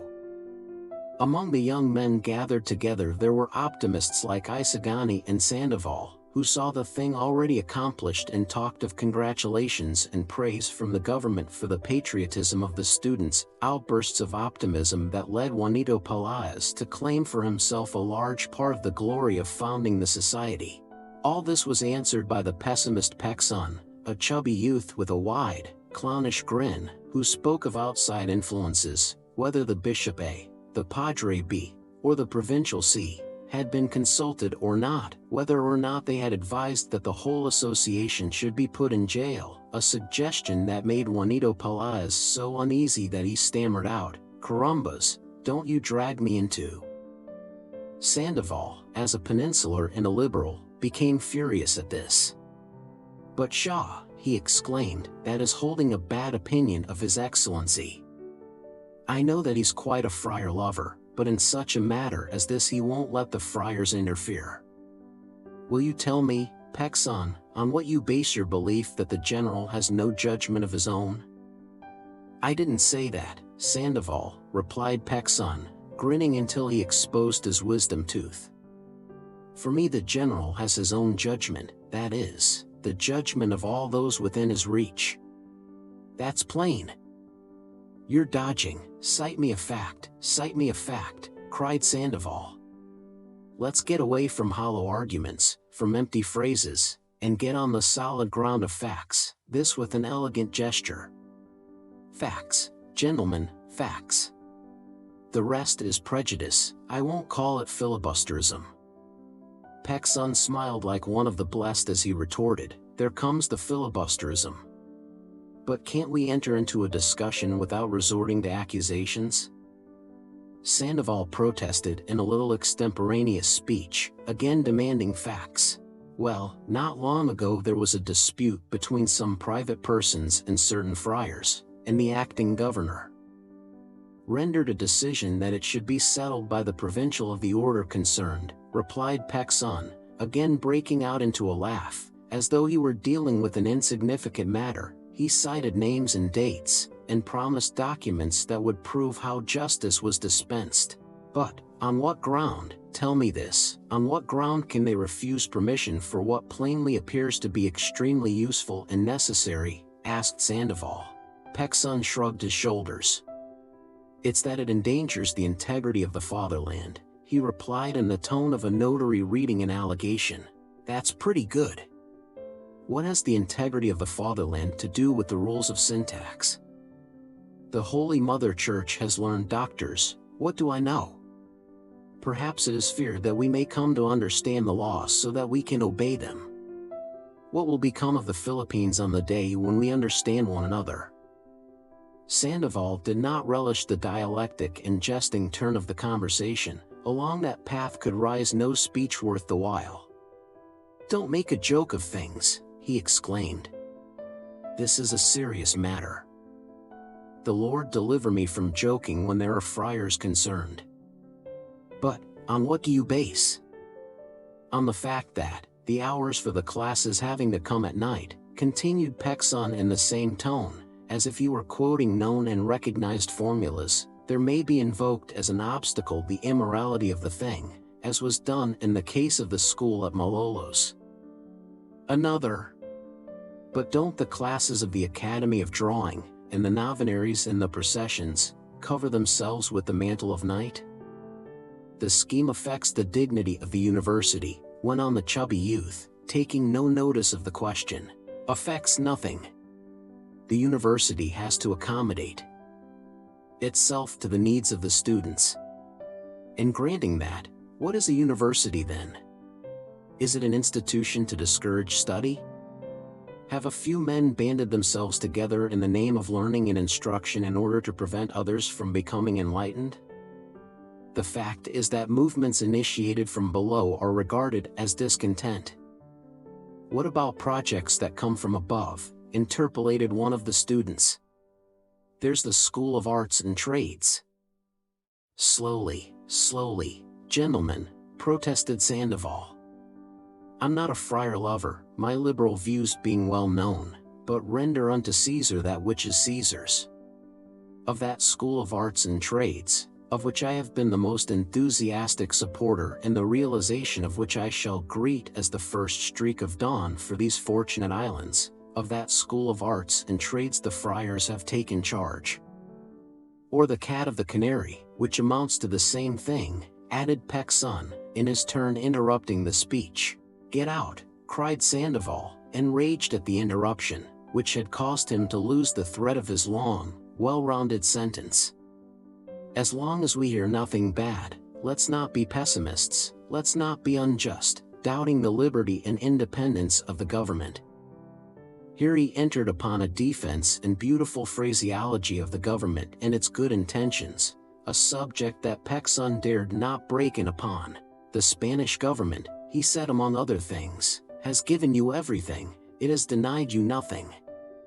We had absolutism in Spain and you had absolutism here. The friars covered our soil with conventos, and conventos occupy a third part of Manila. In Spain the garrote prevails and here the garrote is the extreme punishment. We are Catholics and we have made you Catholics. We were scholastics and scholasticism sheds its light in your college halls. In short, gentlemen, we weep when you weep, we suffer when you suffer. We have the same altars, the same courts, the same punishments, and it is only just that we should give you our rights and our joys. As no one interrupted him, he became more and more enthusiastic, until he came to speak of the future of the Philippines. As I have said, gentlemen, the dawn is not far distant. Spain is now breaking the eastern sky for her beloved Philippines, and the times are changing, as I positively know, faster than we imagine. This government, which, according to you, is vacillating and weak, should be strengthened by our confidence, that we may make it see that it is the custodian of our hopes. Let us remind it by our conduct, should it ever forget itself, which I do not believe can happen, that we have faith in its good intentions and that it should be guided by no other standard than justice and the welfare of all the governed.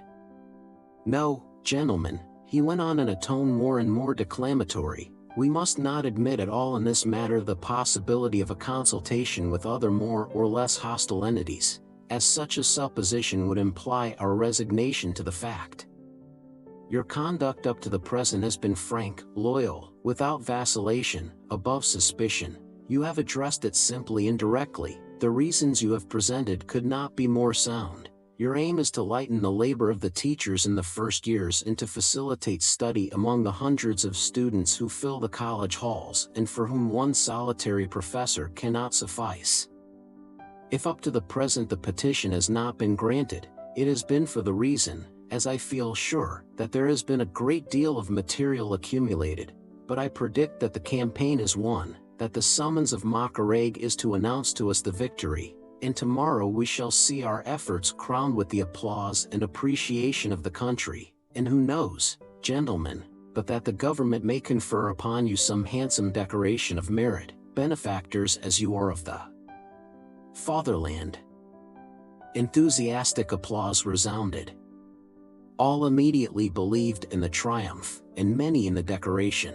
Let it be remembered, gentlemen, observed Juanito, that I was one of the first to propose it. The pessimist Pexon was not so enthusiastic.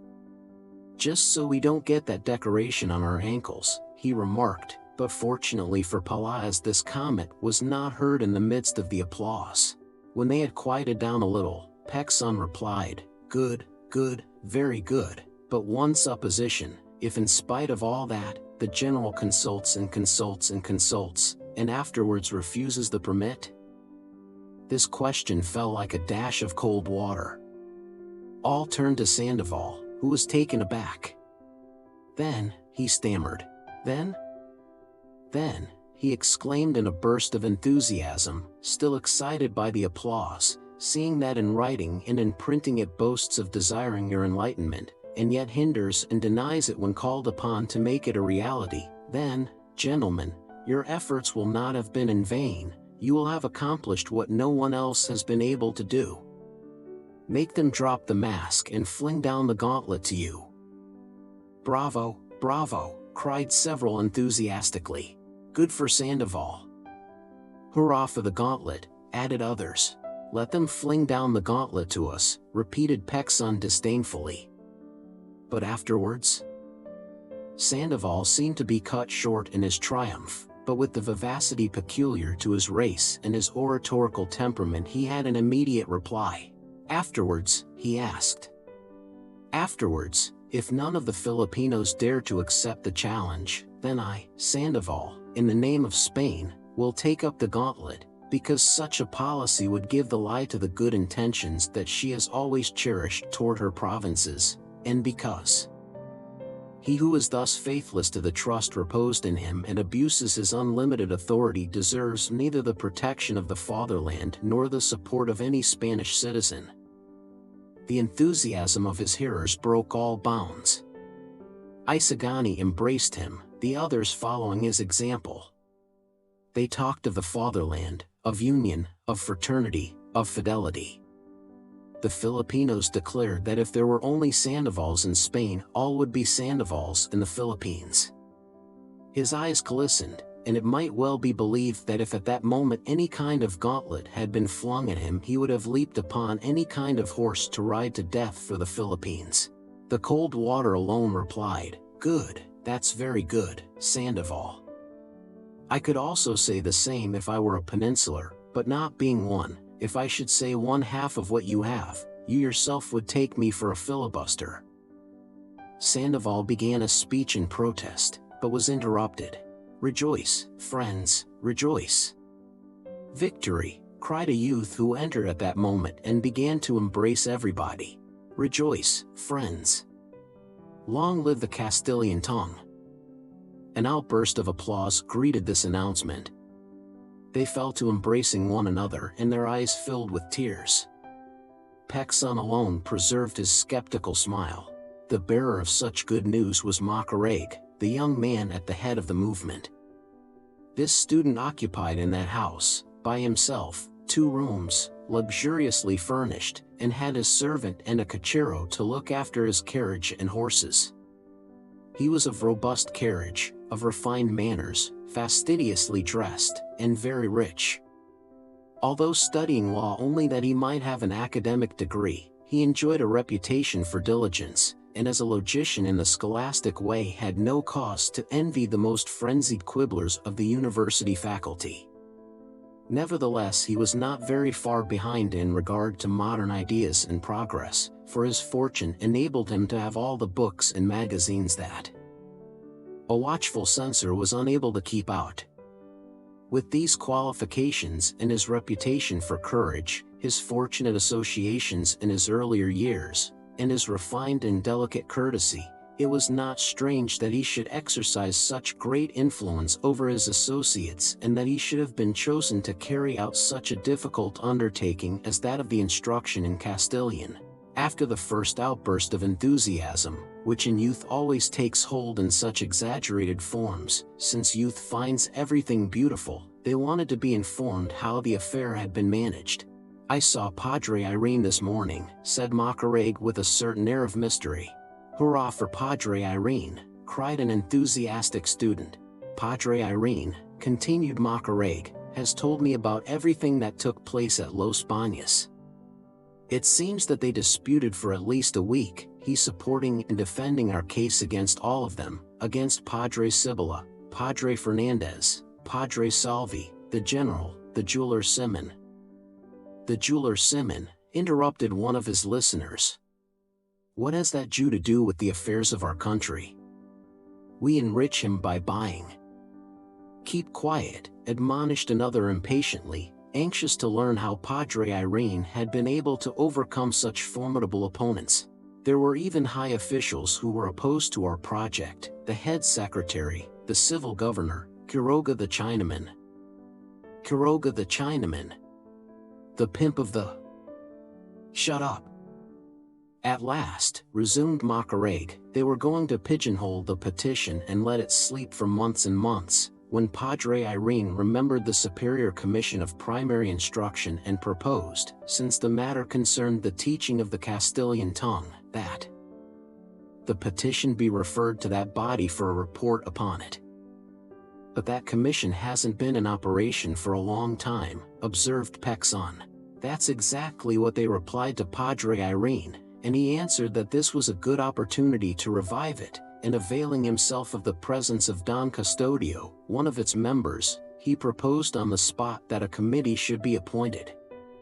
Don Custodio's activity being known and recognized, he was named as arbiter and the petition is now in his hands. He promised that he would settle it this month." "Hurrah for Don Custodio!"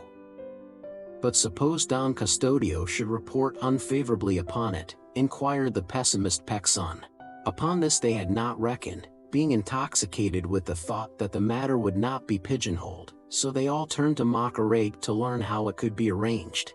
The same objection I presented to Padre Irene, but with his sly smile he said to me, "We've won a great deal, we have succeeded in getting the matter on the road to a decision, the opposition sees itself forced to join battle. If we can bring some influence to bear upon Don Custodio so that he, in accordance with his liberal tendencies, may report favorably, all is won," for the general showed himself to be absolutely neutral. Macareg paused, and an impatient listener asked, "How can we influence him?" Padre Irene pointed out to me two ways. "Quiroga," someone suggested. "Shaw, great use Quiroga. A fine present." "No, that won't do, for he prides himself upon being incorruptible." "Ah, yes, I know," exclaimed Pexon with a laugh.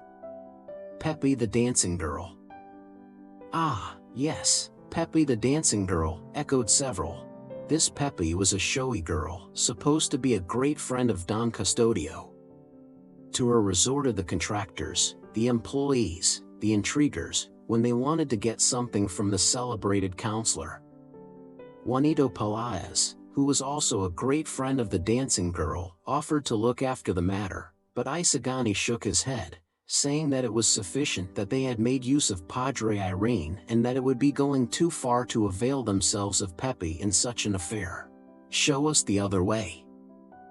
"The other way is to apply to his attorney and advisor, Senor Pasta, the oracle before whom Don Custodio bows." "I prefer that," said Isagani. "Senor Pasta is a Filipino, and was a schoolmate of my uncle's." "But how can we interest him?" "There's the quid," replied Macareg, looking earnestly at Isagani. "Senor Pasta has a dancing girl, I mean, a seamstress." Isagani again shook his head. "Don't be such a Puritan," Juanito Pelaez said to him. "The end justifies the means. I know the seamstress, Matea, for she has a shop where a lot of girls work." "No, gentlemen," declared Isagani, "let's first employ decent methods. I'll go to Senor Pasta and, if I don't accomplish anything, then you can do what you wish with the dancing girls and seamstresses." They had to accept this proposition, agreeing that Isagani should talk to Senor Pasta that very day, and in the afternoon report to his associates at the university the result of the interview. Chapter 15. Senor Pasta. Isagani presented himself in the house of the lawyer, one of the most talented minds in Manila, whom the friars consulted in their great difficulties. The youth had to wait some time on account of the numerous clients, but at last his turn came and he entered the office, or bufete, as it is generally called in the Philippines. The lawyer received him with a slight cough, looking down furtively at his feet, but he did not rise or offer a seat, as he went on writing.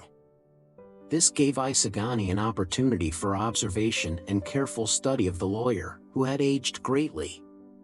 His hair was gray and his baldness extended over nearly the whole crown of his head. His countenance was sour and austere. There was complete silence in the study, except for the whispers of the clerks and understudies who were at work in an adjoining room. Their pens scratched as though quarreling with the paper. At length the lawyer finished what he was writing, laid down his pen, raised his head, and, recognizing the youth, let his face light up with a smile as he extended his hand affectionately. "Welcome, young man. But sit down, and excuse me, for I didn't know that it was you. How is your uncle?" Isagani took courage, believing that his case would get on well. He related briefly what had been done, the while studying the effect of his words. Senor Pasta listened impassively at first and, although he was informed of the efforts of the students, pretended ignorance, as if to show that he had nothing to do with such childish matters, but when he began to suspect what was wanted of him and 0. heard mention of the vice-rector, friars, the captain-general, a project, and so on, his face slowly darkened and he finally exclaimed, "This is the land of projects. But go on, go on." Isagani was not yet discouraged. he spoke of the manner in which a decision was to be reached and concluded with an expression of the confidence which the young men entertained that he, Senor Pasta, would intercede in their behalf in case Don Custodio should consult him, as was to be expected. He did not dare to say would advise, deterred by the wry face the lawyer put on, but Senor Pasta had already formed his resolution, and it was not to mix at all in the affair, either as consultor or consulted. He was familiar with what had occurred at Los Baños. He knew that there existed two factions, and that Padre Irene was not the only champion on the side of the students, nor had he been the one who proposed submitting the petition to the Commission of Primary Instruction, but quite the contrary. Padre Irene, Padre Fernandez, the Countess, a merchant who expected to sell the materials for the new academy, and the high official who had been citing royal decree after royal decree, were about to triumph, when Padre Sibylla, wishing to gain time, had thought of the commission. All these facts the great lawyer had present in his mind, so that when Isagani had finished speaking, he determined to confuse him with evasions, tangle the matter up, and lead the conversation to other subjects. "Yes," he said, pursing his lips and scratching his head, "there is no one who surpasses me in love for the country and in aspirations toward progress, but I can't compromise myself. I don't know whether you clearly understand my position, a position that is very delicate. I have so many interests. I have to labor within the limits of strict prudence. It's a risk." The lawyer sought to bewilder the youth with an exuberance of words, so he went on speaking of laws and decrees, and talked so much that instead of confusing the youth, he came very near to entangling himself in a labyrinth of citations. "In no way do we wish to compromise you," replied Isagani with great calmness. "God deliver us from injuring in the least the persons whose lives are so useful to the rest of the Filipinos. But, as little versed as I may be in the laws, royal decrees, writs, and resolutions that obtain in this country, I can't believe that there can be any harm in furthering the high purposes of the government, in trying to secure a proper interpretation of these purposes. We are seeking the same end and differ only about the means." The lawyer smiled, for the youth had allowed himself to wander away from the subject, and there where the former was going to entangle him he had already entangled himself. "That's exactly the quid, as is vulgarly said. It's clear that it is laudable to aid the government, when one aids it submissively, following out its desires in the true spirit of the laws in agreement with the just beliefs of the governing powers, and when not in contradiction to the fundamental and general way of thinking of the persons to whom is entrusted the common welfare of the individuals that form a social organism. Therefore, it is criminal, it is punishable, because it is offensive to the high principle of authority, to attempt any action contrary to its initiative, even supposing it to be better than the governmental proposition, because such action would injure its prestige, which is the elementary basis upon which all colonial edifices rest." Confident that this broadside had at least stunned Isagani, the old lawyer fell back in his armchair, outwardly very serious, but laughing to himself. Isagani, however, ventured to reply. "I should think that governments, the more they are threatened, would be all the more careful to seek bases that are impregnable. The basis of prestige for colonial governments is the weakest of all, since it does not depend upon themselves but upon the consent of the governed, while the latter are willing to recognize it. The basis of justice or reason would seem to be the most durable." The lawyer raised his head. How was this? Did that youth dare to reply and argue with him, Senor Pasta? Was he not yet bewildered with his big words? "Young man, you must put those considerations aside, for they are dangerous," he declared with a wave of his hand. "What I advise is that you let the government attend to its own business. Governments are established for the welfare of the peoples, and in order to accomplish this purpose properly they have to follow the suggestions of the citizens, who are the ones best qualified to understand their own needs. Those who constitute the government are also citizens, and among the most enlightened. But, being men, they are fallible, and ought not to disregard the opinions of others. They must be trusted, they have to attend to everything. There is a Spanish proverb which says, "No tears, no milk," in other words, to him who does not ask, nothing is given. Quite the reverse, replied the lawyer with a sarcastic smile. With the government exactly the reverse occurs. But he suddenly checked himself, as if he had said too much and wished to correct his imprudence. The government has given us things that we have not asked for, and that we could not ask for, because to ask, presupposes that it is in some way incompetent and consequently is not performing its functions.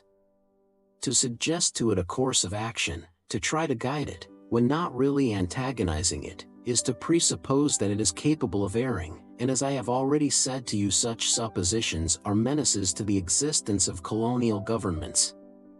The common crowd overlooks this, and the young men who set to work thoughtlessly do not know, do not comprehend, do not try to comprehend the counter-effect of asking, the menace to order there is in that idea.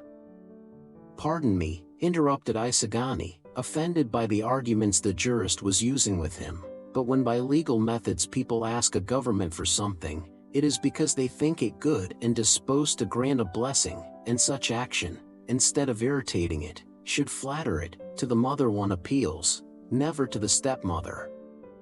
The government, in my humble opinion, is not an omniscient being that can see and anticipate everything, and even if it could, it ought not to feel offended, for here you have the church itself doing nothing but asking and begging of God, who sees and knows everything, and you yourself ask and demand many things in the courts of this same government, yet neither God nor the courts have yet taken offense.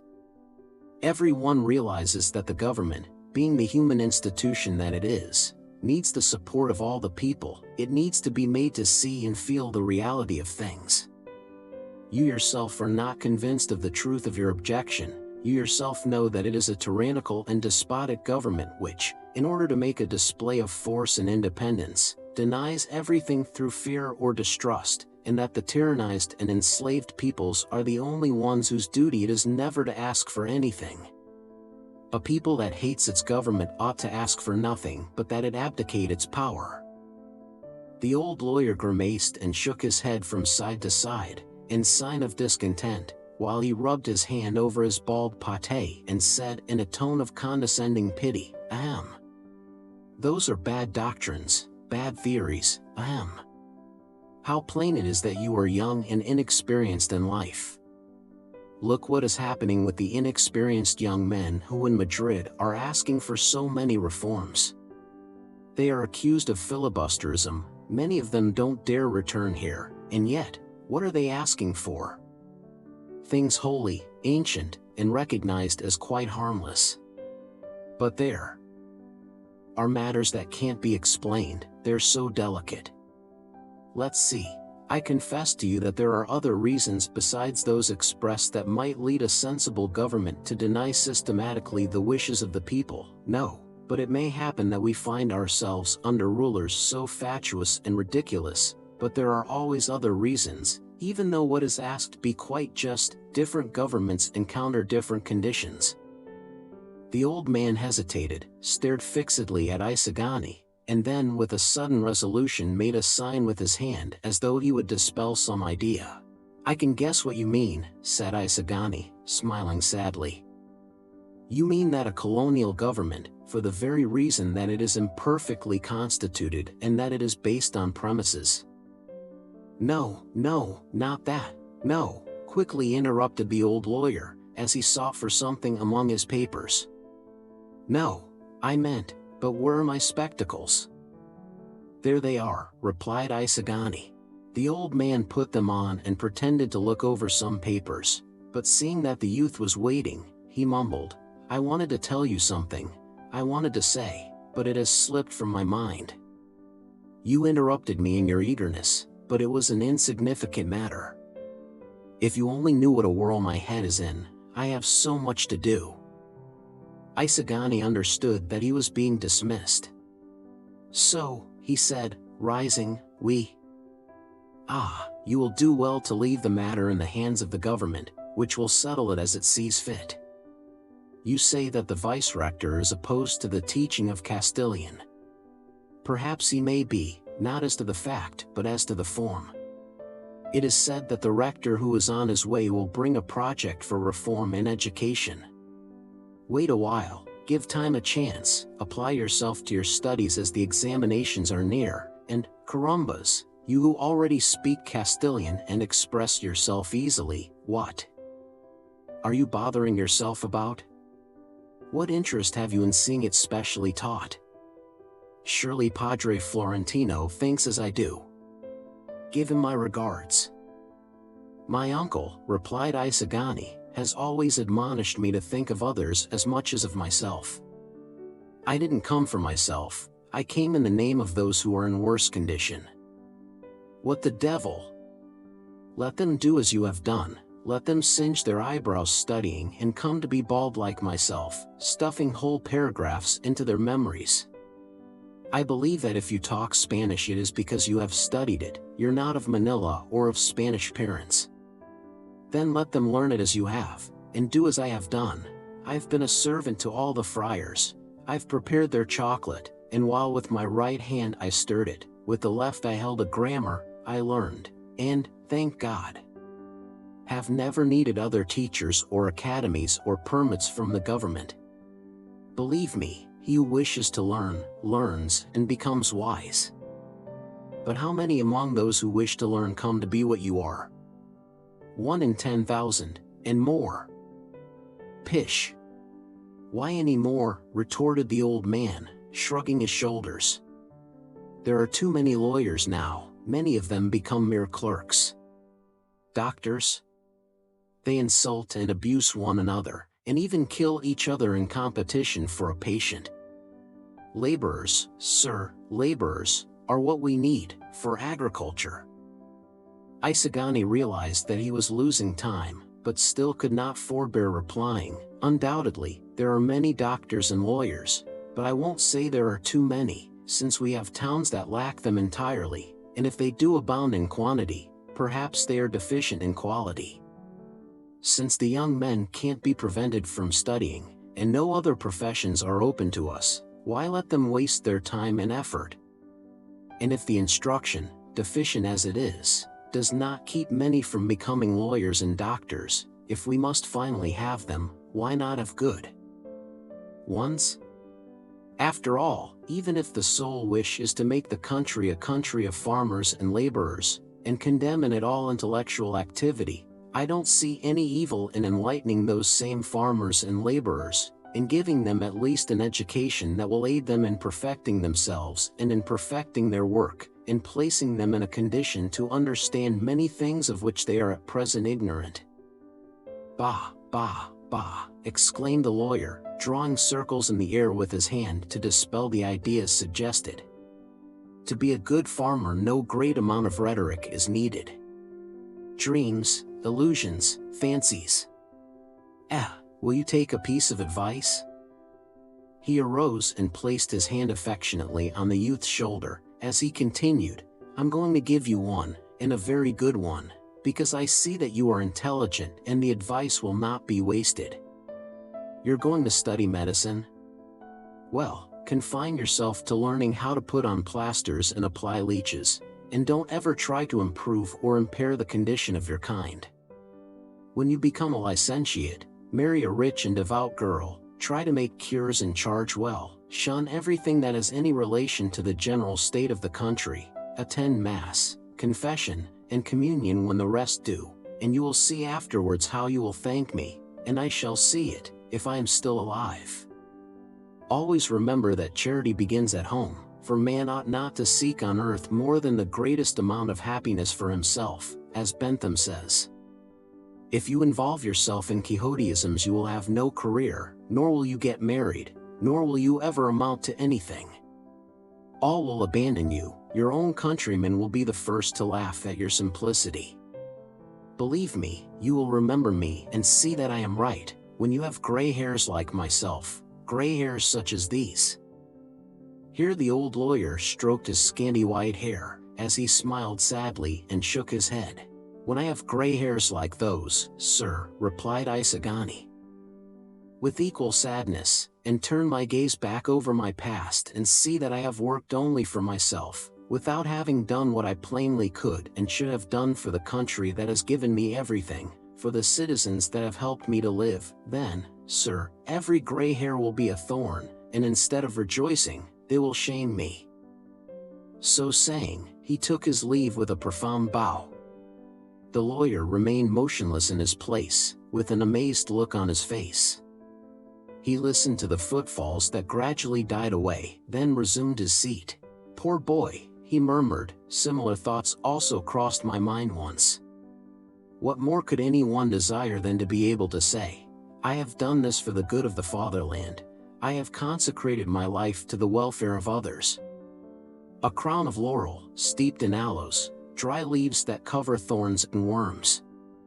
That is not life, that does not get us our daily bread, nor does it bring us honors. The laurel would hardly serve for a salad, nor produce ease, nor aid us in winning lawsuits, but quite the reverse. Every country has its code of ethics, as it has its climate and its diseases, different from the climate and the diseases of other countries."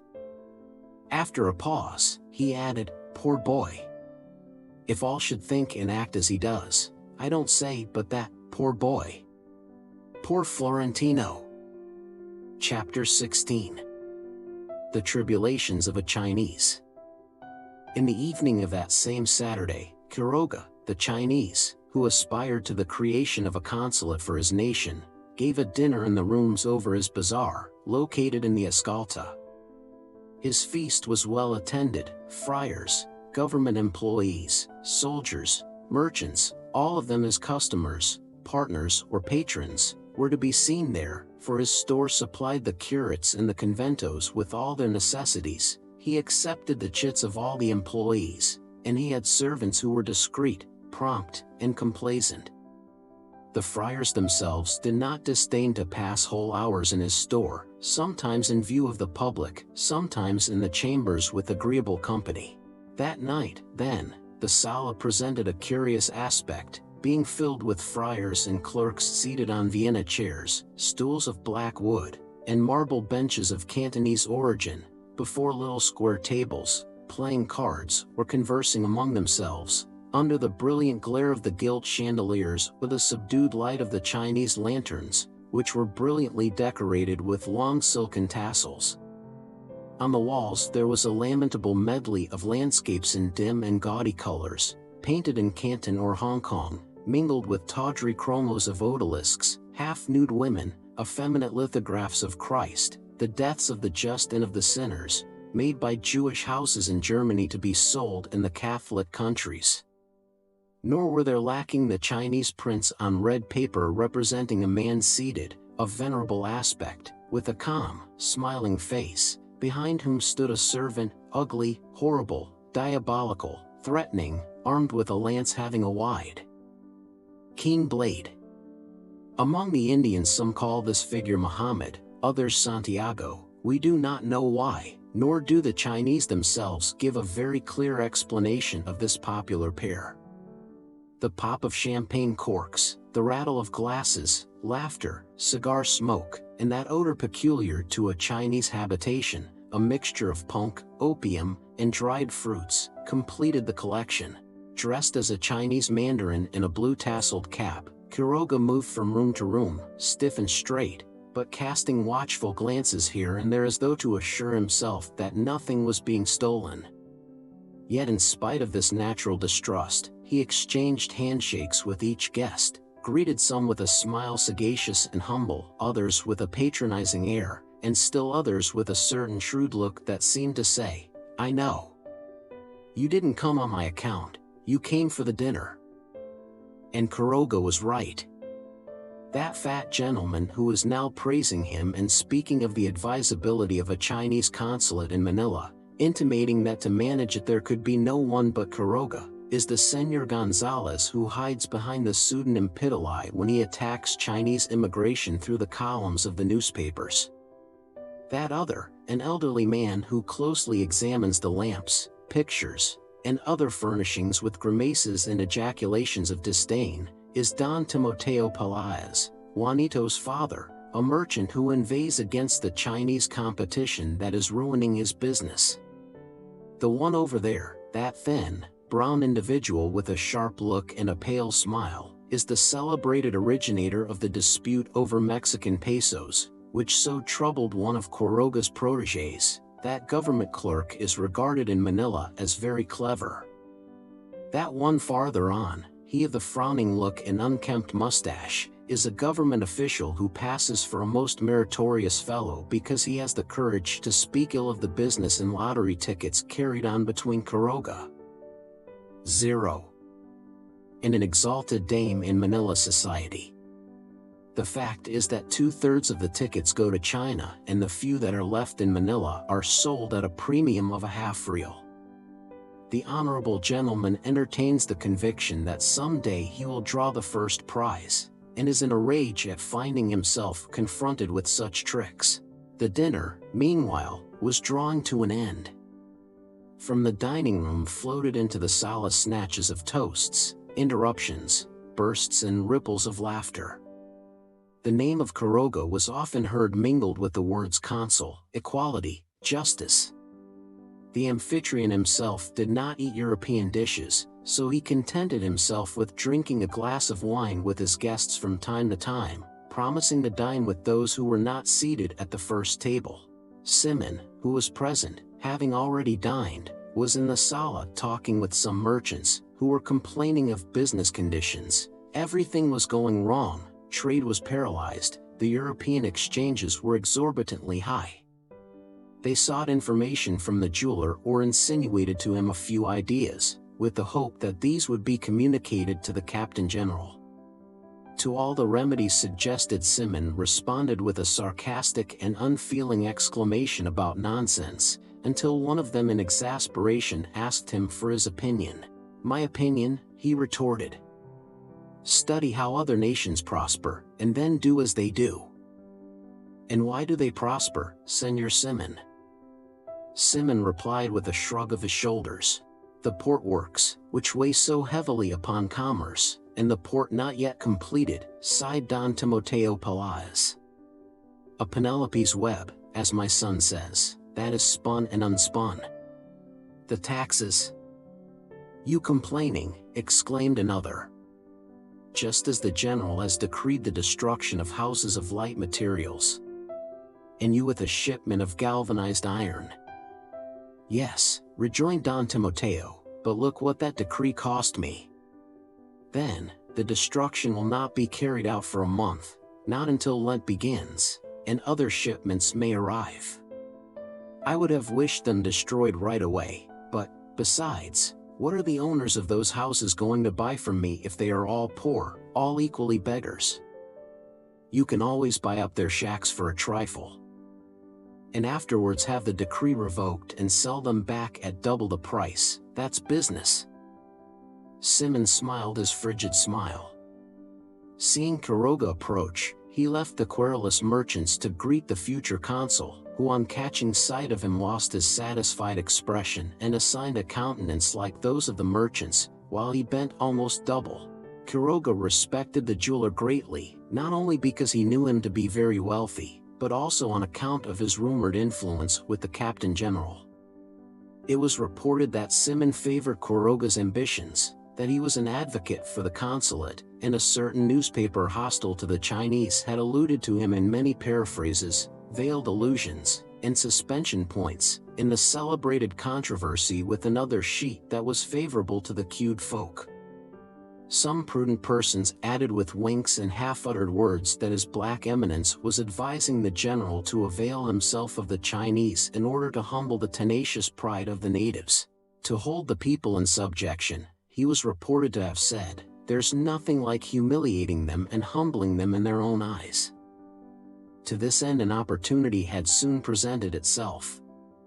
The guilds of mestizos and natives were continually watching one another, venting their bellicose spirits and their activities in jealousy and distrust. At Mass one day the gobernadorcillo of the natives was seated on a bench to the right, and, being extremely thin, happened to cross one of his legs over the other, thus adopting a nonchalant attitude, in order to expose his thighs more and display his pretty shoes. The gobernadorcillo of the Guild of Mestizos, who was seated on the opposite bench, as he had bunions, and could not cross his legs on account of his obesity, spread his legs wide apart to expose a plain waistcoat adorned with a beautiful gold chain set with diamonds. The two cliques comprehended these maneuvers and joined battle. On the following Sunday, all the mestizos, even the thinnest, had large paunches and spread their legs wide apart as though on horseback, while the natives placed one leg over the other, even the fattest, there being one cabeza de barangay who turned a somersault. Seeing these movements, the Chinese all adopted their own peculiar attitude, that of sitting as they do in their shops, with one leg drawn back and upward, the other swinging loose. There resulted protests and petitions. The police rushed to arms ready to start a civil war, the curates rejoiced, the Spaniards were amused and made money out of everybody, until the general settled the quarrel by ordering that everyone should sit as the Chinese did, since they were the heaviest contributors, even though they were not the best Catholics. The difficulty for the mestizos and natives then was that their trousers were too tight to permit of their imitating the Chinese. But to make the intention of humiliating them the more evident, the measure was carried out with great pomp and ceremony, the church being surrounded by a troop of cavalry, while all those within were sweating. The matter was carried to the Cortes, but it was repeated that the Chinese, as the ones who paid, should have their way in the religious ceremonies, even though they apostatized and laughed at Christianity immediately after. The natives and the mestizos had to be content, learning thus not to waste time over such fatuity. Quiroga, with his smooth tongue and humble smile, was lavishly and flatteringly attentive to Simoun. His voice was caressing and his bows numerous, but the jeweler cut his blandishments short by asking brusquely, "Did the bracelets suit her?" At this question all Quiroga's liveliness vanished like a dream. His caressing voice became plaintive, he bowed lower, gave the Chinese salutation of raising his clasped hands to the height of his face, and groaned, "Ah, Senor Simoun, I'm lost, I'm ruined." "How, Quiroga, lost and ruined when you have so many bottles of champagne and so many guests?" Quiroga closed his eyes and made a grimace. Yes, the affair of that afternoon, that affair of the bracelets, had ruined him. Simoun smiled, for when a Chinese merchant complains it is because all is going well, and when he makes a show that things are booming it is quite certain that he is planning an assignment or flight to his own country. "You didn't know that I'm lost, I'm ruined?" "Ah, Senor Simoun, I'm busted." To make his condition plainer, he illustrated the word by making a movement as though he were falling in collapse. Simoun wanted to laugh, but restrained himself and said that he knew nothing, nothing at all, as Quiroga led him to a room and closed the door. He then explained the cause of his misfortune. 3 diamond bracelets that he had secured from Simoun on pretense of showing them to his wife were not for her, a poor native shut up in her room like a Chinese woman, but for a beautiful and charming lady, the friend of a powerful man, whose influence was needed by him in a certain deal in which he could clear some 6,000 pesos. As he did not understand feminine tastes and wished to be gallant, the Chinese had asked for the 3 finest bracelets the jeweler had, each priced at 3,000 to 4,000 pesos. With affected simplicity and his most caressing smile, Quiroga had begged the lady to select the one she liked best, and the lady, more simple and caressing still, had declared that she liked all 3, and had kept them. Simoun burst out into laughter.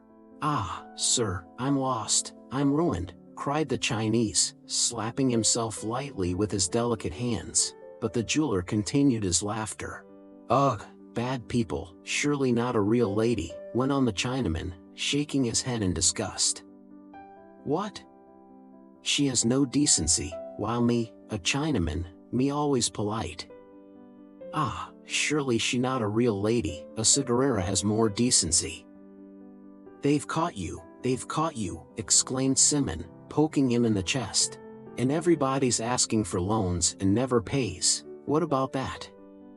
Clerks, officials, lieutenants, soldiers, he checked them off on his long-nailed fingers. Ah, Senor Simoun, I'm lost, I'm busted. Get out with your complaints, said Simoun. I've saved you from many officials that wanted money from you. I've lent it to them so that they wouldn't bother you, even when I knew that they couldn't pay.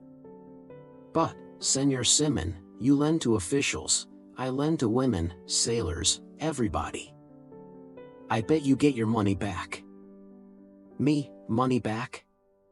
Ah, surely you don't understand. When it's lost in gambling they never pay. Besides, you have a consul, you can force them, but I haven't. Simoun became thoughtful. Listen, Quiroga, he said, somewhat abstractedly, I'll undertake to collect what the officers and sailors owe you. Give me their notes. Quiroga again fell to whining. They had never given him any notes. When they come to you asking for money, send them to me. I want to help you. The grateful Quiroga thanked him, but soon fell to lamenting again about the bracelets. A cigarero wouldn't be so shameless, he repeated. The devil, exclaimed Simoun, looking askance at the Chinese, as though studying him. Exactly when I need the money and thought that you could pay me. But it can all be arranged, as I don't want you to fail for such a small amount. Come, a favor, and I'll reduce to 7,000 to 9,000 pesos you owe me. You can get anything you wish through the customs, boxes of lamps, iron, copper, glassware, Mexican pesos. You furnish arms to the conventos, don't you? The Chinese nodded affirmation, but remarked that he had to do a good deal of bribing. I furnish the padres everything.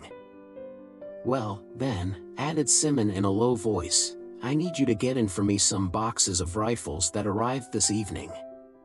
I want you to keep them in your warehouse, there isn't room for all of them in my house. Quiroga began to show symptoms of fright. Don't get scared, you don't run any risk. These rifles are to be concealed, a few at a time, in various dwellings, then a search will be instituted, and many people will be sent to prison. You and I can make a haul getting them set free. Understand me? Quiroga wavered, for he was afraid of firearms. In his desk he had an empty revolver that he never touched without turning his head away and closing his eyes. If you can't do it, I'll have to apply to someone else, but then I'll need the 9,000 pesos to cross their palms and shut their eyes. All right, Quiroga finally agreed. But many people will be arrested. There'll be a search, eh? When Quiroga and Simoun returned to the sala they found there, in animated conversation, those who had finished their dinner, for the champagne had loosened their tongues and stirred their brains. They were talking rather freely. In a group where there were a number of government clerks, some ladies, and Don Custodio, the topic was a commission sent to India to make certain investigations about footwear for the soldiers. Who compose it? Asked an elderly lady. A colonel, 2 other officers, and His Excellency's nephew. 4, rejoined a clerk. What a commission! Suppose they disagree, are they competent? That's what I asked, replied a clerk. It's said that one civilian ought to go, one who has no military prejudices, a shoemaker, for instance. That's right, added an importer of shoes, but it wouldn't do to send an Indian or a Chinaman, and the only peninsular shoemaker demanded such large fees. But why do they have to make any investigations about footwear? Inquired the elderly lady. It isn't for the peninsular artillerymen. The Indian soldiers can go barefoot, as they do in their towns. Exactly so, and the treasury would save more, corroborated another lady, a widow who was not satisfied with her pension. But you must remember, remarked another in the group, a friend of the officers on the commission, that while it's true they go barefoot in the towns, it's not the same as moving about under orders in the service. They can't choose the hour, nor the road, nor rest when they wish. Remember, madam, that, with the noonday sun overhead and the earth below baking like an oven, they have to march over sandy stretches, where there are stones, the sun above and fire below, bullets in front. It's only a question of getting used to it. Like the donkey that got used to not eating. In our present campaign, the greater part of our losses have been due to wounds on the soles of the feet. Remember the donkey, madam, remember the donkey. But, my dear sir, retorted the lady, look how much money is wasted on shoe leather. There's enough to pension many widows and orphans in order to maintain our prestige. Don't smile, for I'm not talking about myself, and I have my pension, even though a very small one, insignificant considering the services my husband rendered, but I'm talking of others who are dragging out miserable lives. It's not right that after so much persuasion to come and so many hardships in crossing the sea they should end here by dying of hunger. What you say about the soldiers may be true, but the fact is that I've been in the country more than 3 years, and I haven't seen any soldier limping. In that I agree with the lady, said her neighbor. Why issue them shoes when they were born without them? And why shirts? And why trousers? Just calculate what we should economize on soldiers clothed only in their skins, concluded he who was defending the army. In another group the conversation was more heated. Benzabe was talking and declaiming, while Padre Camorra, as usual, was constantly interrupting him. The friar journalist, in spite of his respect for the cowled gentry, was always at loggerheads with Padre Camorra, whom he regarded as a silly half-friar, thus giving himself the appearance of being independent and refuting the accusations of those who called him Fray Bañez. Padre Camorra liked his adversary, as the latter was the only person who would take seriously what he styled as arguments. They were discussing magnetism, spiritualism, magic, and the like. Their words flew through the air like the knives and balls of jugglers, tossed back and forth from one to the other. That your great attention had been attracted in the Quiapo fair by a head, wrongly called a sphinx, exhibited by Mr. Leeds, an American. Glaring advertisements covered the walls of the houses, mysterious and funereal, to excite the curiosity of the public. Neither Benzabe nor any of the padres had yet seen it. Juanito Pelaez was the only one who had, and he was describing his wonderment to the party. Benzabe, as a journalist, looked for a natural explanation. Padre Camorra talked of the devil, Padre Irene smiled, Padre Salvi remained grave. But, Padre, the devil doesn't need to come, we are sufficient to damn ourselves. It can't be explained any other way. If science. Get out with science, puñals. But, listen to me and I'll convince you. It's all a question of optics.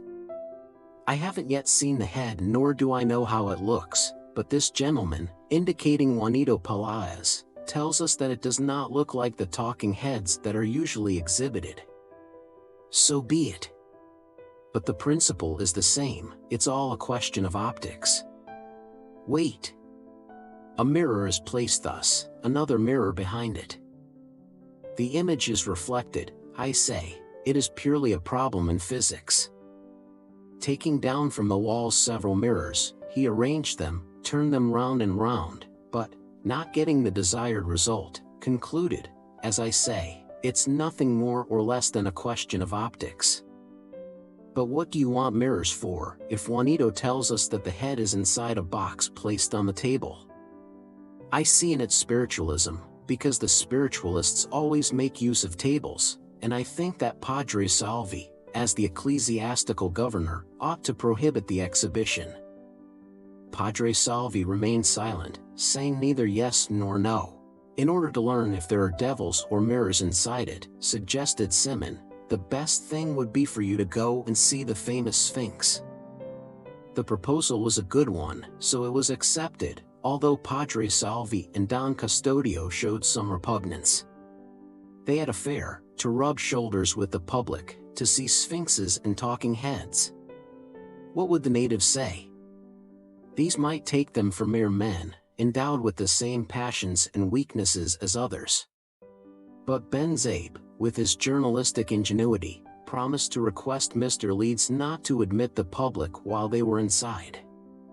They would be honoring him sufficiently by the visit not to admit of his refusal, and besides he would not charge any admission fee. To give a show of probability to this, he concluded, because, remember, if I should expose the trick of the mirrors to the public, it would ruin the poor American's business. Benzabe was a conscientious individual. About a dozen set out, among them our acquaintances, Padre Salvi, Camorra, and Irene, Don Custodio, Benzabe, and Juanito Pelaez. Their carriages set them down at the entrance to the Quiapo Plaza. 0. Chapter 17. The Quiapo Fair. It was a beautiful night and the plaza presented a most animated aspect. Taking advantage of the freshness of the breeze and the splendor of the January moon, the people filled the fair to see, be seen, and amuse themselves. The music of the cosmoramas and the lights of the lanterns gave life and merriment to every one. Long rows of booths, brilliant with tinsel and gauds, exposed to view clusters of balls, masks strung by the eyes, tin toys, trains, carts, mechanical horses, carriages, steam engines with diminutive boilers, Lilliputian tableware of porcelain, pine nativities, dolls both foreign and domestic, the former red and smiling, the latter sad and pensive like little ladies beside gigantic children. The beating of drums, the roar of tin horns, the wheezy music of the accordions and the hand organs, all mingled in a carnival concert, amid the coming and going of the crowd, pushing, stumbling over one another, with their faces turned toward the booths, so that the collisions were frequent and often amusing. The carriages were forced to move slowly, with the tabi of the cacheros repeated every moment. Met and mingled government clerks, soldiers, friars, students, Chinese, girls with their mamas or aunts, all greeting, signaling, calling to one another merrily.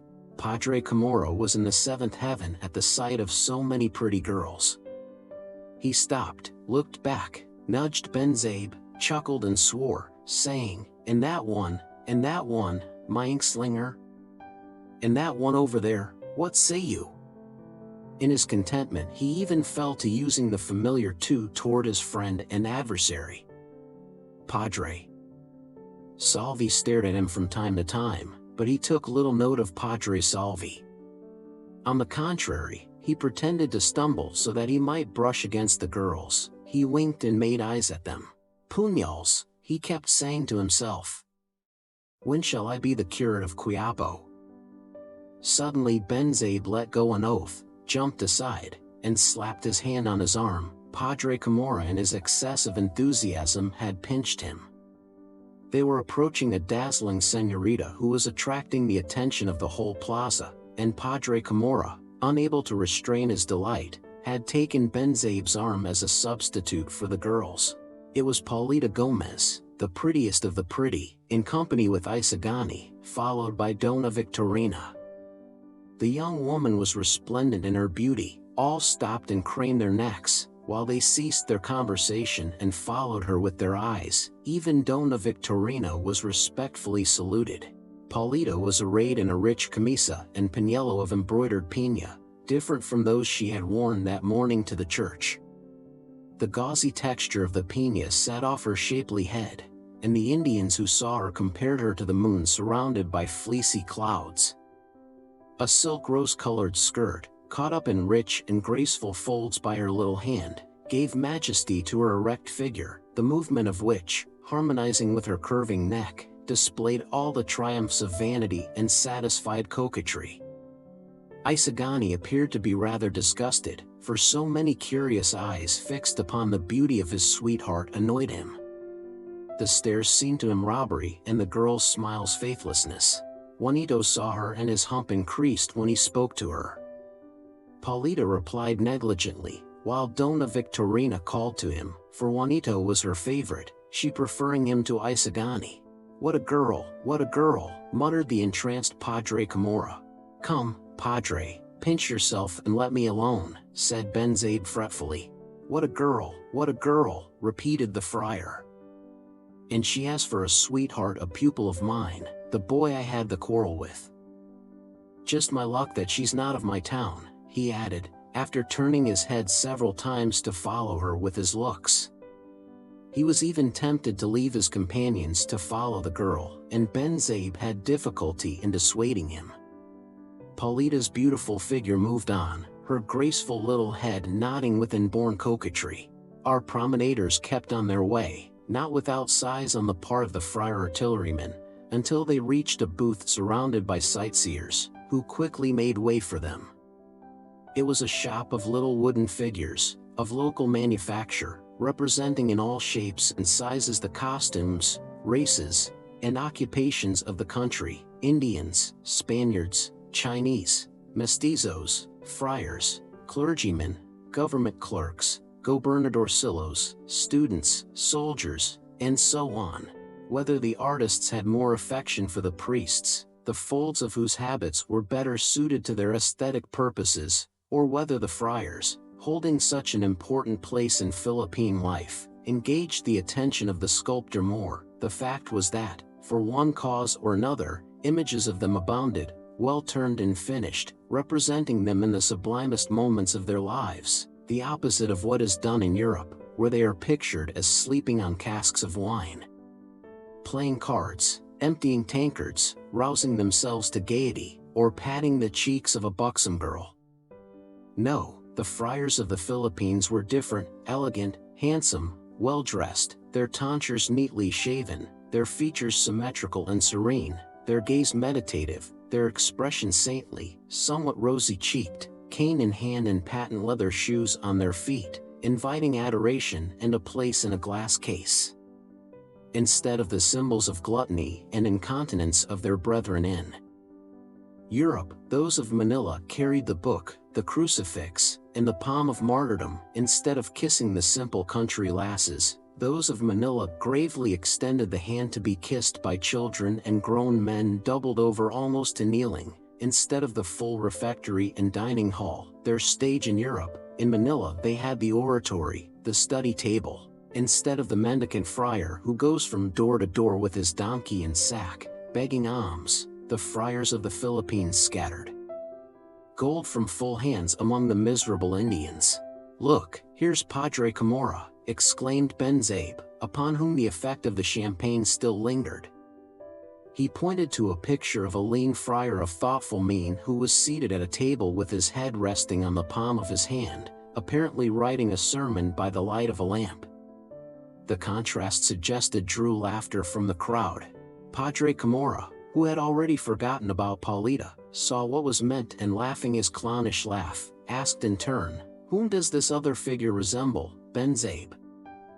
It was an old woman with one eye, with disheveled hair, seated on the ground like an Indian idol, ironing clothes. The sad iron was carefully imitated, being of copper with coals of red tinsel and smoke wreaths of dirty twisted cotton. Benzabe, it wasn't a fool who designed that?" asked Padre Camorra with a laugh. "Well, I don't see the point," replied the journalist. "But, puñals, don't you see the title, the Philippine press? That utensil with which the old woman is ironing is here called the press."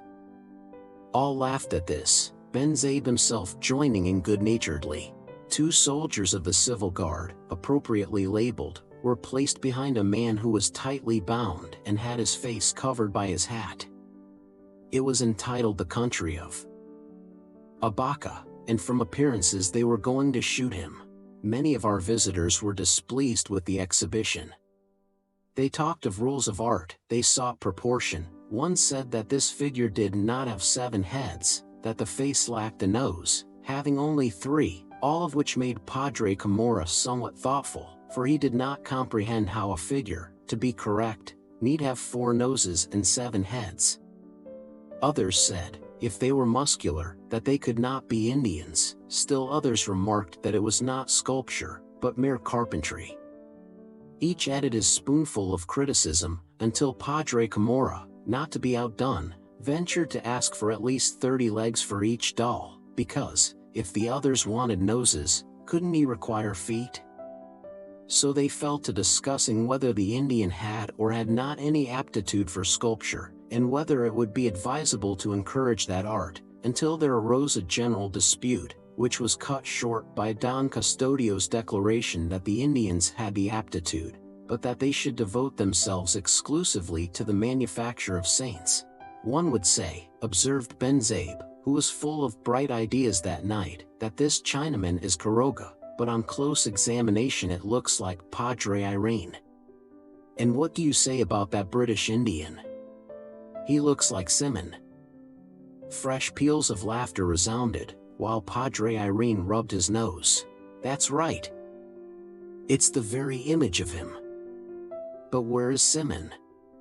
Simoun should buy it. But the jeweler had disappeared, unnoticed by anyone. Puñals, exclaimed Padre Camorra, how stingy the American is. He's afraid we would make him pay the admission for all of us into Mr. Leeds' show. No, rejoined Benzabe, what he's afraid of is that he'll compromise himself. He may have foreseen the joke in store for his friend Mr. Leeds and has got out of the way. Thus, without purchasing the least trifle, they continued on their way to see the famous Sphinx. Benzabe offered to manage the affair, for the American would not rebuff a journalist who could take revenge in an unfavorable article. You'll see that it's all a question of mirrors, he said, because, you see, again he plunged into a long demonstration, and as he had no mirrors at hand to discredit his theory, he tangled himself up in all kinds of blunders and wound up by not knowing himself what he was saying. In short, you'll see how it's all a question of optics.